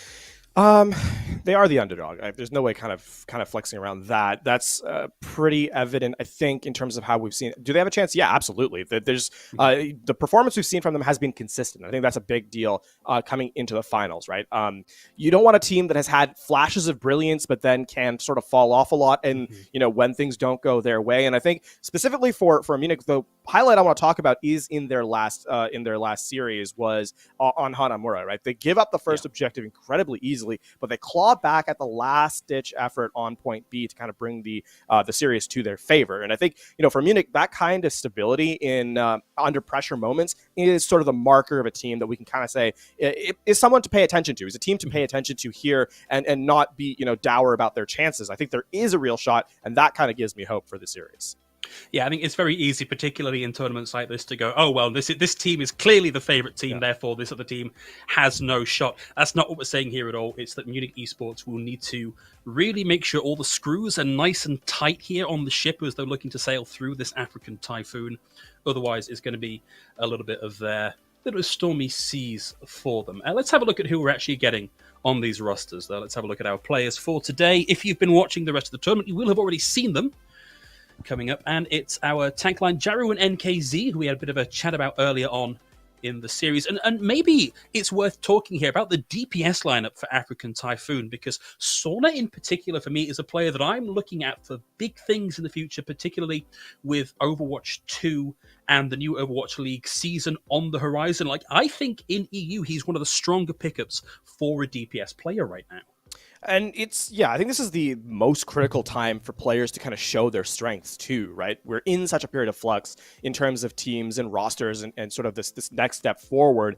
If you can perform to an elite level now, you're putting your name out there in a big way, right? And I think that's kind of what I'm expecting from players across the board here, not just African Typhoon, but Munich as well, is players, if they can continue to show excellence in play, are someone that, later down the road, a month from now, you're like, okay, that's a player to kind of keep an eye out for. And that's something that I think is going to be really important here. So Sauna, absolutely a player to watch out for in that DPS role. And we talked about the tanks at the top of the pre-show, Phil, but, they, as much as it kind of revolves around the space that they're able to create, the DPS have to kind of come in and clean up house a little bit. So that's something to kind of also keep an eye out for. How much are the damage players taking advantage of that space that's being created?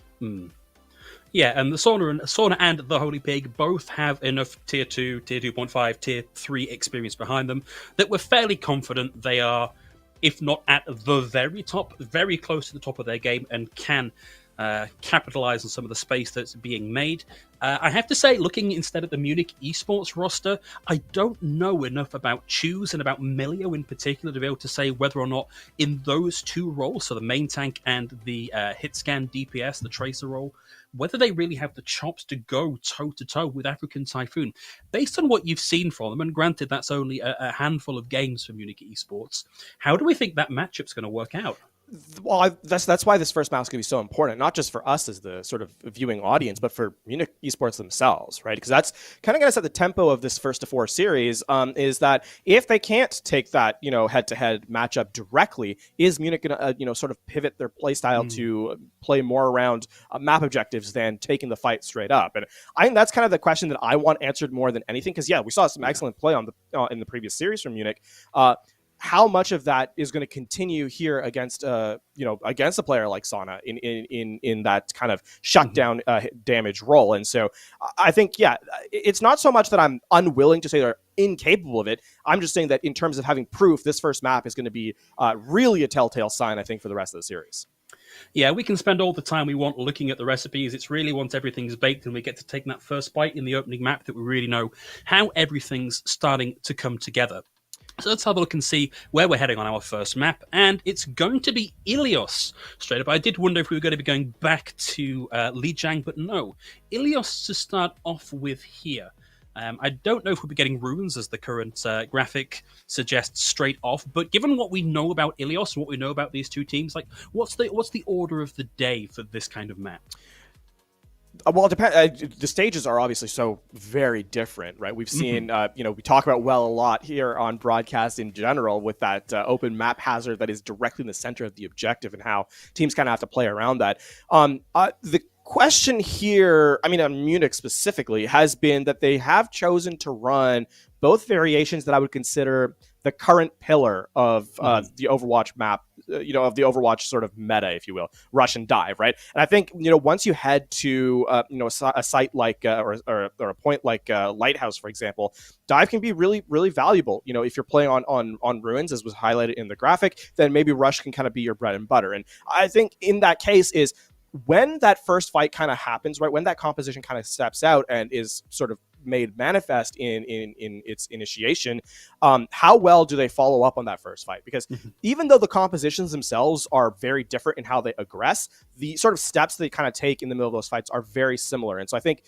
even if either team choose to play, the mirror rush composition or the mirror dive, it's that first real reset engagement that I think is so critical for just no matter what they're really running.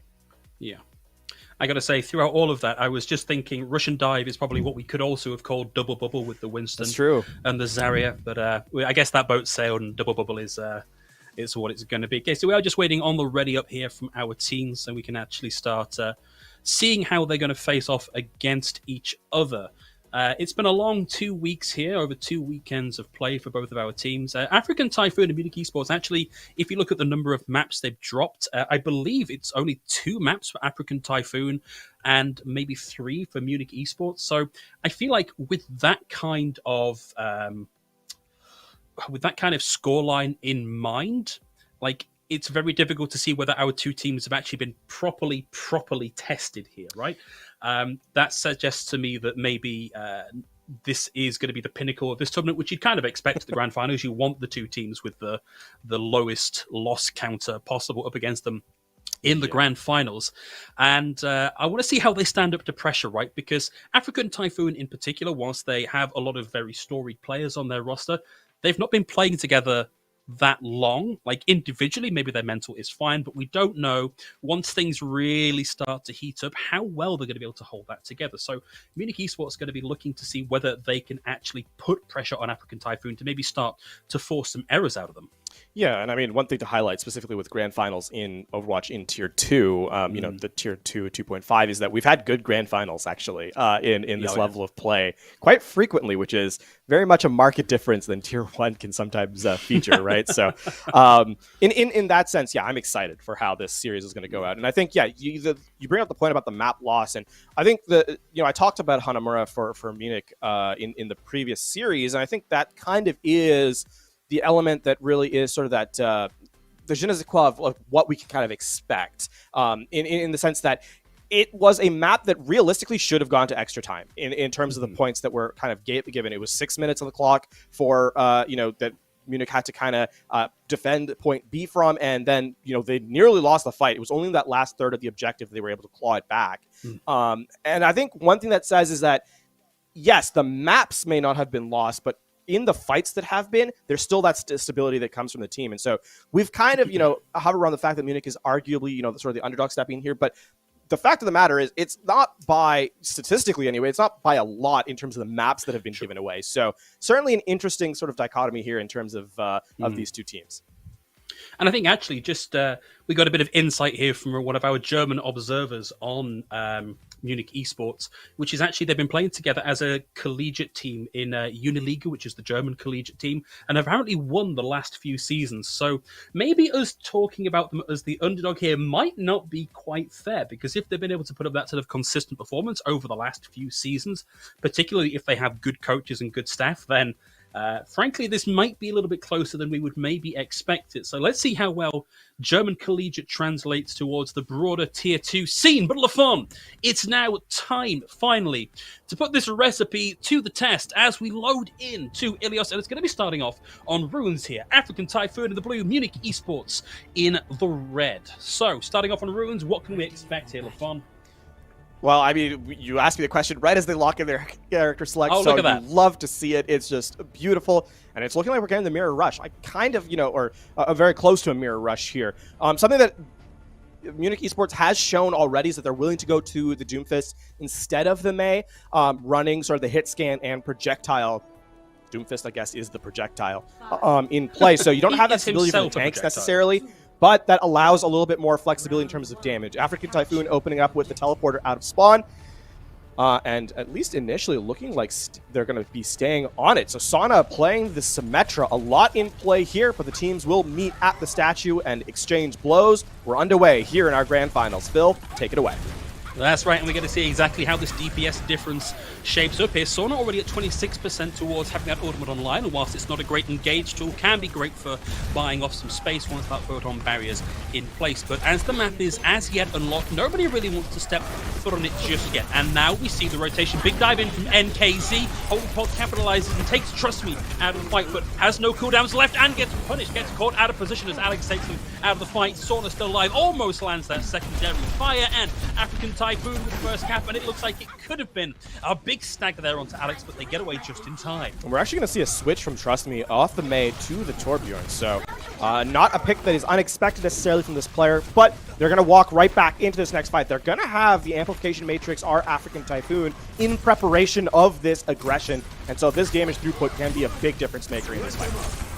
Of course, the longer this rotation takes, the closer we're going to get to Sauna having that online, but it's the Holy Pick first in that finds the pick onto Melia. We get the Sound Barrier committed and the Amplification Matrix, so both support ults now committed here by Munich Esports, and they've already lost one player going into this. This has to be an aborted push here. Munich Esports, unless they find a pick right this second, cannot expect this to go much further. Daru with the shadow puts the top on the ground, and Trust Me's back to spawn. Very clean here. The big part of what's kind of giving African Typhoon the space to work is how much the Holy Pick has been able to go into that backline and play aggressive in those picks. Yes, Melio's playing the hit scan Carrick with the flashbang, right? Running the Cowboy. The issue is the Holy Pick is kind of playing around that, and all that space, that's early pickoffs, are giving African Typhoon not just the wins, but the wins decisively. And now walking back in, the Sound Barrier and Self-Destruct is available. Stall potential for African Typhoon is immense.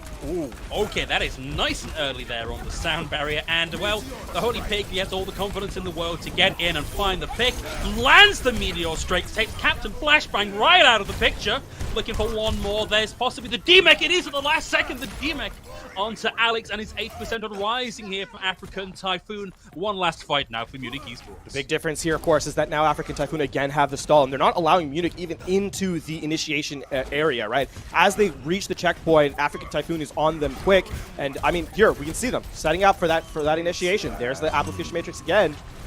Buying space and time, though, is the Deadeye as they walk forward. They get nothing out of it except a whole heckin' heap of space. Self-destruct in, over the back, a little bit wide, but it's Jaru that's down here. Exo lands the shatter.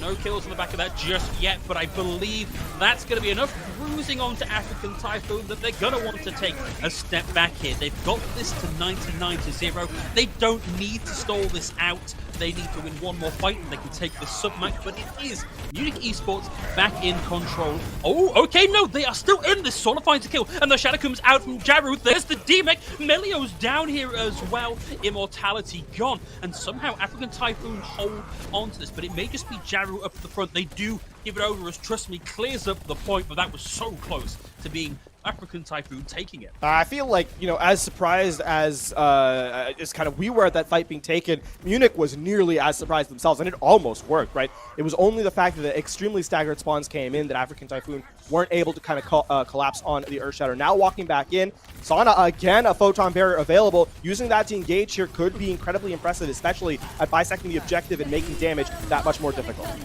Okay, we get the TP in first, and the point is split in half by the photon barrier.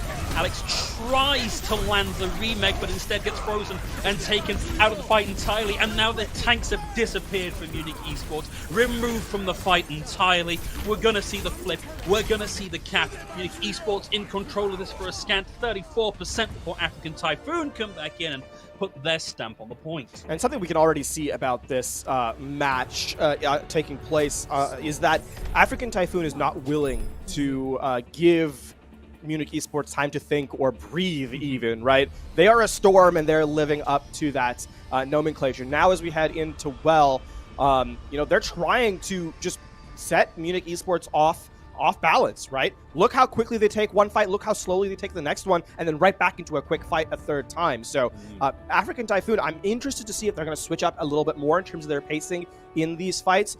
As we head to Wells, back to the rush. Munich Esports, though, you know, we talked about the dive at the start of the show. They're running that in now. A little bit more aggressive gameplay from Exo and company as Trust Me takes over the skies with the Pharah. Yeah, a lot of pressure on Trust Me, though, to find opening frags or to at the very least build a barrage quickly.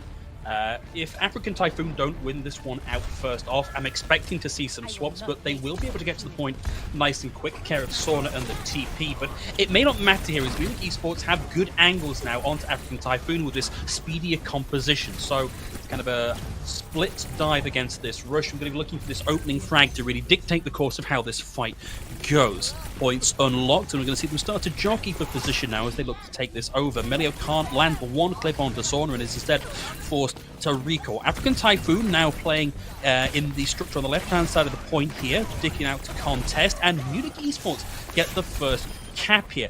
No kills either side, no real damage even being put anywhere by anyone. Trust Me and Melio closing in on their DPS ults, but they are ults that are typically pretty tricky to find value with. There's the nice concussive blast there from Trust Me, robs some of the value out of that amplification matrix, and there's the first kill. It's Ardion out of the fight, and now Munich Esports have a chance to really stabilize here and really put their name on the point. It's going to be Melio once again trying to go toe-to-toe with Sword, but is confounded by that teleporter, and Derek found that pick onto Alex whilst we're focusing with Melio. Sound barrier now from Watery as well. African Typhoon very happy to pour resources onto this. Exo finds the displacement kill onto Sword, the rest comes through. Melio gets nothing here with the pulse bomb, but the rest of Munich Esports, whilst the chaos has been unraveling, have been able to find the kills they need and are starting to solidify in the point fight. A little bit of an ambitious barrage there from Trust Me, but with that Blizzard being taken out, I believe this is going to be the hold in time. Yeah, they're going to slow it down here, and we can see Son actually go over the Cowboy here. A lot of this, you know, this has not really been, all of this has really been one fight, Phil, and even now, the skirmish continues as the point finally flips over to African Typhoon, pardon me. Yeah, what's that? Individual team fights with a clearly demarcated start and end? No, not today, say African Typhoon and Munich Esports, but I like this swap from Sauna. Will make this a little bit more difficult for Trust Me to really find value, but African Typhoon play closed up once more again in this box on the far side of the point, which makes it difficult for Trust Me to actually find a line in to do some damage. We'll see that Alex is holding on to the self-destruct. I expect that's just going to be used for the remech here. There we go, saw that remech come through. Melio on the hunt on the left-hand side here. Doesn't have Pulse Bomb yet, but is desperately looking for somebody to one-click. Sorna's able to find Exo, Sorna's able to find Aussie, and Melio now goes hunting for Sorna to put an end to the reign of terror on the Captain Flashbang. Trust Me takes them out of the fight instead. So African Typhoon are still in charge here, but they're losing players. Munich Esports, if they can move a little bit more carefully here, and if they can start to really capitalize on Trust Me's picks, they might be in a position to flip this. Oh no, looks like we've got a technical pause here, LaFarm.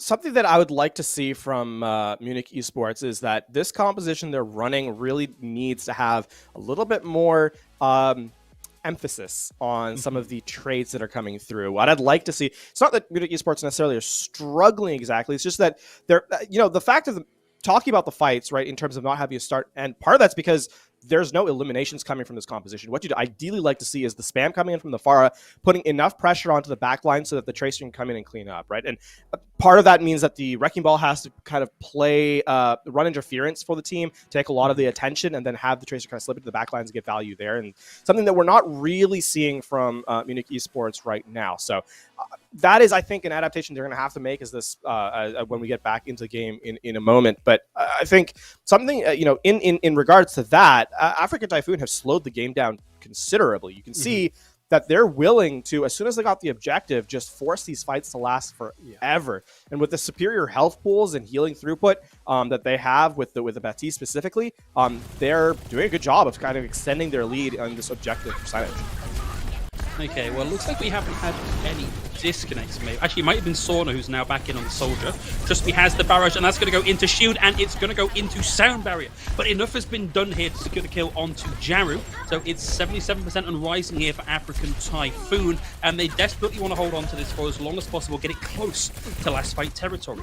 And they're starting to drag things back. Rory somehow finds the kill onto Trust Me there. Melio at low HP and no recall available.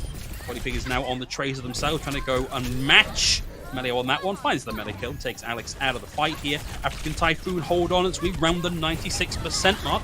It's still contested, and Exo just runs the Holy Pig over. I think as he finds Aussie, and Jaru's now back on the ball. Keeps this in contestation that little bit longer, makes it that little bit harder for Munich Esports to really get them off the point and secure this. But Exo, who's come in and found 2 million, is able to get the rundown onto Jaru here as well, and the flip comes through. Munich Esports are not out of this yet. You can see how once the Tracer and Pharah disappear into the chaos of the fight, they're much more effective. Right, we saw that, especially the barrage taking care of the Diva's mech, allowing that much more damage to come through, makes it a little bit more palatable for Munich Esports on the objective. African Typhoon switching up considerably, now bringing the Echo Mercy double in as they initiate with the self-destruct. Yeah, there's going to be an interesting minefield there from Exo, and Aussie already using that sound barrier, but somehow Exo's mine finds Sauna. And we'll lose Watery here as well. So Munich Esports looking actually set here to take this to 99-99. The ultimates are in their favor. They have control of the point. The kills are going their way. And Trust Me is having a field day, or I suppose you could call it a sky day here, given what they're playing. 95 and counting. Where is the contest from African Typhoon? It's going to be Jaru in at the last second to keep this alive. See the res come through, brings NKZ back into the fight. There's the barrage. Does a lot of damage, doesn't find the kills, however. So African Typhoon still with a little bit of a chance if they don't have the ults to play with.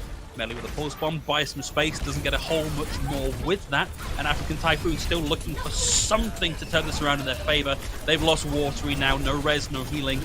That's it. As we start to see this go further and further through, I think this is it here for African Typhoon. Do you know what? Look, NKC and Sauna just made me look like an absolute idiot because they have equalized, and they have potentially more than equalized because Jaru got the minefield off, and it locks off that main line of approach from Munich Esports score. Wait, that was it. 80.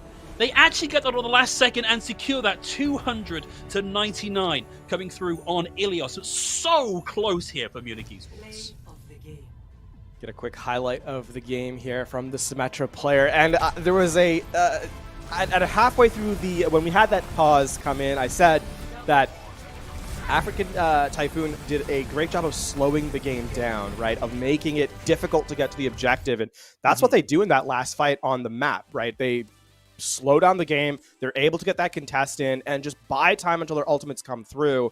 Once Munich Esports don't get the eliminations they need with their resources, and they're left wanting in many aspects. Both the ultimate's gone, no eliminations, no space. Then African Typhoon kind of just bides their time, making sure to contest, and once the point flips over, overtime takes away instantly, essentially. You step off the point for a moment, and it is gone. So African Typhoon will take the lead in the series 1-0. Rather anticlimactic end, but I think we still saw some really incredible performance from them in the totality of map number 1, at least here as our series begins. I think what we're learning from watching these two teams is also to never call the fights too early, because African Typhoon in particular have been so good at going, well, okay, look, from the sidelines, maybe this fight looks like it's over, but actually we think we've got a few more cooldowns. We can chuck out this, and oh, look at that, we found a couple of kills, and that's going our way again. And that's kind of what happened at that last fight there. I was like, oh, okay, well, African Typhoon, they're not going to manage that one, and then boom. Just within a span of 3 seconds, 2 picks come through, they get it, they flip it, and it's their map. And Munich Esports, I feel like only lost out on that one by a very, very slim margin. Like, that could very easily have gone their way with just a few chance interactions having worked out slightly differently. Yeah, and so I fully agree with oh. that. I think the point that I'm, the reference that I kind of have in mind has been that decisiveness, whereas African Typhoon has chosen to take or discard fights when necessary. They don't do it, by using all their resources at the same time. Yes, I think the point that comes to mind specifically is Ruins, when Jar used that Earth Shatter to kind of buy more space, and that was a fight that we weren't expecting, but they don't use much more than that, and it takes a lot of resources away from Munich because they have to respond, otherwise they just lose, right? So in that sense, that has been a difference maker in this series. And as we head to the further stages of this of the series, once we get to the objective-based game modes, sort of that revolve around the payload in a lot of cases, I'm interested to see if that changes at all, because it's a lot harder to force those fights on escort or hybrid than it is, say, on control or even assault. Yeah, absolutely. The terrain changes so much as we see the points start to move through. And let's have a look at exactly where we're going to be going to next off in our series. Remember, this is, of course, the first of 4, so we could be in for a long day here, LaFon. That would be ideal. We are going to head to everyone's favorite map, it seems like, in King's Row. And it makes sense, right? This is a map that, if you've watched Overwatch, you've seen King's Row professional, like in the competitive level, right? Like that's not a surprise in terms of the pick. I think it makes sense to go here, considering the kind of compositions that Munich looked the strongest on. As they kind of finished the rush composition, it has kind of been sort of the name of the game as of late here on this map specifically. That being said, African Typhoon looked incredibly practiced with the Rhine-based composition they were running. They did have that flavor of the Doomfist, which has been rather explosive in terms of its execution. Right, it's giving those pickoffs, and while it's not necessarily playing around the tanks, with the Mei and kind of bisecting the opposition, there is a lot in terms of that tempo that kind of comes into play. And African Typhoon has really enjoyed playing with the speed and pace of the game. So I think it's certainly going to be favored here to bias towards the rush, but hey, maybe the fire comes into play yet again. I was going to say, if you look at what's happened I guess both in Overwatch League and in fact Contenders EMEA, points 1 and 2 on King's Row. If you have a really top flight Pharah, you can take over the game. All you need is that one pick, and that's it. It kind of snowballs in on top of that. So it really wouldn't surprise me to see, for example, Trust Me back in on the Pharah, trying to make a bit more space with that.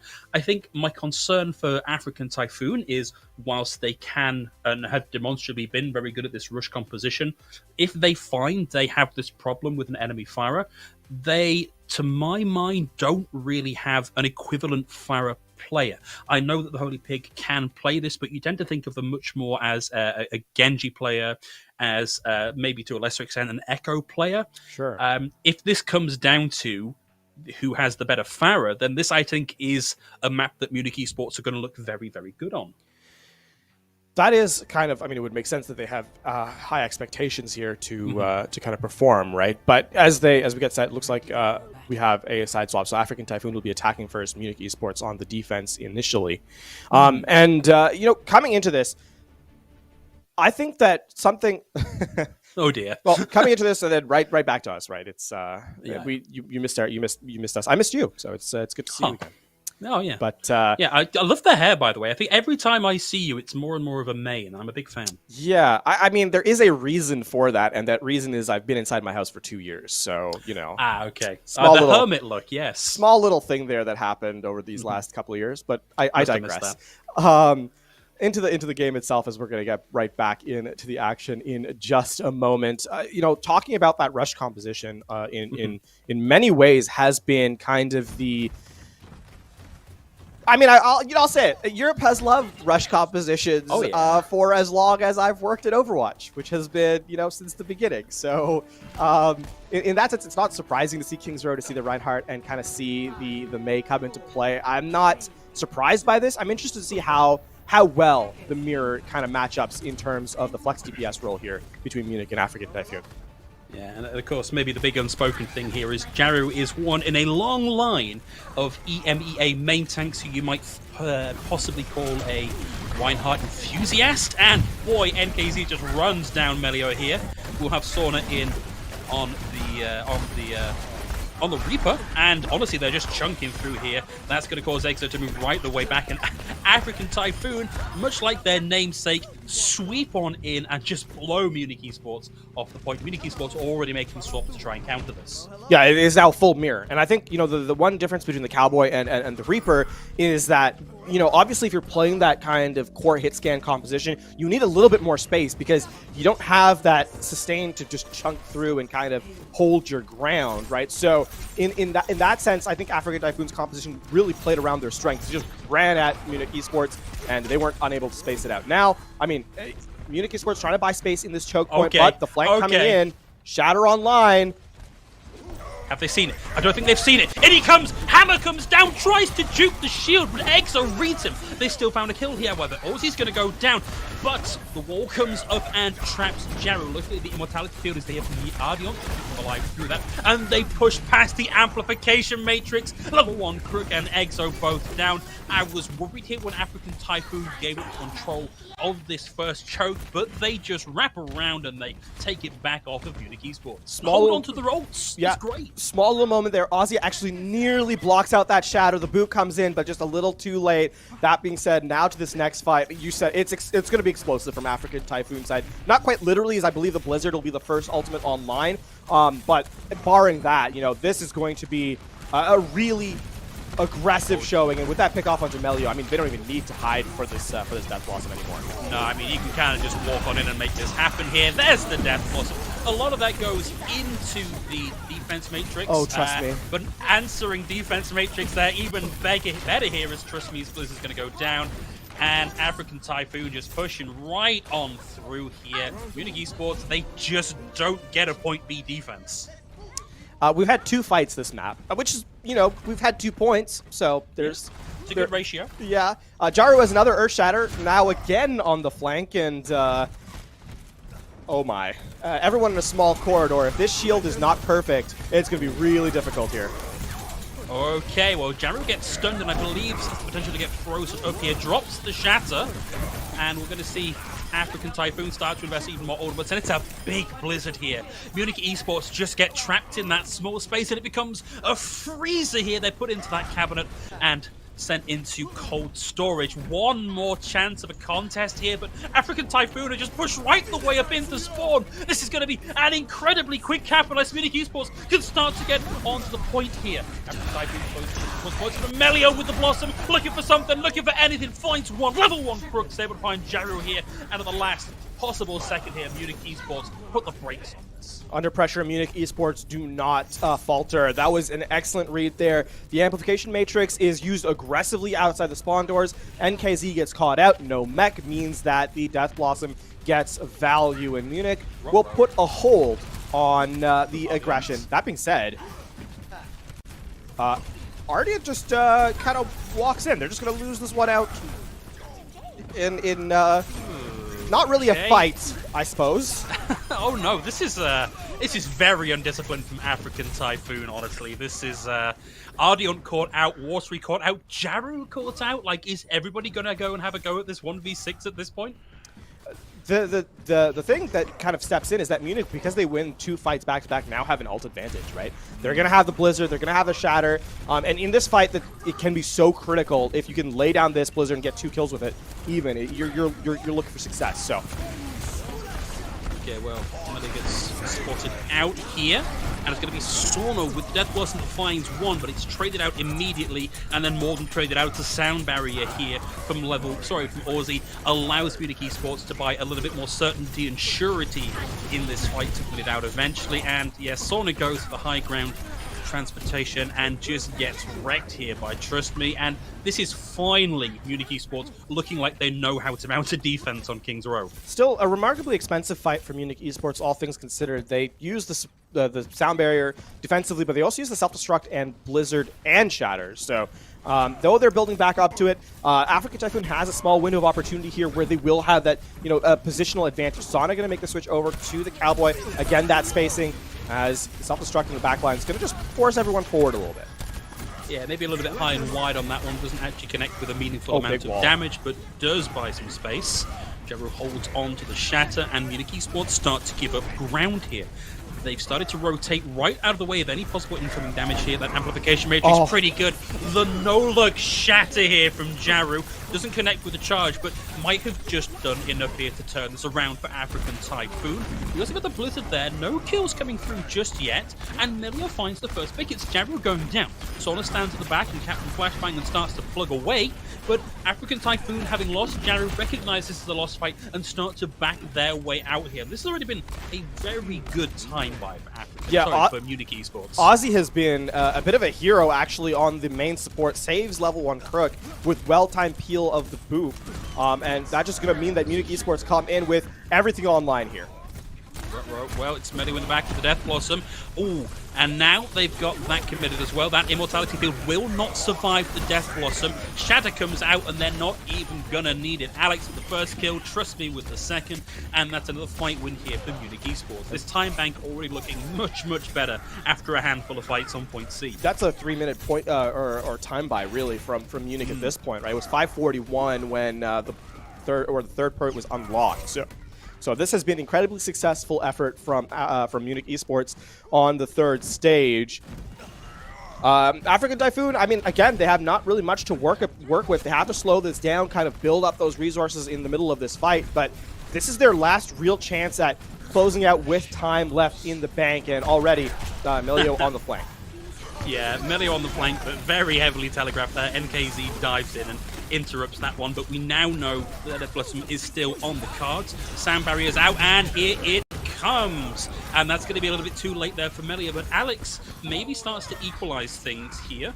Sauna starts to plug away, finds 2, and now has this High Noon in play. It's the only ultimate actually online right this second for African Typhoon, and look at that top left corner. Melio has made this this panic swap, this last second swap over to the Widowmaker to try and find some impactful kills, but Sauna pushes forward behind the safety of the shield to find the D-Mech, trying to stop people coming out of the spawn, but it's not quite going to happen. Level 1 Crook now in trouble. Sauna gets him right with that headshot at the final few seconds. 3.36 meters here with 22 seconds left on the card. Jaru lands the pin, takes Exo out of the fight, has the Shatter, and may not even need it here as Milo is the last to fall.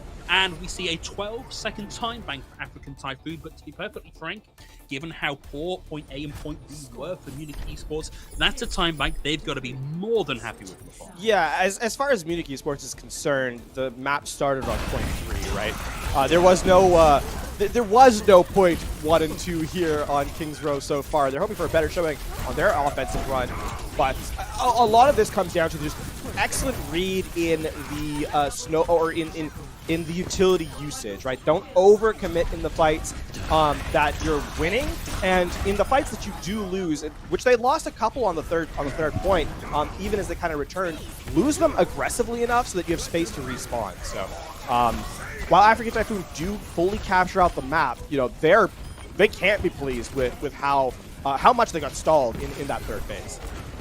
Yeah, it's going to be pretty frustrating to be so dominant on the first two, and then just not quite be able to replicate that on point C. Has to be a little bit frustrating for them. But it is now their turn on the defense here, and given how poor Munich Esports were, like let's be frank here, how poor they were on points A and B, if African Typhoon could mount a good point A and a good point B defense, that 12-second time bank might look pretty meaty. I'm almost expecting an overtime cap at the very least here for Munich Esports, unless they really, really step things up here, LaFon. Well, they're going for the one-shot potential as Trust Me rolls out on the Doomfist initially. That being said, it's going to be very difficult. The only real player on African Typhoon that's going to be vulnerable is arguably Ardian, actually, who can be taken out of the Immortality field. Everyone else has some sort of dismissal ability in terms of spacing. So keep an eye out on Trust Me, because it's going to have to be magic from the Doomfist player here. Yeah, and I think it's going to be a long rotation to get set up here, so they may end up wasting a lot of time on this rotation, but they've successfully made their way through Hotel and effectively flipped the map and kind of picked up that defensive positioning here. And it's Exo that's down first, went for the charge onto Jarry, but it didn't connect, made them vulnerable to Sauna, who is already at 60%, nearly 70% from having this ultimate ready to go. Takes a bit of damage, backs off to the safety of the point and the waiting Reinhardt shield, but that is the first fight win here from African Typhoon on point A. They do get the D-Mech here onto NKZ. Not really relevant in the whole in this fight, but could be an opportunity to be up a half a player as the next fight commences. That being said, African Typhoon, they win the fight out, and they don't actually give much in terms of resource over to Munich, right? The only thing that's kind of be online here is level 1 Crook with the Amplification Matrix. They need to initiate with this. And in fact, they do. Nice wall. Amplification Matrix comes up, and African Typhoon maneuver out of the way of it, and Aussie is able to get in and find NKZ. That guarantees the 5v6 here in favor of Munich Esports, and kills are starting to trickle on through now. There's the D-Mech onto Alex. There's the kill onto Alex. And Trust Me may be here with the Doomfist, but look at all that overshield that is there from Watery's ultimate to be Exo down as well. Trust Me is still in this. Oh, has spotted Ardion up here. Finds the punch there, won't find the kill, and Melio now has to back out of that blizzard and doesn't find anything with that high noon. The shatter comes out from Jaru. Trust Me is down. Oh Immortality no! field's gone, and that was very, very unfortunate. Heck of a wall there from the Holy Pig. Interrupts the shatter, and African Typhoon holding on. They've given over one tick here, and the Sandberry gets given it by Aussie, I believe, just to try and frustrate any damage that might have come through from that self-destruct from NKZ. And they are starting to get a little bit more control of the point here. They're up to 2/3 and counting. Notice African Typhoon keeping this contested. I think they're going to go for a last-second contest here, but they've lost the Holy Pig. Any contest they have here is just about burning time off the clock. I don't see them coming back from this one, LaFon. This is going to be very difficult. They're not done yet. The sound barrier is committed, and they're buying space. Alex able to find one pick, but Trust Me is now down. Melia has the high noon. I don't think that's going to be much use here. Jaru holding down the 4 and the self-destruct in the back, but Sorda still finding kills. Oh, and Sorda's able to find Melio here. It looked like that was a done deal, but at 97%, Munich Esports are scrabbling to find this final 3%. Sorda's going to pop that Deadeye and finds Aussie here. And again, I've called a fight, and I've called it way too early, LaFon, because African Typhoon just dig their fingernails in the last few percentage points of the fight and keep it on point A. Yeah, that's, again, recognizing the window of opportunity is the mark of a great team in African Typhoon. They see their win condition barely slip in front of them, and they take it and run with it. And that means that African Typhoon are now in the last fight territory. They have the ability to close it out. They're going to have the Blizzard gear as they slow the map down with the Amplification Matrix early. 30 seconds on the clock, and Munich Esports are caught up in this little room under the hotel. Shadow comes in, but the Holy Pig pops the wall and stops the follow-up damage coming through. NKZ gets Trust Me there with the self-destruct, and it's over and done. I don't mind calling this one. 11 seconds left on the point. Munich Esports will get a touch and a contest. They are not getting a solid team fight, and African Typhoon surge forward. They're happy to get a little bit closer towards spawn and stop this happening, and it's a 5-player kill streak for NKZ to round the map, and it is a shutout here for African Typhoon. Munich Esports not getting to see any more of the map. Take a minute to breathe because the teams did not give it to us, specifically African Typhoon. Melio going to get the highlight of the game. Unfortunately, not the map, though, so it'll have to be a small consolation prize. You got it. The real difference maker in this series to this point, which has put African Typhoon up 2-0, has been the pace of play. And, there's a lot of times where we, as casters say, oh, the tempo of the game is quite high. You can see what I mean by that immediately. It's evident, right? Fights that we don't think, or we aren't conditioned to expect, African Typhoon takes. And not only do they take them, they win them, which is the more critical aspect of sort of the big, of this series. And so I think as we head, into the later stage of this series, African Typhoon has not let their foot off the gas, and that has been something Munich Esports has not been able to recover from, at least so far in our series. That's right. I mean, you can think of Overwatch as like, it's a series of team fights, right? You have team A on the defense wins a fight, cool, there's a big old reset and we get in the next one. And African Typhoon just don't want to give us that certainty, right? They just want us to keep going right the way through. And, it could be draining to play, it could be draining to cast, to be perfectly honest, Lafon. I feel like my reduced lung capacity at the minute is not being helped by African Typhoon's pace. I will add to that, though, that to play this aggressively runs the risk of failing miserably, right? We saw that in the third stage of King's Row. When you play that close to the line and often try and force things over it, you're going to have fights you just lose because you don't have what is required to win them out. I think the most critical part of this is not that African Typhoon is forcing those fights, it's that they're winning them, and then even when they don't win them, because it's going to happen, they're still continuing to put that execution in play. So definitely a sign that African Typhoon has the confidence to play this close to the red line, if you will. Yeah, absolutely, right up against that red line. And obviously, this is a 2-0 point now for African Typhoon. It's not match point yet. This is, of course, first to four. So Munich Esports, with the map pick in their favor, still do have plenty of time to stage a comeback and get some points on that board. So let's have a look and see where they're opting to take us next, Lafon. And it looks like for our payload map, we're going to be going to Junkertown. So Junkertown, lots of long-range options, particularly on that point A. I think it's a while since we've seen this played at like a high competitive level. It is certainly a map that can be that can play out one of two ways, really. The map either slows down tremendously because players or teams play sort of the sniper compositions that kind of rely on those long sight lines, or you could play very quick and fast-paced in your face style. So the polar opposites, if you will, in terms of execution. I'm sort of trending towards one more than the other, at least with how African Typhoon has been playing so far. So interested to see how that kind of works out. Yeah, definitely. And just a quick note here, by the way, of course, it's not an easy job to bring you this level of production over an extended week like this, so I want to give a big shout out to our production partners, Project Gap. We'd love for you to go and give them a bit of love on Twitter, and that's, I'm actually just scrabbling here, it's Gap Project, and Project with a K on Twitter. Go and give them some support. Go give them a follow. They've been doing a stellar job for the past 2 weeks. And of course, we get a lot of support here from Opera GX, the browser for gamers. And if you're interested in downloading that and really leveling up your play, that's !Opera GX in the chat for all the information you could want. We are going to throw to a little break while we give our teams a chance to flex their wrists and get a drink. We'll be back in a few minutes. Don't go anywhere.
Hi, my name is Williams IV. Chicago, the Windy City. The second city, the place that I call home. Champions have been born here. Legends have been made here. History has been captured here. I've been here for a long time, and let me tell you, it's amazing to witness history unfolding in front of all of us. When I created the Will English Invitational, I wanted to be a part of that history. I wanted to know who was the best Overwatch team out there. But not just the teams you see in the pros. I wanted to find the teams that you don't get to see on the Overwatch League stage. Teams that have heart, a story, a family, a community, a legacy beyond what you see and hear playing in the halls of competitive Overwatch tournaments. Thankfully, from the 20 teams that played in the first Invitational to the 40 plus teams that have played in the second Invitational, and finally our journey to the Overwatch Invitational 3, we get to witness that history unfolding in front of our very eyes and ears. For our North American champions in Lo-Fi AIM, now rebranded under Death Computer, they proved during the Invitational 2 that they were the best Tier 3 team in existence. But now they have to defend their title against one of the most dominant and strongest teams ever assembled in the ISU Redbirds. Our European Invitational Championship is vacant. Shu's Money Crew came in and showed the world where the top of the mountain was. With our expanded EU tournament, who's going to step up and claim that title? Well, fits to mention an African Typhoon might have something to say about that. The road to victory is not going to be easy. It's a crazy, crazy world out there. Who's going to step up and claim victory in the Overwatch Invitational 3? Is it going to be you? Do you think you're the best? Well, guess what? The world is about to find out.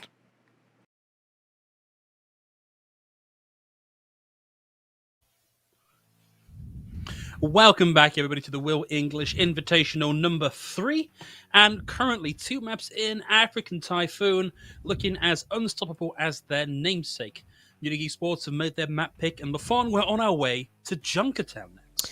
Yeah, at the top of the break, we mentioned, sort of what we could kind of expect to see in terms of stylistic setup, but we got to talk a little bit about, another part of the game here that's not the mechanics, it's not the, the in-game such. It's how well is Munich Esports holding up under the pressure of being down, not just 0-2, but also the fact in how we got here, right? It was down to the wire in the last stage of Ilios that they could not convert to a map victory.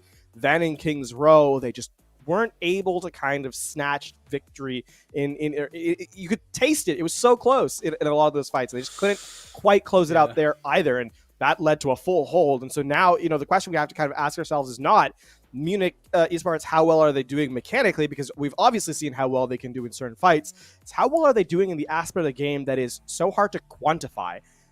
How are they thinking about the game? And that really is going to be, I think, the telltale sign of this third map. Yeah, I mean, African Typhoon are, I think, kind of an exhausting team to play against. They're certainly an exhausting team to cast, right? Because they just never stop. They're quite happy to try and take as much space as you will let them take. And if they don't let you play the game the way you want to play it, at the speed you want to play it, that can be so frustrating. It really can. The last time I remember seeing a team that played kind of like this, and throughout the eras of Overwatch, there have been teams that you can kind of point to as having this style of play, right? You think back to early pre-Overwatch League days, the Selfless Gamings of the world that would just run, at you and kind of say, what are you going to do about it, right? Obviously, we've seen teams that in China specifically, and then in South America as well, or at times, is having those levels of gameplay that is hyper aggressive. Just taking fights that aren't expected. I think we're seeing some of that come into play here as well. And for African Typhoon, they're not just winning in game; they're winning the mental battle too. Because if you're taking fights this confidently, it's hard to kind of find space to work if you're your opposition. And look, LaFon, I kind of don't want to talk about it because it's still 3 seconds until... Okay, fine. I was thinking, are we actually going to get the pirate ship here? No, it's straight into that double sniper. Not quite the mirror here, as we'll have Aussie on the Mercy here for Munich Esports. I was hoping for a second we were going to get that Bastion, but regardless, let's see how this works out. It's going to be Melio on the low ground, nice long sight line, but has given up the high ground control to Sauna on the right-hand side. You can see some spot checking going on here from Melio, making sure that Sauna doesn't get too big an angle to peek over. And African Typhoon start to clear this early point, and Munich Esports have let them have it. Munich Esports are happy to control this low ground here just before that point A cap. And we're still waiting on this first pick. Like, this has been a lot of jockeying for position so far, Fon. Yeah, and we talked about Sauna saw the opportunity, but in fact it's gonna be Trustme who takes the first elimination, and that's gonna give so much more space here now to Munich Esports. Again, Munich Esports starting to more than equalize this here as Alex finds a pick.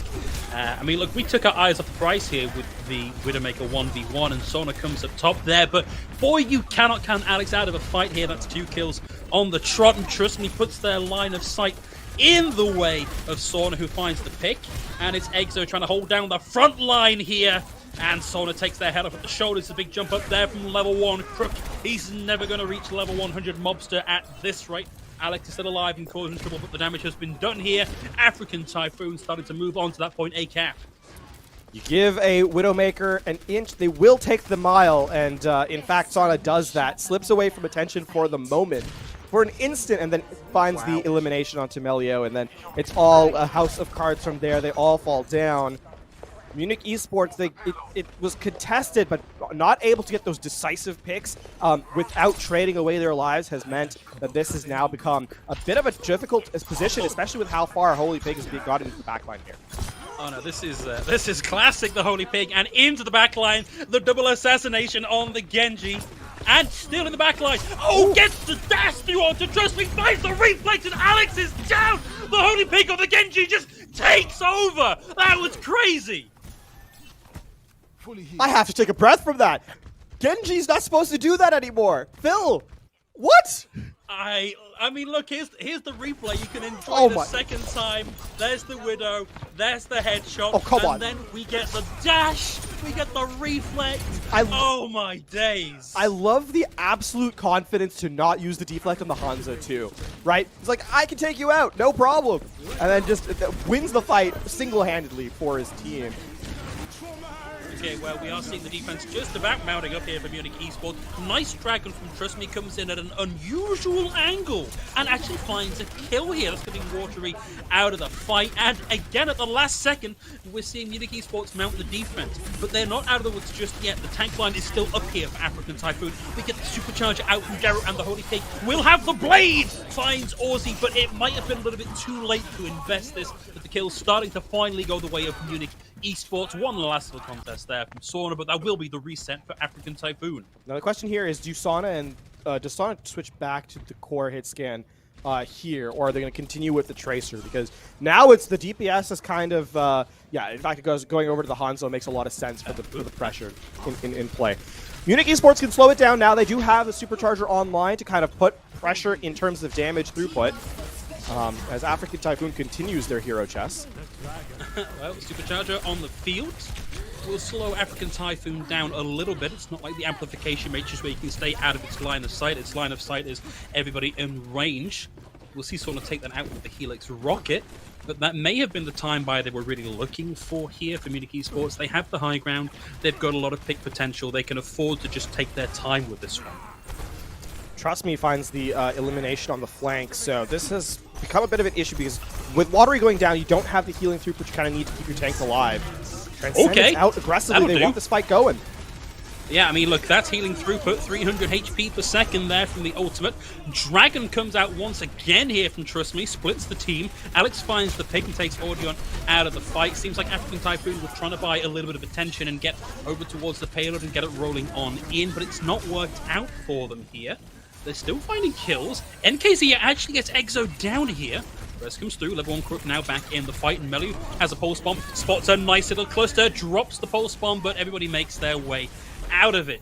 Alex gets their own Riveting Flux off here, but it doesn't find anybody. And African Typhoon, they may have caused a lot of confusion here, but they have won this fight out. The numbers are too heavily in their favor for it to go any other way. Alex is down, and that's us into point C. A slow effort there, though. The one bright spot for Munich, as chaotic as that engagement was, is that they're down now to 3 minutes as they head into Phase 3. And with how difficult it can be to play under Spinner, you know, how much space kind of is required, this could be an opportunity for Munich to just close out this round here. Not quite the big dislocate that Giroud was looking for there. Bit of damage through on the roll, but not the big high ground denial that he was maybe hoping for. And, well, hey, look, you swap Farah into a soldier that has tactical visor, it's not going to go particularly well. And the Holy Pig up into the skybox, looks to get that swipe onto Trust Me, who dodges them one more time, has the Mercy Pocket and proves just that little bit too tricky to kill. And it's Aussie that brills out the Caduceus Blaster and takes the Holy Pig out of the fight. But look where the payload has moved to here. They are still pressing through, and Sauna still has the high ground. Is doing so much work to bottle Munich Esports up into their spawn as they look to recontest. We are now one corner away from moving into this final point on point C. A lot of swaps coming in as Melia goes over to the Ash as well. Big anti-nade out to the tank line, though. Oh, Exo down, and they have the supercharger as well. That is very, very unfortunate. Melio equalizes, takes the Tracer out of the fight. The Holy Pig will be back pretty quickly now. NKZ, manages to somehow juke into the wall and avoid the hook from Alex. Is going to commit the Flux here. Actually a great last second concussive blast there from Trust Me. Dodges that ultimate, means NKZ gets basically nothing with that one. The payload stalling out here. Giroud closes the gap, drops the minefield right over the top of Munich Esports, but receives the hook for their trouble. Trust Me is now down as the Holy Pig cards the blue sway the team on the Tracer. Trust Me is pressed back up here by Aussie as well, and the Holy Pig has the high ground. Spots Exo, and with a little help there from Sauna, knocks them out of the fight. Immortality field up, Immortality field down, and the Holy Pig lands the stick and takes Alex out of the fight. This has got to be in the last few seconds of this fight here. 0.16 meters left on the clock. Trust Me gets the barrage off, but just finds the one kill with it. Exo now back in on the Wrecking Ball buys a few more seconds, but the contest is over, and it's 45 seconds of the time bank for African Typhoon. Still, I mean, for Munich, the bright spot there is that they stall out yet again. Right? We saw how that turned out on King's Row, though. A strong third point was not enough to equalize the series. And so they're now hoping for their attack run to be a little bit more efficient than it was on King's Row. Credit to the damage line for African Typhoon, though, right? They played so aggressively, and we're just... Essentially, their thought process was, yes, I will cause trouble. And did so quite successfully, just getting in and being annoying a lot of the time before closing out, you know, the last stages of the third. I believe I will cause problems on purpose, the Holy Pig, probably. And now we get to see them try that on the defense. And look, any other team, I would say, Genji, Junkertown defense, not opting into the double sniper. But hey, it worked last time, so let's leave all the sniping duties to Sauna and see what we can get done with a bit more of a flex DPS approach here. I mean, I think arguably you can make the claim that the Genji was better from the Holy Pig than the Hanzo was. So, yeah. You know, if with as much success as the Genji pick found on second, I mean, that was 5K in the second phase was spectacular. it's hard not to count it out, right? So you have to give the Holy Pig space to work, and when given that space, has shown that they can execute. Well, it's going to be the Super Shamada brothers here from African Typhoon. One brother apiece for Sauna and the Holy Pig. Meadow taking the angle on the right-hand side here, but so far not a line they can really take advantage of. Takes a bit of damage on the way up, and wants to go for this sniper duel on the left-hand side. We actually saw this replicated last time when Sauna was on the Widowmaker. Not going to be given that one-on-one Widowmaker duel they had last time, which means in theory Melia has a bit of an advantage, but we've seen the kind of work that Sauna can do. And African Typhoon now looking to take the defense on this mid-point choke for point A. But Munich Esports look like they might just move their way past this, and this is where we saw African Typhoon really make the most of this attack in the last round. Oh, the Holy Pig continues to be a threat. Oh, that's unfortunate timing. Yeah, it is. Just as we get to focus on that, trust me, finds the Holy Pig. But honestly, that might have been the damage that was necessary to get this done. African Typhoon have the player advantage now, and Munich Esports looking to be a little bit on the ropes here. Luckily, it is in their favor to get on the respawns, and we are seeing some kills come through here. Jaro on the Orisa has to duck and dive and dodge and try and get back to safety, and ultimately will be denied that opportunity here by level 1 Crook. Ozzy now has the space to bring Trust Me back into the fight. I think we might see a last-second contest here from African Typhoon, given they have players nearby, but I can't see them winning this one, LaFon. No, I don't see it either. And realistically, the only reason we can say that there might be a last-second contest is because that has been the purview of African Typhoon to this point. So. Okay, well, they're trying to contest into an amplification matrix, and level 1 Crook really makes the best use of that one they can. Melee was able to find a pick here, Trust Me. On the side, also offering to be another threat. Holy Pig with the Dragon Strike gets taken out of it by Melee. We also the Dragon Blade and Dragon Strike committed there by African Typhoon. And again, they want to contest this. I don't think they can win. They think they can take some time off the clock. Yeah, exactly the case there. And it really was, I think, a small play makes a big difference there. Melio keeps the grapple available on cooldown to get out of the range of the Dragon Blade. If that reset had come through, then there was a real chance for African Typhoon to actually take that fight. But now to the second phase, Infinite Sight is going to be committed by Melio. Now they have information about where the rotations are coming from.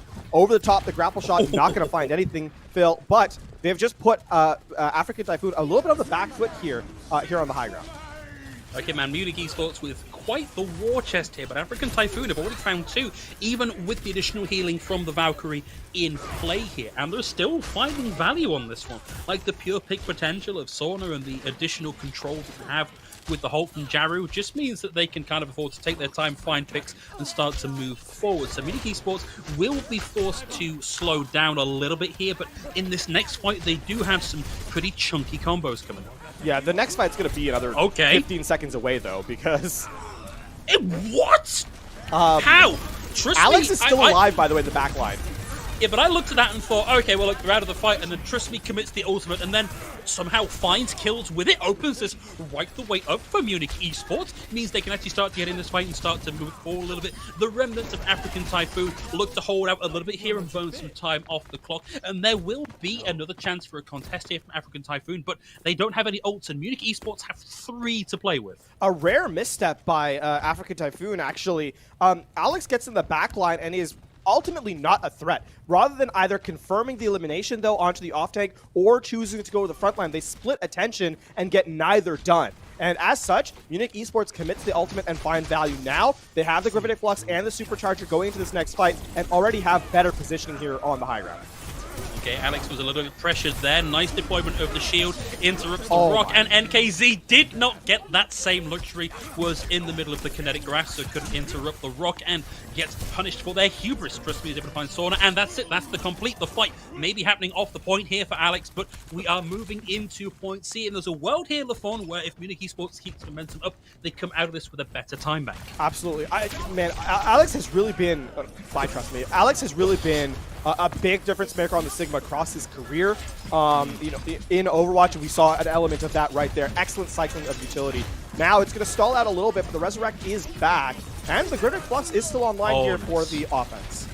Okay, and African Typhoon now have ultimates to play with. We've seen Ardion already find some value with the Amplification Matrix, and the Holy Pig comes in one more time with the Blade. destroys the immortality field, destroys Alex, goes on the hunt, won't find anything more with the blade, but the damage has been done. African Typhoon now have a chance to hold in a very defensively favored position. Yeah, this is the area you have to kind of walk through. Sure, there's multiple entrances, but for all intents and purposes, you get one angle to kind of walk in from, so the defense can spam through and get so much more value that way. That being said, there isn't much online, and the Dragon Strike can create a lot of zoning pressure here. Trust me, we'll have to commit this to force everyone, I think, to rotate and give Munich Esports the space to kind of walk in. These dragons have been pretty good, and trust me, he's going to throw this one out. NKZ able to land that Gravitic Flux, doesn't find any kills due to the application of the Immortality Field, but trust me, he's now down. Didn't find anything with his dragons this time.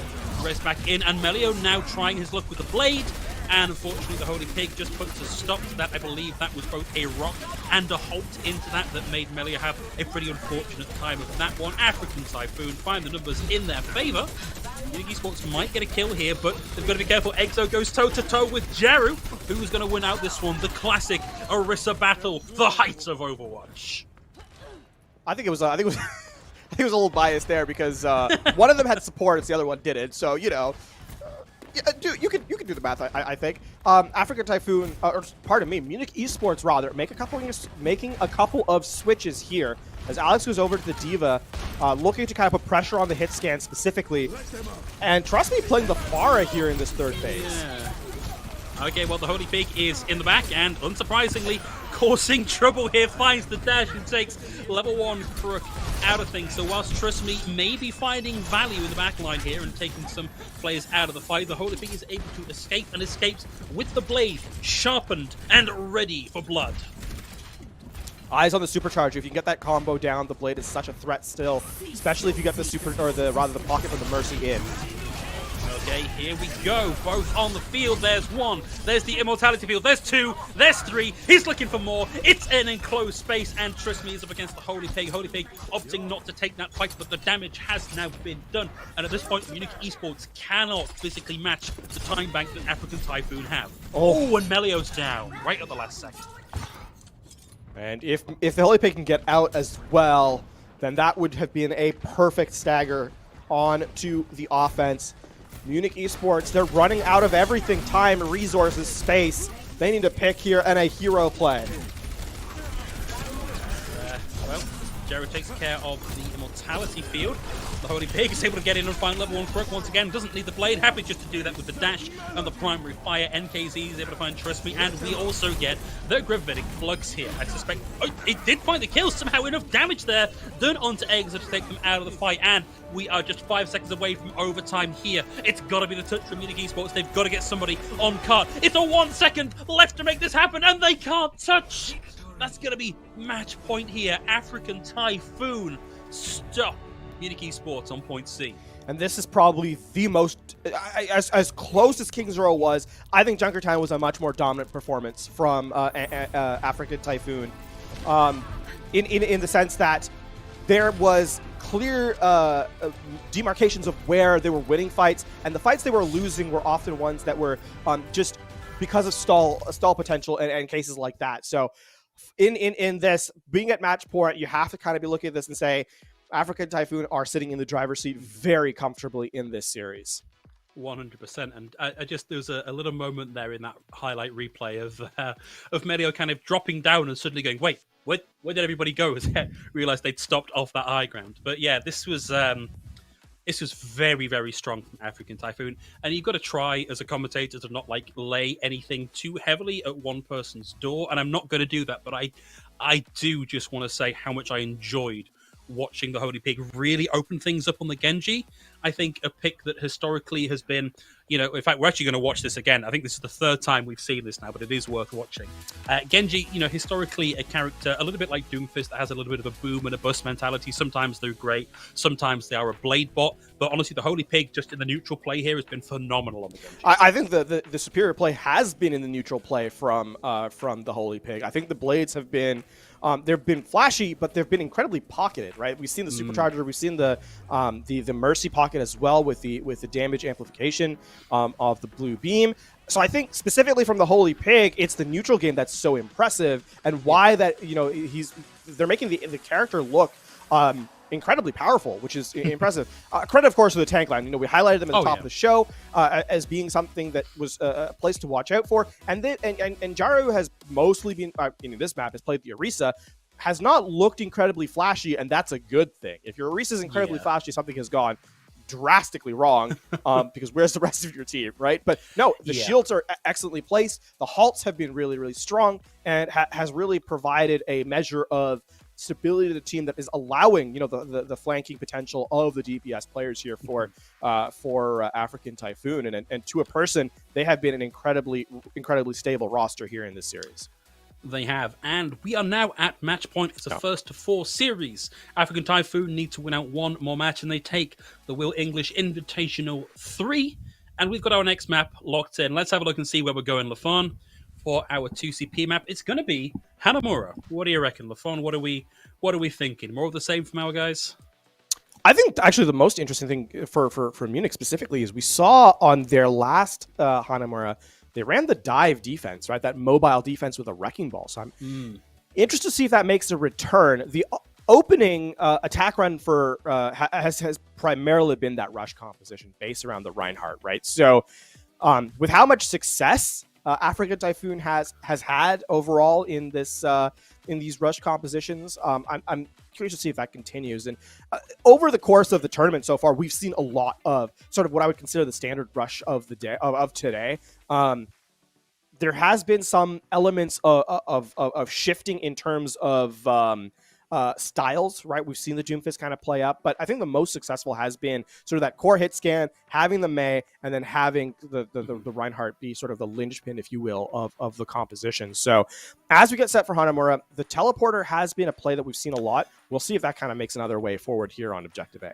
Yeah, I think for those of you that only tuned in for the finals here, it's worth highlighting that in the semi-finals between Munich Esports and Mind Goblins, neither team seemed to know how to deal with that point A Symmetra TP rush. That was a 6-minute time bank for both teams going into point B, with Munich Esports mounting a better defense being how they won out that map. I am more than confident African Typhoon can have a measure of success here with the TP on the offense. I think a lot of this is down to whether Munich Esports have learned their lesson and know how to properly defend against that kind of play. That is the case. I will note that to this point, the map type that Munich Esports has struggled on the most, if you kind of want to put it that way, has been Escort. That was the map they lost in the last series. It was, of course, on Havana and not Junkertown. So that is an element to kind of keep in consideration. But, I mean, it's do or die time now for Munich Esports, right? Oh, yeah. You have to win this one. You win this one, you stay alive just a little bit longer. You lose, you're out. So, that is also a piece of mounting pressure that's kind of at the back of their mind. Players are like, and everyone's like, you have to think about it as being a 0-0 series, just keep going. But the truth is, it always filters into the back of your mind just a little bit, that if you lose here, you're done. So we'll see if they're able to kind of continue to play, to play aggressively, to play without reservation in these engagements, because that's where Munich has had the most success, where they're matching the reckless aggression from African Typhoon. They've kind of won fights where they try and play a little bit more up to standard. It hasn't had nearly as much success as they would have liked.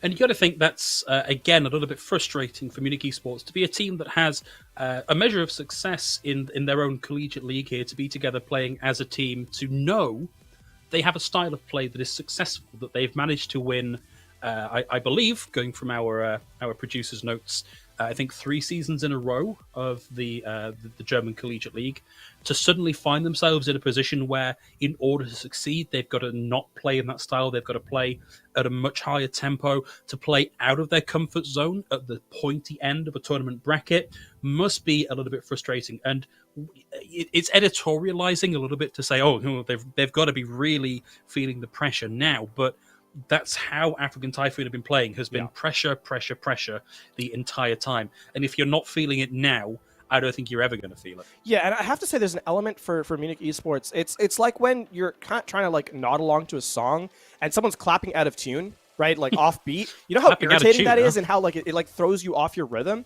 this game has been an element of that.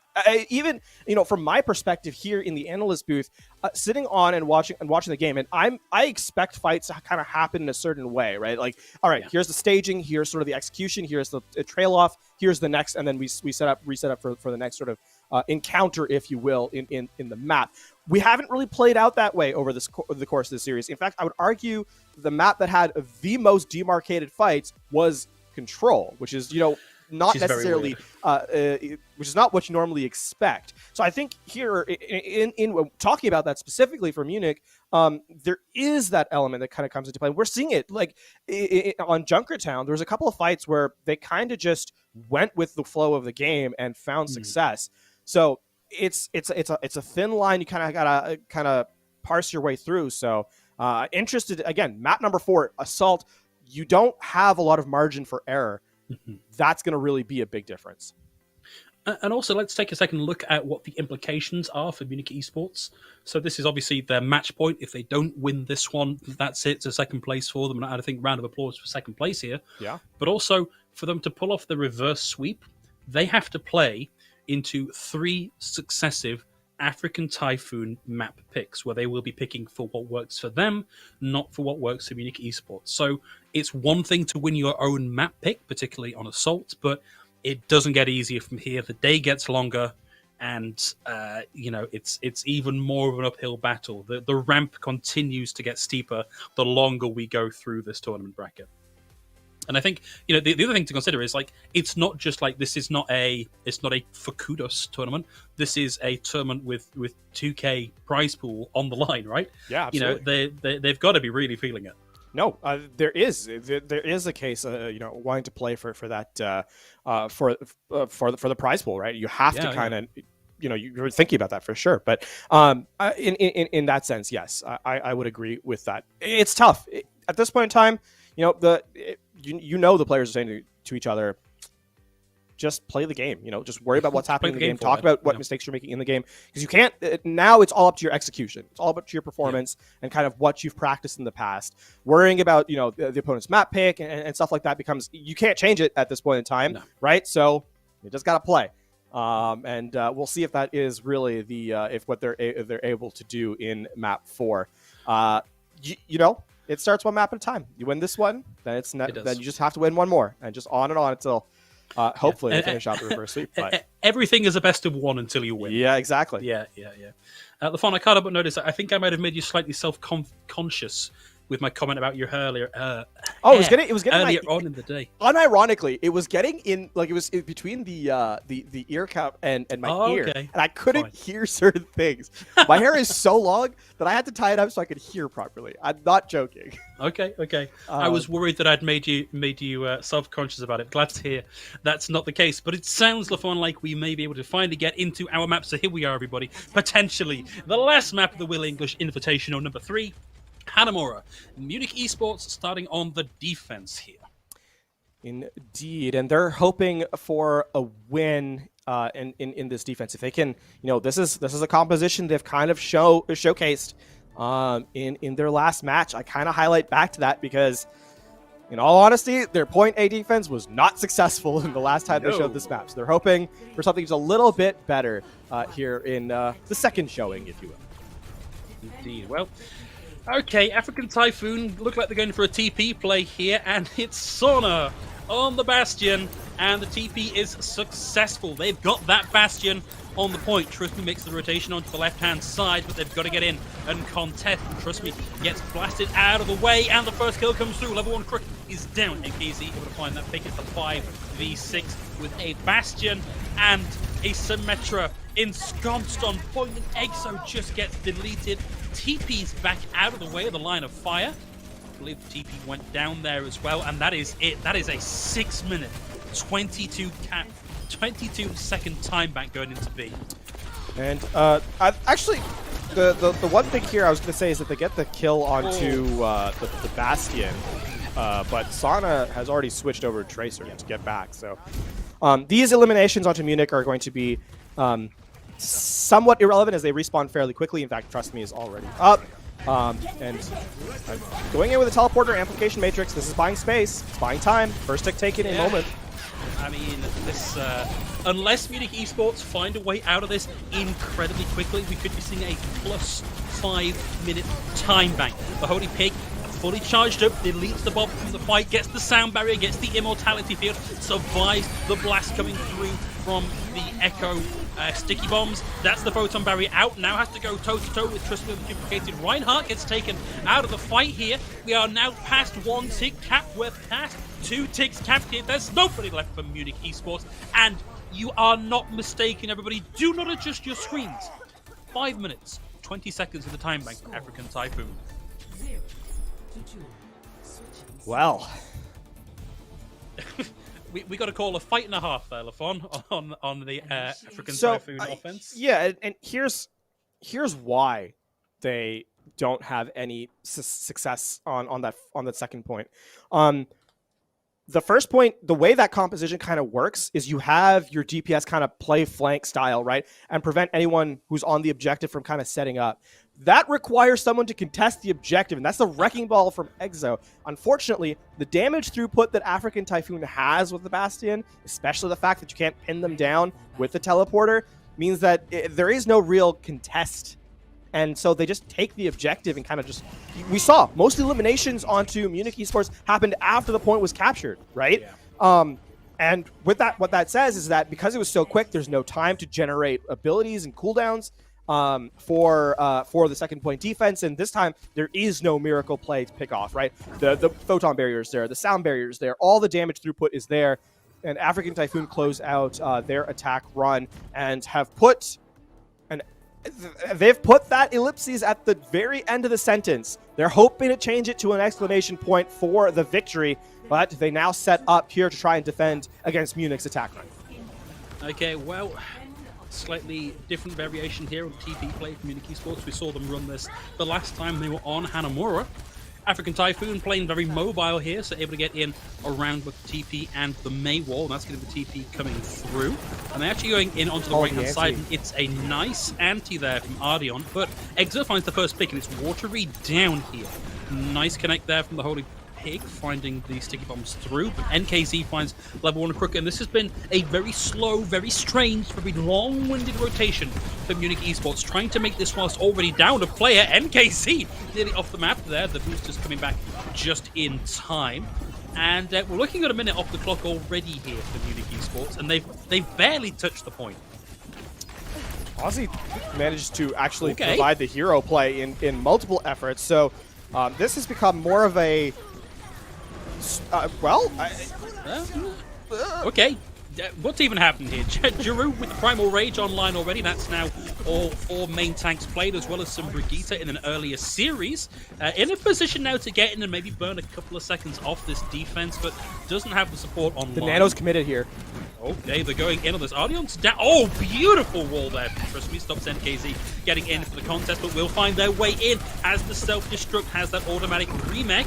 And that's going to go out here. Immortality field up. NKZ not in a position there to remake the Holy Pig, down to 9 HP and counting. Melia finds them, and again a nice little buy of time here, securing a favorable time bank for African Typhoon, and Munich Esports now get a crack at B with quite a few ults to play with. A small understanding by African Typhoon in that last fight. They don't actually commit the self-destruct or the bomb. They need those for this B point. They knew they had kind of lost it. But again, you said it's all about the stall. Munich Esports has to be clinical on this aggression. They need this Blizzard to find value, because otherwise they're looking at possibly being stalled out even further, and they need all the time they can get. Okay, it's going to be a bit of a debate here, not going for that right-hand rotation, instead using the teleport to get onto the left-hand side, and that's going to be Alex up onto the high ground to contest members of African Typhoon playing up there. We get the self-destruct there as well, but Alex taken out during the remake. NKZ finds the pick onto Exo, and that's going to be the stall out here. We're already a minute down in time bank for Munich Esports compared to the African Typhoon cap, and now African Typhoon, the momentum swings a little bit back in their favor. Yeah, Munich Esports, they tried to commit to that fight, right? They walk in with the amplification matrix just to put pressure down, but African Typhoon is not phased whatsoever. In response, it is the self-destruct from NKZ, and that finds value. while getting the eliminations. Now Munich trying to play off the high ground. They need to get this. They need to get in close to get this Blizzard down, because if they can lock up a couple players and get that player advantage on the objective, then they can start working towards percentage gain. But really, it needs to be a close fight, like a close quarters fight rather, for Munich here. Munich Esports looking to get up and roll, but look where African Typhoon are playing. They have DPS up on the high ground. They have mobile tanks. We actually get the nano in from Ardion onto Jaru, who closes the distance, cleaves on through, and as quick as you like, the kills come through here for African Typhoon, and we now see Munich Esports looking at the bottom end of 3 minutes left to cap point B. A really strong strategic read here from African Typhoon. They're not allowing the opportunity for this rush composition to burst in on the team. Instead, they're playing at range until they find an opportunity, for when Munich Esports walks through a choke, and then you can apply all that spam damage that comes in from the Ashe, from the Echo, obviously the anti-nades as well, and that is really making it so that Munich Esports, with his close range abilities, can't get in too close. All right, well, here they go. They're going in for the TP play, and it's a big pin from the Holy Bog. Lands the shatter, keeps on swinging. Gets taken out of it, now has to contend with the Blizzard, and it's Jaru's turn to step up to the plate. Swings away with the monkey arms, and it's a home run. Exo is now down, and not even a sliver of a ticket given over by African Typhoon. And that was 2 minutes to get the fight for the Photon Barrier, to just walk at the objective and to be rebuffed so soundly. Munich Esports has to go back to the drawing board. Now the Cowboy Brit makes an appearance. You're bringing the Tracer in. It's all back to the drawing board. It feels piecemeal. It feels like African Typhoon is just continuing to put pressure in even the spawn. We can see not afraid is the Holy Pig to walk it at the spawn doors for Munich Esports. Punished this time, but the confidence is certainly there. Of course, the Holy Pig is back in as this fight starts to evolve. Esports now committing it almost into the fight, and trust me, closes the distance, has the safety of that sound barrier at their back.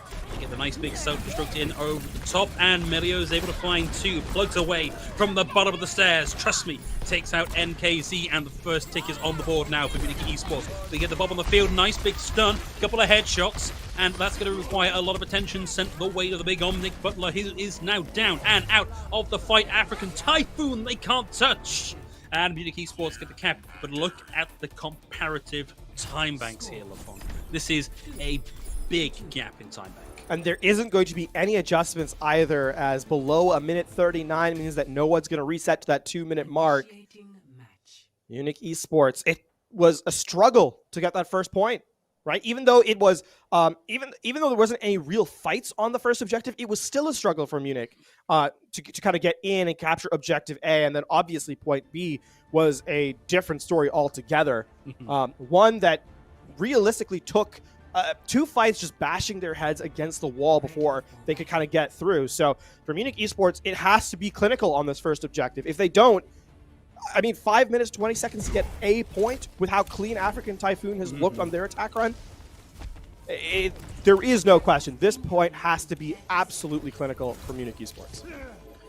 It does, and they've looked somewhat less than clinical so far. I think also in terms of their ability to read and adapt to African Typhoon. Like, it feels to me like they spent a very, very long time throwing this rush at African Typhoon when African Typhoon just made themselves scarce, didn't engage in the rush, and it took them 3 minutes to go, hey, this isn't working, let's try something new. With 1 minute 40 in the clock, they cannot afford to have that level of stubbornness here. If this rush doesn't work, I want to see them adapt, I want to see them run something else, because if it doesn't work first time, I don't think it's going to work. Sana here is going to be a real difference maker. Once you get to the objective, the Doomfist can be so valuable in.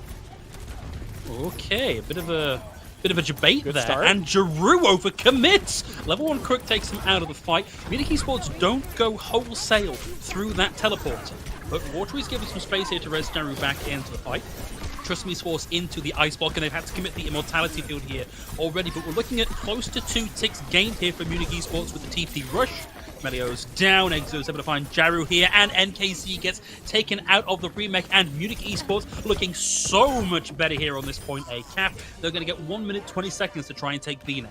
That's a good adaptation to what African Typhoon showed on their initial defense, knowing that Jaru plays that aggressive jump in on the stragglers through the teleporter, and so intentionally not taking the teleporter as a team. And staying at the choke to just punish that Winston is a good read from Munich Esports. Things you love to see in terms of adaptation. Now, You have to get to the objective. A minute left on the clock. You need to get this capture as well. Okay, well, 57 seconds remaining, and yet to step an actual physical foot onto the point. We now have that amplification matrix available for level 1 Crook, and they're a little bit away what an from anti. getting anything else on board. And that is a nice big anti. That hits 4 here for Munich Esports, who back away. They bounce back from that aggression, and they're going to take a second to reset and come back through. We do have the nano boost committed here, I believe, onto Jaru from Ardion. And Jaru has the Primal Rage now, starts to swing on through, sees that there is the anti onto Trust Me, and takes him out of the fight. Makes the wraparound up the stairs, and just pummels and pummels and pummels and pummels. That's so much pressure, and Munich Esports are not in a fit state to try and take this out. But no, in the last few seconds they find the kills. They're actually making their way through this. Everybody from African Typhoon takes a dirt nap here as Munich Esports move their way onto the point. Alex able to find NKZ, and we are close to 3 ticks. It's the cap with 8 seconds left for Munich Esports. What confidence under pressure there from the high ground players of Munich Esports. We saw the juggle in from the Winston nearly gets a ton of value, but the Baptiste actually standing the ground, using the Immortality Field to play, and then the Amplification Matrix to punish everyone who tried to follow up on the incredibly weakened members. Some stellar gameplay from level 1 Crook there, as the healing and damage output from the support player is a big part of that capture, and Munich Esports refuse to go away. They're down, but they're not out yet. And with 5 minutes, 20 seconds on the clock, I mean, this is looking difficult, but doable for Munich at this point. I think we're looking at the very least at a 5 on that scoreboard somewhere here. I think African Typhoon with 5 minutes, 20 seconds to cap A and B are in a pretty good position to do that, and then we go into another extra innings here. So Munich Esports, in much the same way that African Typhoon refused to say die on a team fight by team fight basis, here we are with Munich Esports refusing to say die on Hanamura and setting up now with the Echo defense with the dive tanks to Munich Esports. I'd like to see this composition get a little bit more value though. On this point A. If they take off a minute from the time bank, they've done their job. Right, on this point A defense. I don't think that's unfair to say, but this first fight needs to actually be one that Munich gets eliminations from. Okay, where are we going with this TP this time? Okay, rotating to the right-hand side here, so avoiding a lot of the incoming spam damage. And straight onto the point, picks up their defensive positioning, and Sauna's able to get that set up already. We'll have 1 player contesting, and I believe that is Melio's job here to try and keep this alive as long as possible. And the kill is starting to come through here. Exo actually sent over the side, and that's it. I don't think we're looking at that 1 minute knocked off the clock here for Munich Esports. African Typhoon sweep on in and sweep Munich Esports off. They may get some stagger time here, but I think the damage has been done. Alex doing their best to just stall out the time here from the high ground balcony. The respawns are here. Exo is back in play. Ooh, right into the Holy Pig. There's the freeze. There is Aussie on the Mercy there to try and undo some of that damage. And we are now at 75% capped here for African Typhoon, and Munich Esports back and doing a heck of a job here of keeping this going that little bit longer. But Amplification Matrix and the threat of Ardion behind it sends Melia off around the side, goes toe-to-toe with Sauna, and comes out the lesser for it. And this is very unfortunate. Alex will find the kill here, but I suspect they're going to find themselves... Oh, no! Doesn't get staggered out. Instead, it's level 1 Crook from down below spawn, able to find that pick. Will eventually get traded out for it. But this has been actually really good now for Munich Esports to solidify and stabilize. Yeah, and I said as the gates open that they need to take a minute off the clock. Not only do they do that on the first point, this was as the second best option that could have happened to them. The first best obviously being the full hold, but barring that, being able to break that much time off the clock and generate your ultimates, this is a good start here for Munich Esports. Oh, hey, but we're in a moment for African Typhoon as a TP to the point, and we also get that photon barrier up. The Holy Pig's going to have the Blizzard ready to go as well. We'll see the self-destruct come through. No kills on that one, and Melio is down. But Trust Me finds the the remake kill on the duplicated Diva, and Munich Esports may just enough here to survive and force African Typhoon to come through this again.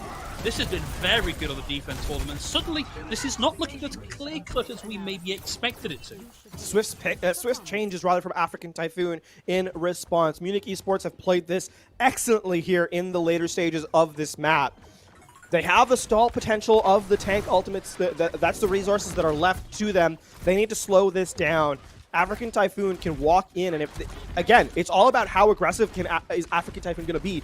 With the abilities they have access to here in the name of the Shatter, if they can get to the objective, Munich Esports really will have a very difficult time. So this minefield has to slow things down tremendously. Oh no, trust me, taken out straight away, and Exo not able to actually land that pile drive properly, knocked out of the way there by Watery, a great group. And African Typhoon with these swaps have come through and just made this point their own. There's the first tick gained. And for Munich Esports now, the name of the game is tag on to the point ASAP and burn down this time. But Jaru's down here. This is a big advantage. Exo is still alive. Holy Pig is chasing down Aussie. And, well, might not be taking that 1v1 as easily as you may expect. African Typhoon are starting to find picks here, but they're not actually in a good enough position to take the point as you might hope. The Holy Pig commits the pulse bomb here, and honestly, this still could go either way. Sona has the high noon, will top it here, gets stuck, and just completely cold, ice in his vein, knows that there is the immortality field there, just stays there and waits it out, stays on the sideline, plugs away, finds the 3k, and that's going to be it. We're looking at the cap here for African Typhoon. It's 1 minute to 2 minute 51 seconds. What? Oh, just elements of no fear from the offensive side there. Again, down a player. Not even able, just the sound barrier is there. Just stand still, make sure you don't move into other players, and the stability from Sana on the hit scan, so excellently strong. Look, you know, I saw that happen, and like my ingrained response was like, I just gotta go get away. I gotta move away from the stick. Like, and I'm not even in that game. I'm just watching it, right? That was just so confident from Sona. To that point, though, let's draw it back, because Munich Esports, I think, has done what they needed to do on that second run of defense, right? They need to take time off the clock. They've slowly just take away as much from African Typhoon as you can, one step at a time. You know, is it likely you're going to stop a 5-minute, 20-second time bank all at once? No, it's not. So do it in 2 stages, right? They've gotten the first half done. Now can they keep it rolling? Because this is where they have to punch it home. Well, Munich Esports so far have managed pretty well with this Symmetra TP rush onto point A, as much as it has been used against them also. But with a minute on the clock, it needs to work, and it needs to work first time, because you're going to get one good fight and then one kind of staggery fight. What they want here, what they need here, is one nice, big, impactful kill. Take out a tank, take out a support, let the rest sort itself out. It's the basic TP. It's right into the middle of the point there. And Melia's going to try and set up the death nest here. It's 1 tick already gained here from Munich Esports. A 6v1 on the point currently, and the Holy Pig gets forced out of the line of fire here. 2 ticks gained now for Munich Esports. African Typhoon not in this properly. They're tagging on to keep it alive, but they're not actually in this fight. They've been a little bit hesitant here, and they're going to find themselves just knocked off of this one. Munich Esports have done exactly what they needed to do here, and African Typhoon let them. That was a swarm on the objective. African Typhoon gets zoned out. This time they just take the teleporter through. Jaru can't, commit to the fight on the Winston. And now African Typhoon actually don't have anything except the nano boost in their back pocket. If you can buy time for that, get it onto Jaru to play, make the Winston that much more strong. That's a big effort here. Oh, there it is. A nice level 1 cricket down. Melio is down. And, of course, we've got the duplicate about to come online from the Holy Pig here as well. And I think, honestly, just absolutely pixel-perfect timing there. Any later from Ardion getting that online, and that could well have gone Munich Esports' way. Alex will get a tag on here in the final few seconds. We actually get the sound barrier out. Aussie just able to tag back in and keep his team alive. Trust me, able to get the Blizzard online here, and Alex is taking Ardion out of the fight here. Holy Pig swinging through. Can't find anybody to actually get the remainder of this charge off. Lands the auto, gets the shatter, can't land it, gets frozen.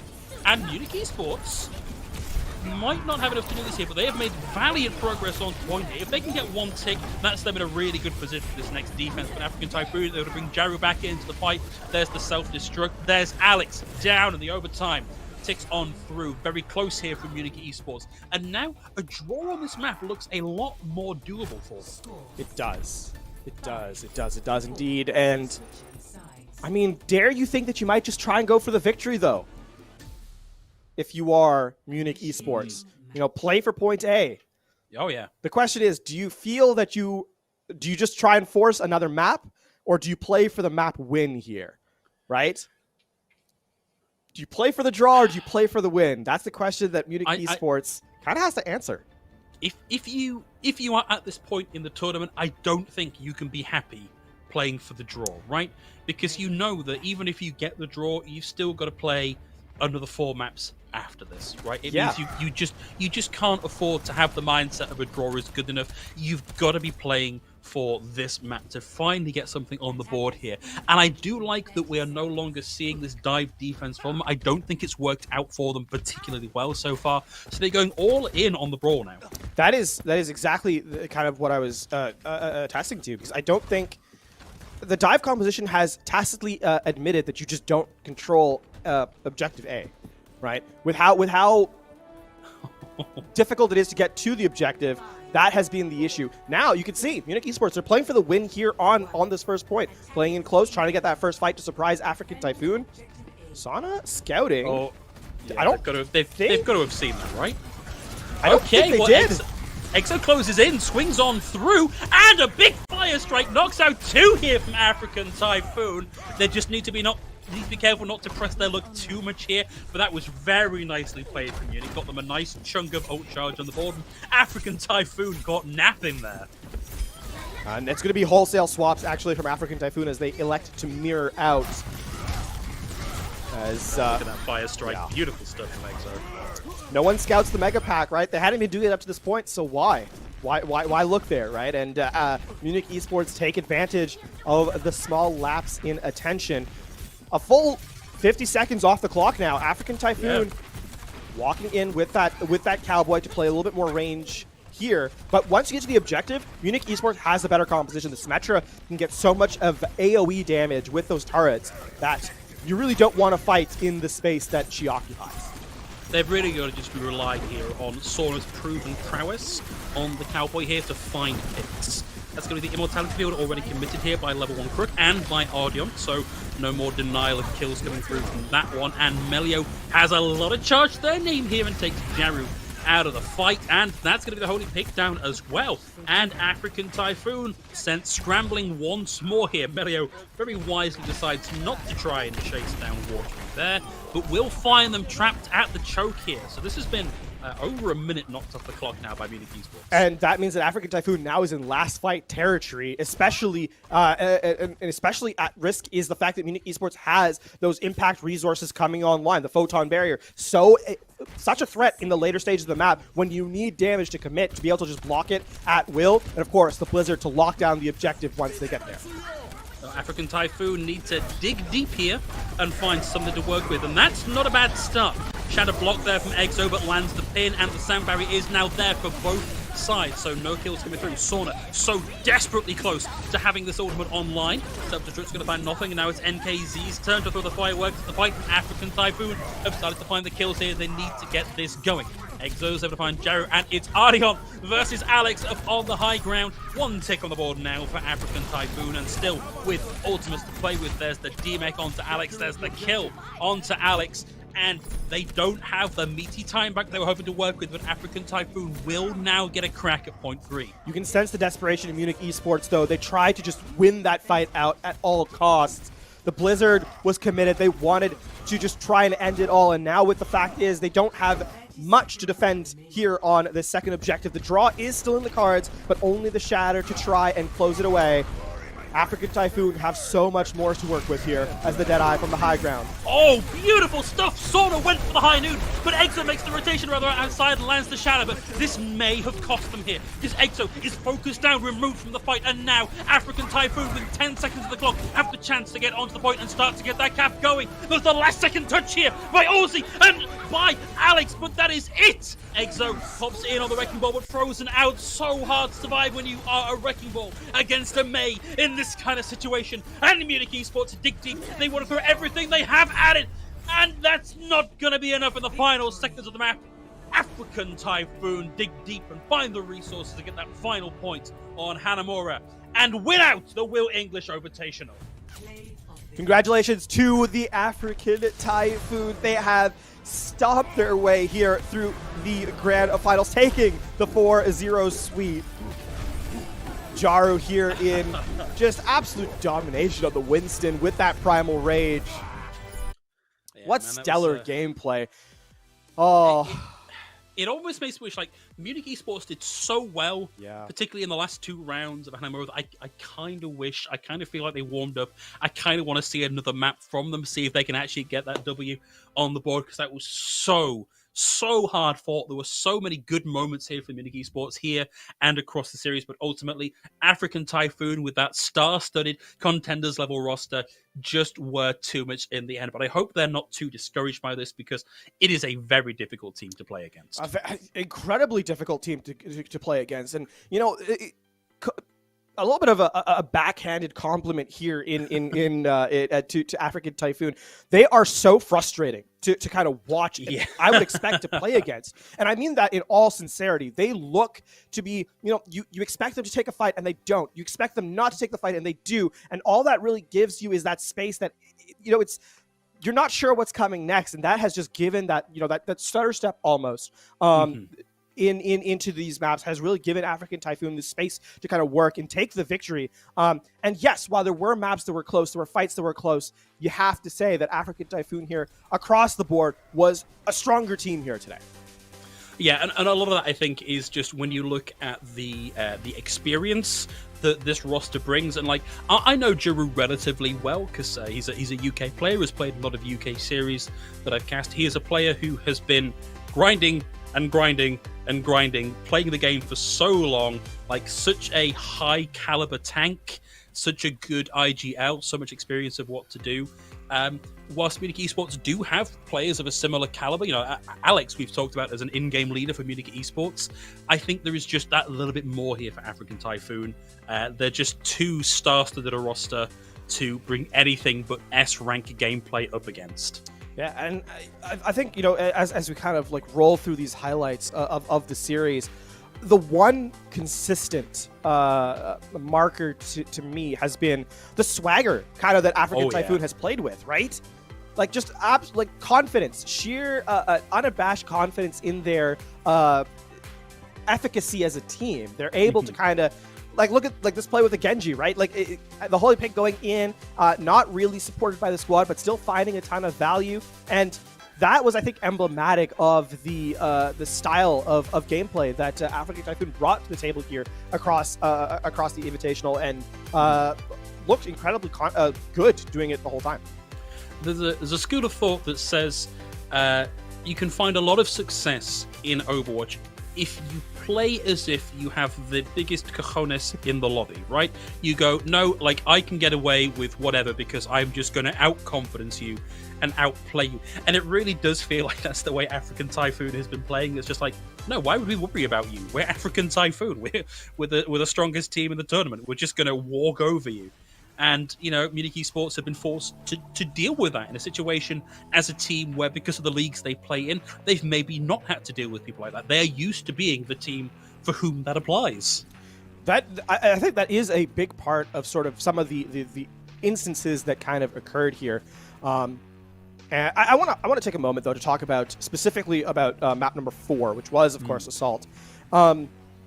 The kind of conversation that we had, you know, I think in the start was this looked relatively one-sided right after the first attack run. Yeah. Because I want to give a little bit of credit to Munich Esports as well. Coming in second is no small feat in sort of the tournament bracket we've had. And they played against some really good teams as well.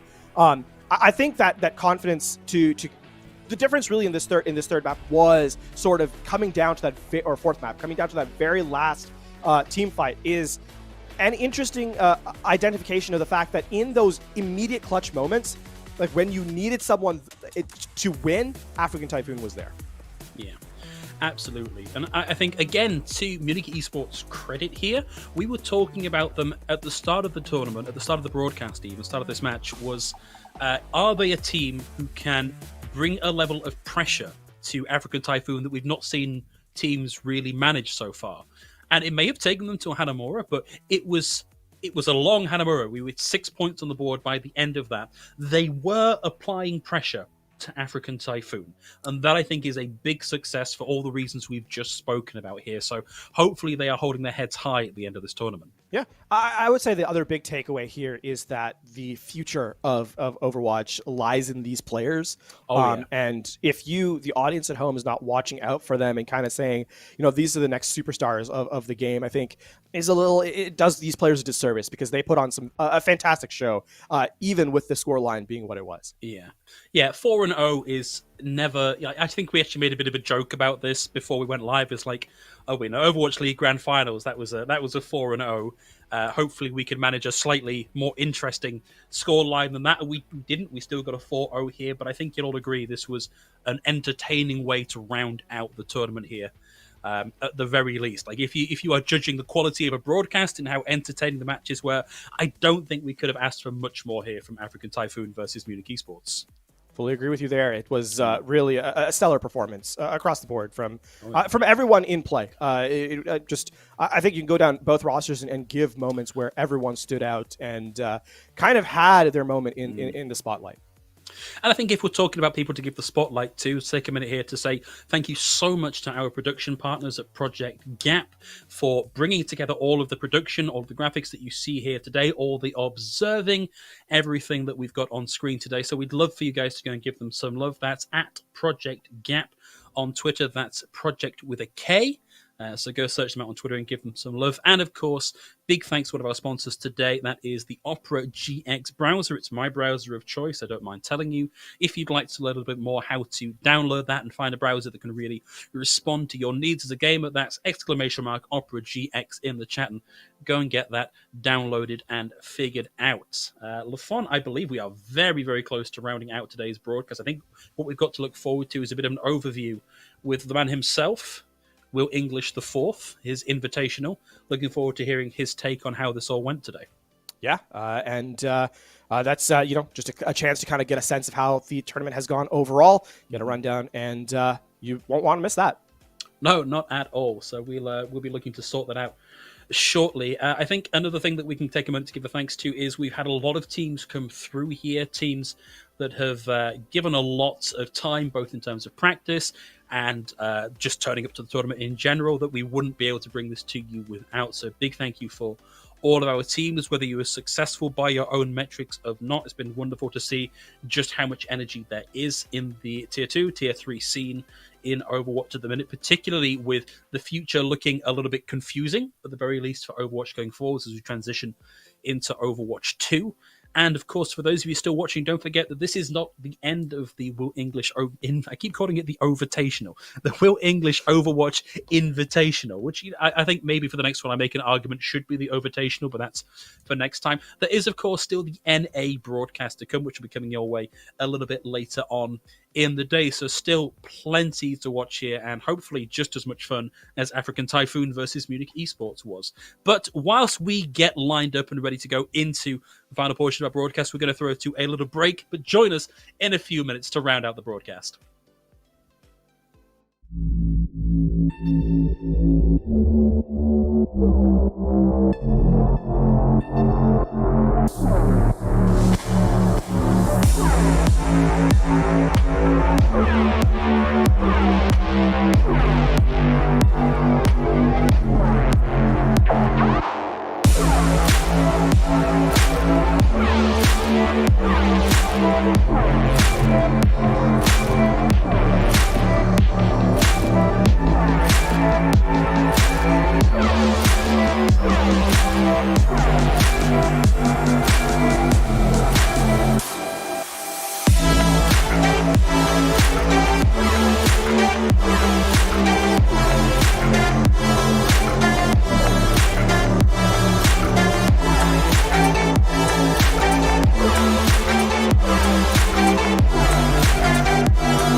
Hi, my name is Williams IV.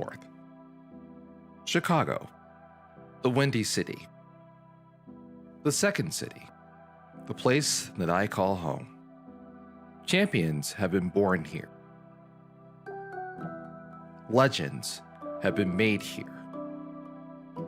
History has been captured here. I've been here for a long time, and let me tell you, it's amazing to witness history unfolding in front of all of us. When I created the Will English Invitational, I wanted to be a part of that history. I wanted to know who was the best Overwatch team out there. But not just the teams you see in the pros. I wanted to find the teams that you don't get to see on the Overwatch League stage. Teams that have heart, a story, a family, a community, a legacy beyond what you see and hear playing in the halls of competitive Overwatch tournaments.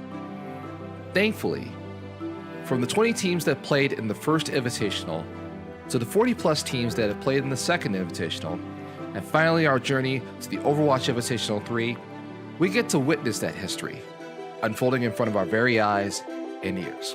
For our North American champions in Lo-Fi AIM, now rebranded under Death Computer, they proved during the Invitational 2 that they were the best Tier 3 team in existence. But now they have to defend their title against one of the most dominant and strongest teams ever assembled in the ISU Redbirds. Our European Invitational Championship is vacant. Shoes Money Crew came in and showed the world where the top of the mountain was. With our expanded EU tournament, who's going to step up and claim that title? Well, fits to mention an African Typhoon might have something to say about that. The road to victory is not going to be easy. It's a crazy, crazy world out there. Who's going to step up and claim victory in the Overwatch Invitational 3? Is it going to be you? Do you think you're the best? Well, guess what? The world is about to find out.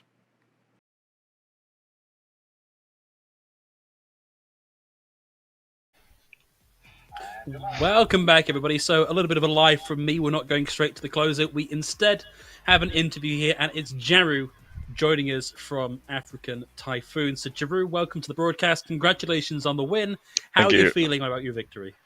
I mean, to be honest, I kind of thought it was going to be a harder game because, like, obviously some of the players are streaming. We've like watched their streams. You saw how they dominated the other team, so we kind of thought we would have struggled a bit, but we were kind of surprised that it actually was that easy. No offense to them, but yeah. Actually, picking up right from there as a result, walking into this, you know, you obviously expect a game to be a little bit closer.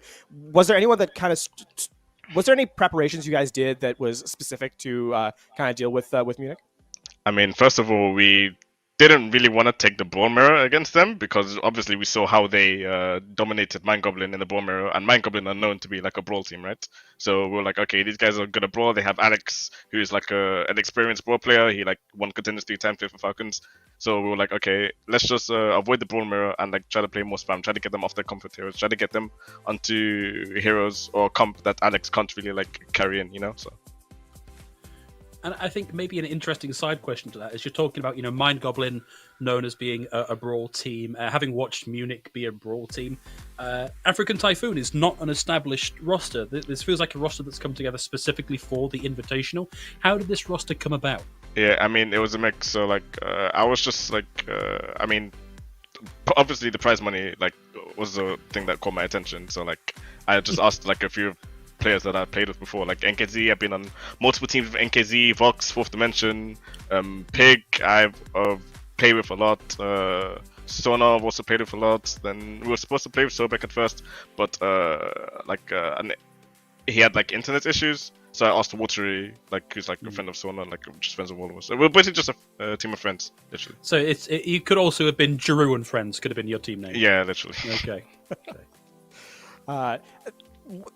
You know, there were a couple of close points in the game overall. That, you know, moving into it, I think the last fight on Control was one. Obviously, the marathon that was Hanamura. Still walking in that, what your team was confident under pressure in a lot of those cases. Any particular reason for that specifically? I mean, I'm just gonna call this person out. I blame Mortuary. Anyway, Okay. yeah. Well, Yeah, but yeah, we kind of just let our guard down. We thought it was gonna be another easy map, so we kind of just just went like non-ID heroes for the situation, and that didn't turn out well for obvious reasons. So then we just kind of picked up the slack and Okay. And I think this is maybe not the first time we've seen you running suboptimal heroes this tournament. I think there was maybe a little bit of trolling the other day. Can you explain the Brig pick to me? Oh, no comments on that one actually. We were just bored and tried to see if we could beat them on off roll. Obviously, that didn't. I mean, we could have won, but we didn't. They played well, I guess. Yeah. Okay. No, fair enough. Well, Drew, thank you so much for joining us. Always a pleasure to talk to you. Congratulations again on the win. We'll let you go and join the rest of your team and celebrate and plan how you're going to split that cash prize out. Everybody else, we still do have the close of the show coming your way, so we're going to throw to a couple of ads and we're back with you in just a few minutes.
And welcome back to the Overwatch Invitational 3. My name is Williams the Fourth, and we just saw what could have been a stop, but African Typhoon claiming destiny and being the one lone contenders team that finished out the tournament. The other two got eliminated.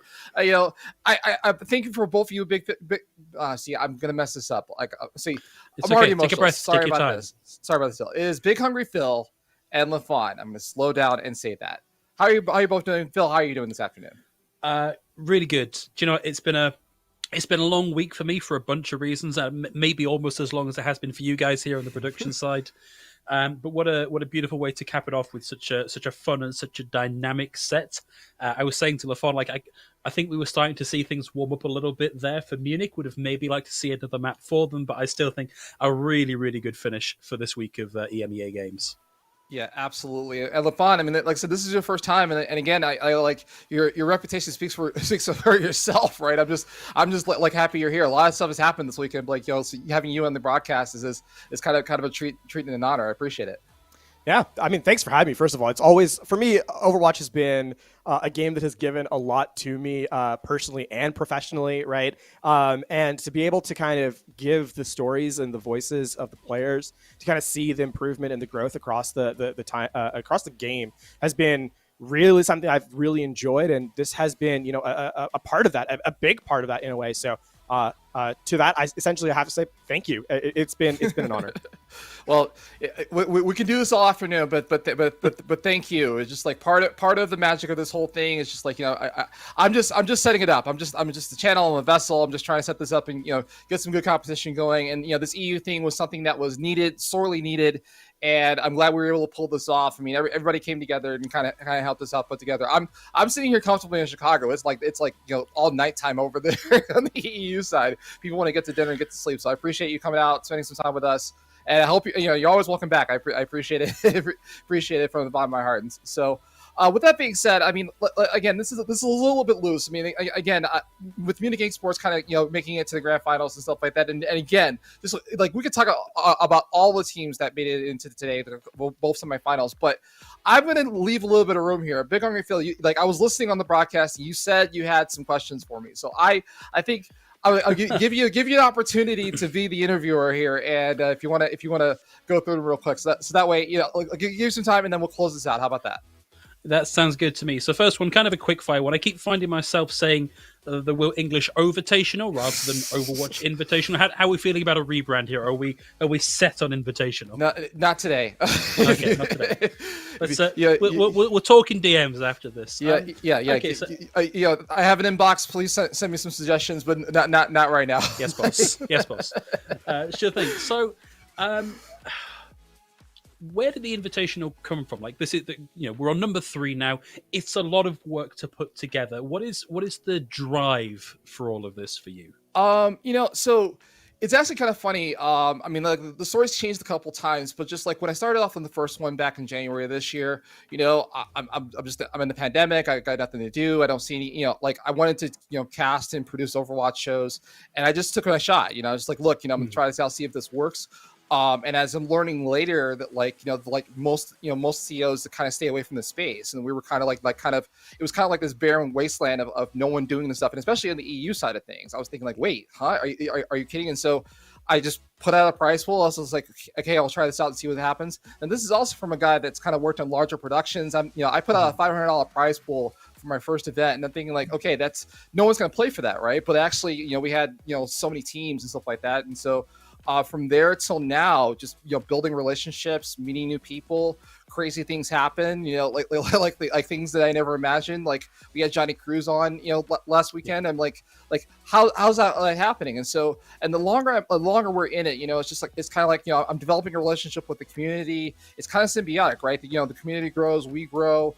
We get to help people out, and then again, this EU tournament, right? Like when we did, the Invitational 2 with 8 teams from the EU that like got sold out in like an hour, right? People were like, man, we need these kind of tournaments. I'm like, well, great. Well, then let's do it. Like why the heck not? And so just following that spirit is kind of like, carried us along, and it's rewarding. And like I said, like you on the broadcast, following the broadcast, that's proof of the effort. It makes it all worth it. And so, all the thank yous, all the all the tweets, all the result graphics and stuff, it's just like people are talking about this tournament as if we're like open division now at this point. And I'm like, hey, like I'm just trying to do a good job. So, I don't want to get too big headed, but like it's community, it's people like you, it's people, like Project Gap and everybody that's in the background here, like that has our back and wants us to succeed. And so I'm going to be here as long as I can be, what I'm saying?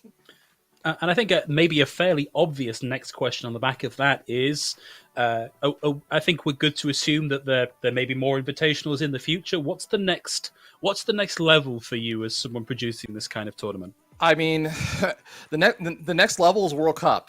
Like if I'm going to take the moonshot here, just like we already have NA and EU. If we can get 3 other regions, we're just like screw it. Let's just do the World Cup. No, but in all honesty, again, my focus is I want to do a good job. I want to do a good tournament. I don't want to expand too much. This tournament was a little bit outside of our range, but not by much, right? So as long as like the next level for me is always like, okay, 20% better, do it better, get it smoother, get it down, and then execute, and then hopefully for the next event, we're definitely planning. I mean, like if I'm being honest, also kind of this year was like we have to plan around a whole bunch of stuff, and there's a ton of competition. Live events are coming back now, so we've got and of course we have Blizzard stuff like that. We planned this event thinking October was clear, and then Collegiate Homecoming happened, right? So it's like, man, like so. Thankfully, we know most of the production teams now, so we can kind of get an insight in their calendars and be like, hey guys, let's not trample on each other's dates. But there will be a surprise announcement for our next Invitational series. Coming up. It's going to be in 2022, obviously, but we'll make an announcement for dates and times later on the broadcast. But we're here to stay. Like I said, I'm not leaving. I'm not leaving anytime soon. And we have our partners in Project Gap. Hopefully, they'll be on board for us in next year for the next Invitational, and we'll just see where it goes, see where it takes us. Cool hint of the date, so to speak. So that's extremely exciting. I guess to kind of pivot away from the future, let's take a look back at the past for just a moment, because with 3 of these invitations now under your belt, so to speak, what has kind of been a standout moment for you, right? Just getting a chance to, as you said, kind of interact with the community, but beyond that, has there been real a singular moment that you kind of say, okay, that is super, super cool? Jesus. See, again, I'm getting emotional, so like you'll have to bear with me. And if you've seen any of the other interviews, this is about the time where I crack. So I'll try.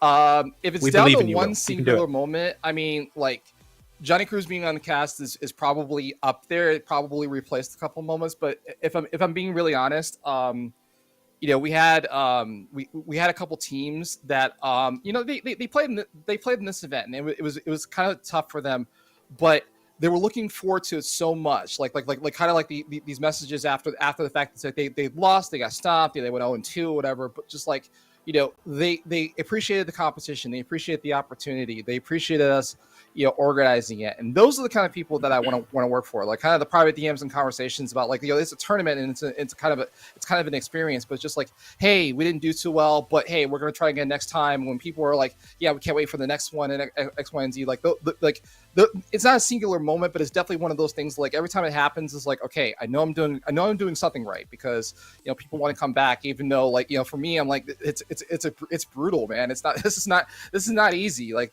even though African Typhoon made it look easy, it's not an easy tournament. And so for people wanting to come back and get more, it's like that. That's what we're working towards. So, but.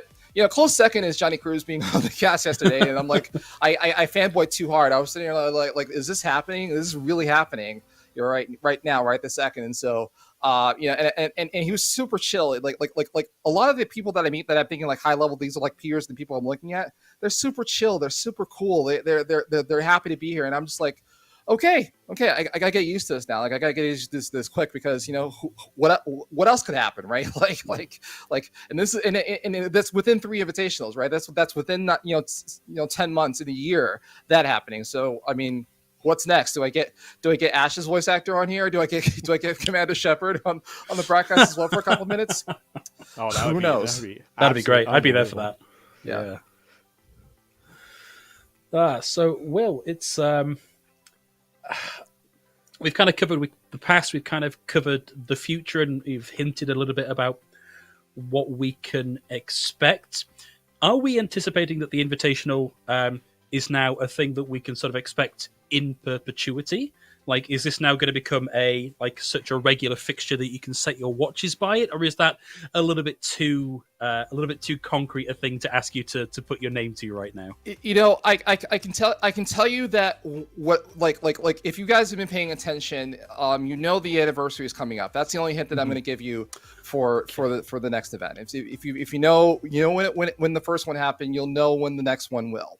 But outside of that, I would love to. I would really love to. It's just what I'm really running up against is our friends in B&D that decided to delay the Overwatch League thing for a bit, or I would love to have like consistent days like this. It's happening this weekend and this weekend only. But like part of the challenge of putting these kind of things together is that we have to avoid broadcasts. We have to avoid if Blizzard is putting something together, then we can't broadcast. We can run the tournament as much as we want to, but we can't. It kind of loses its effect if we can't stream it. So unfortunately, I would love to say we're gonna do this once a quarter. It's gonna be this weekend and X amount of time. But just like what I have to do is basically say, look, I'm gonna do it. I'm gonna try to do it around this month. We tried to do it quarterly this year. We kind of skipped the summer because of certain things, but also it also gives us opportunities, if I'm being honest, like kind of just like to sneak in and do smaller tournaments. So like it doesn't have to be an invitational, but we did our friends and family tournament. We did partnerships with other organizations, and so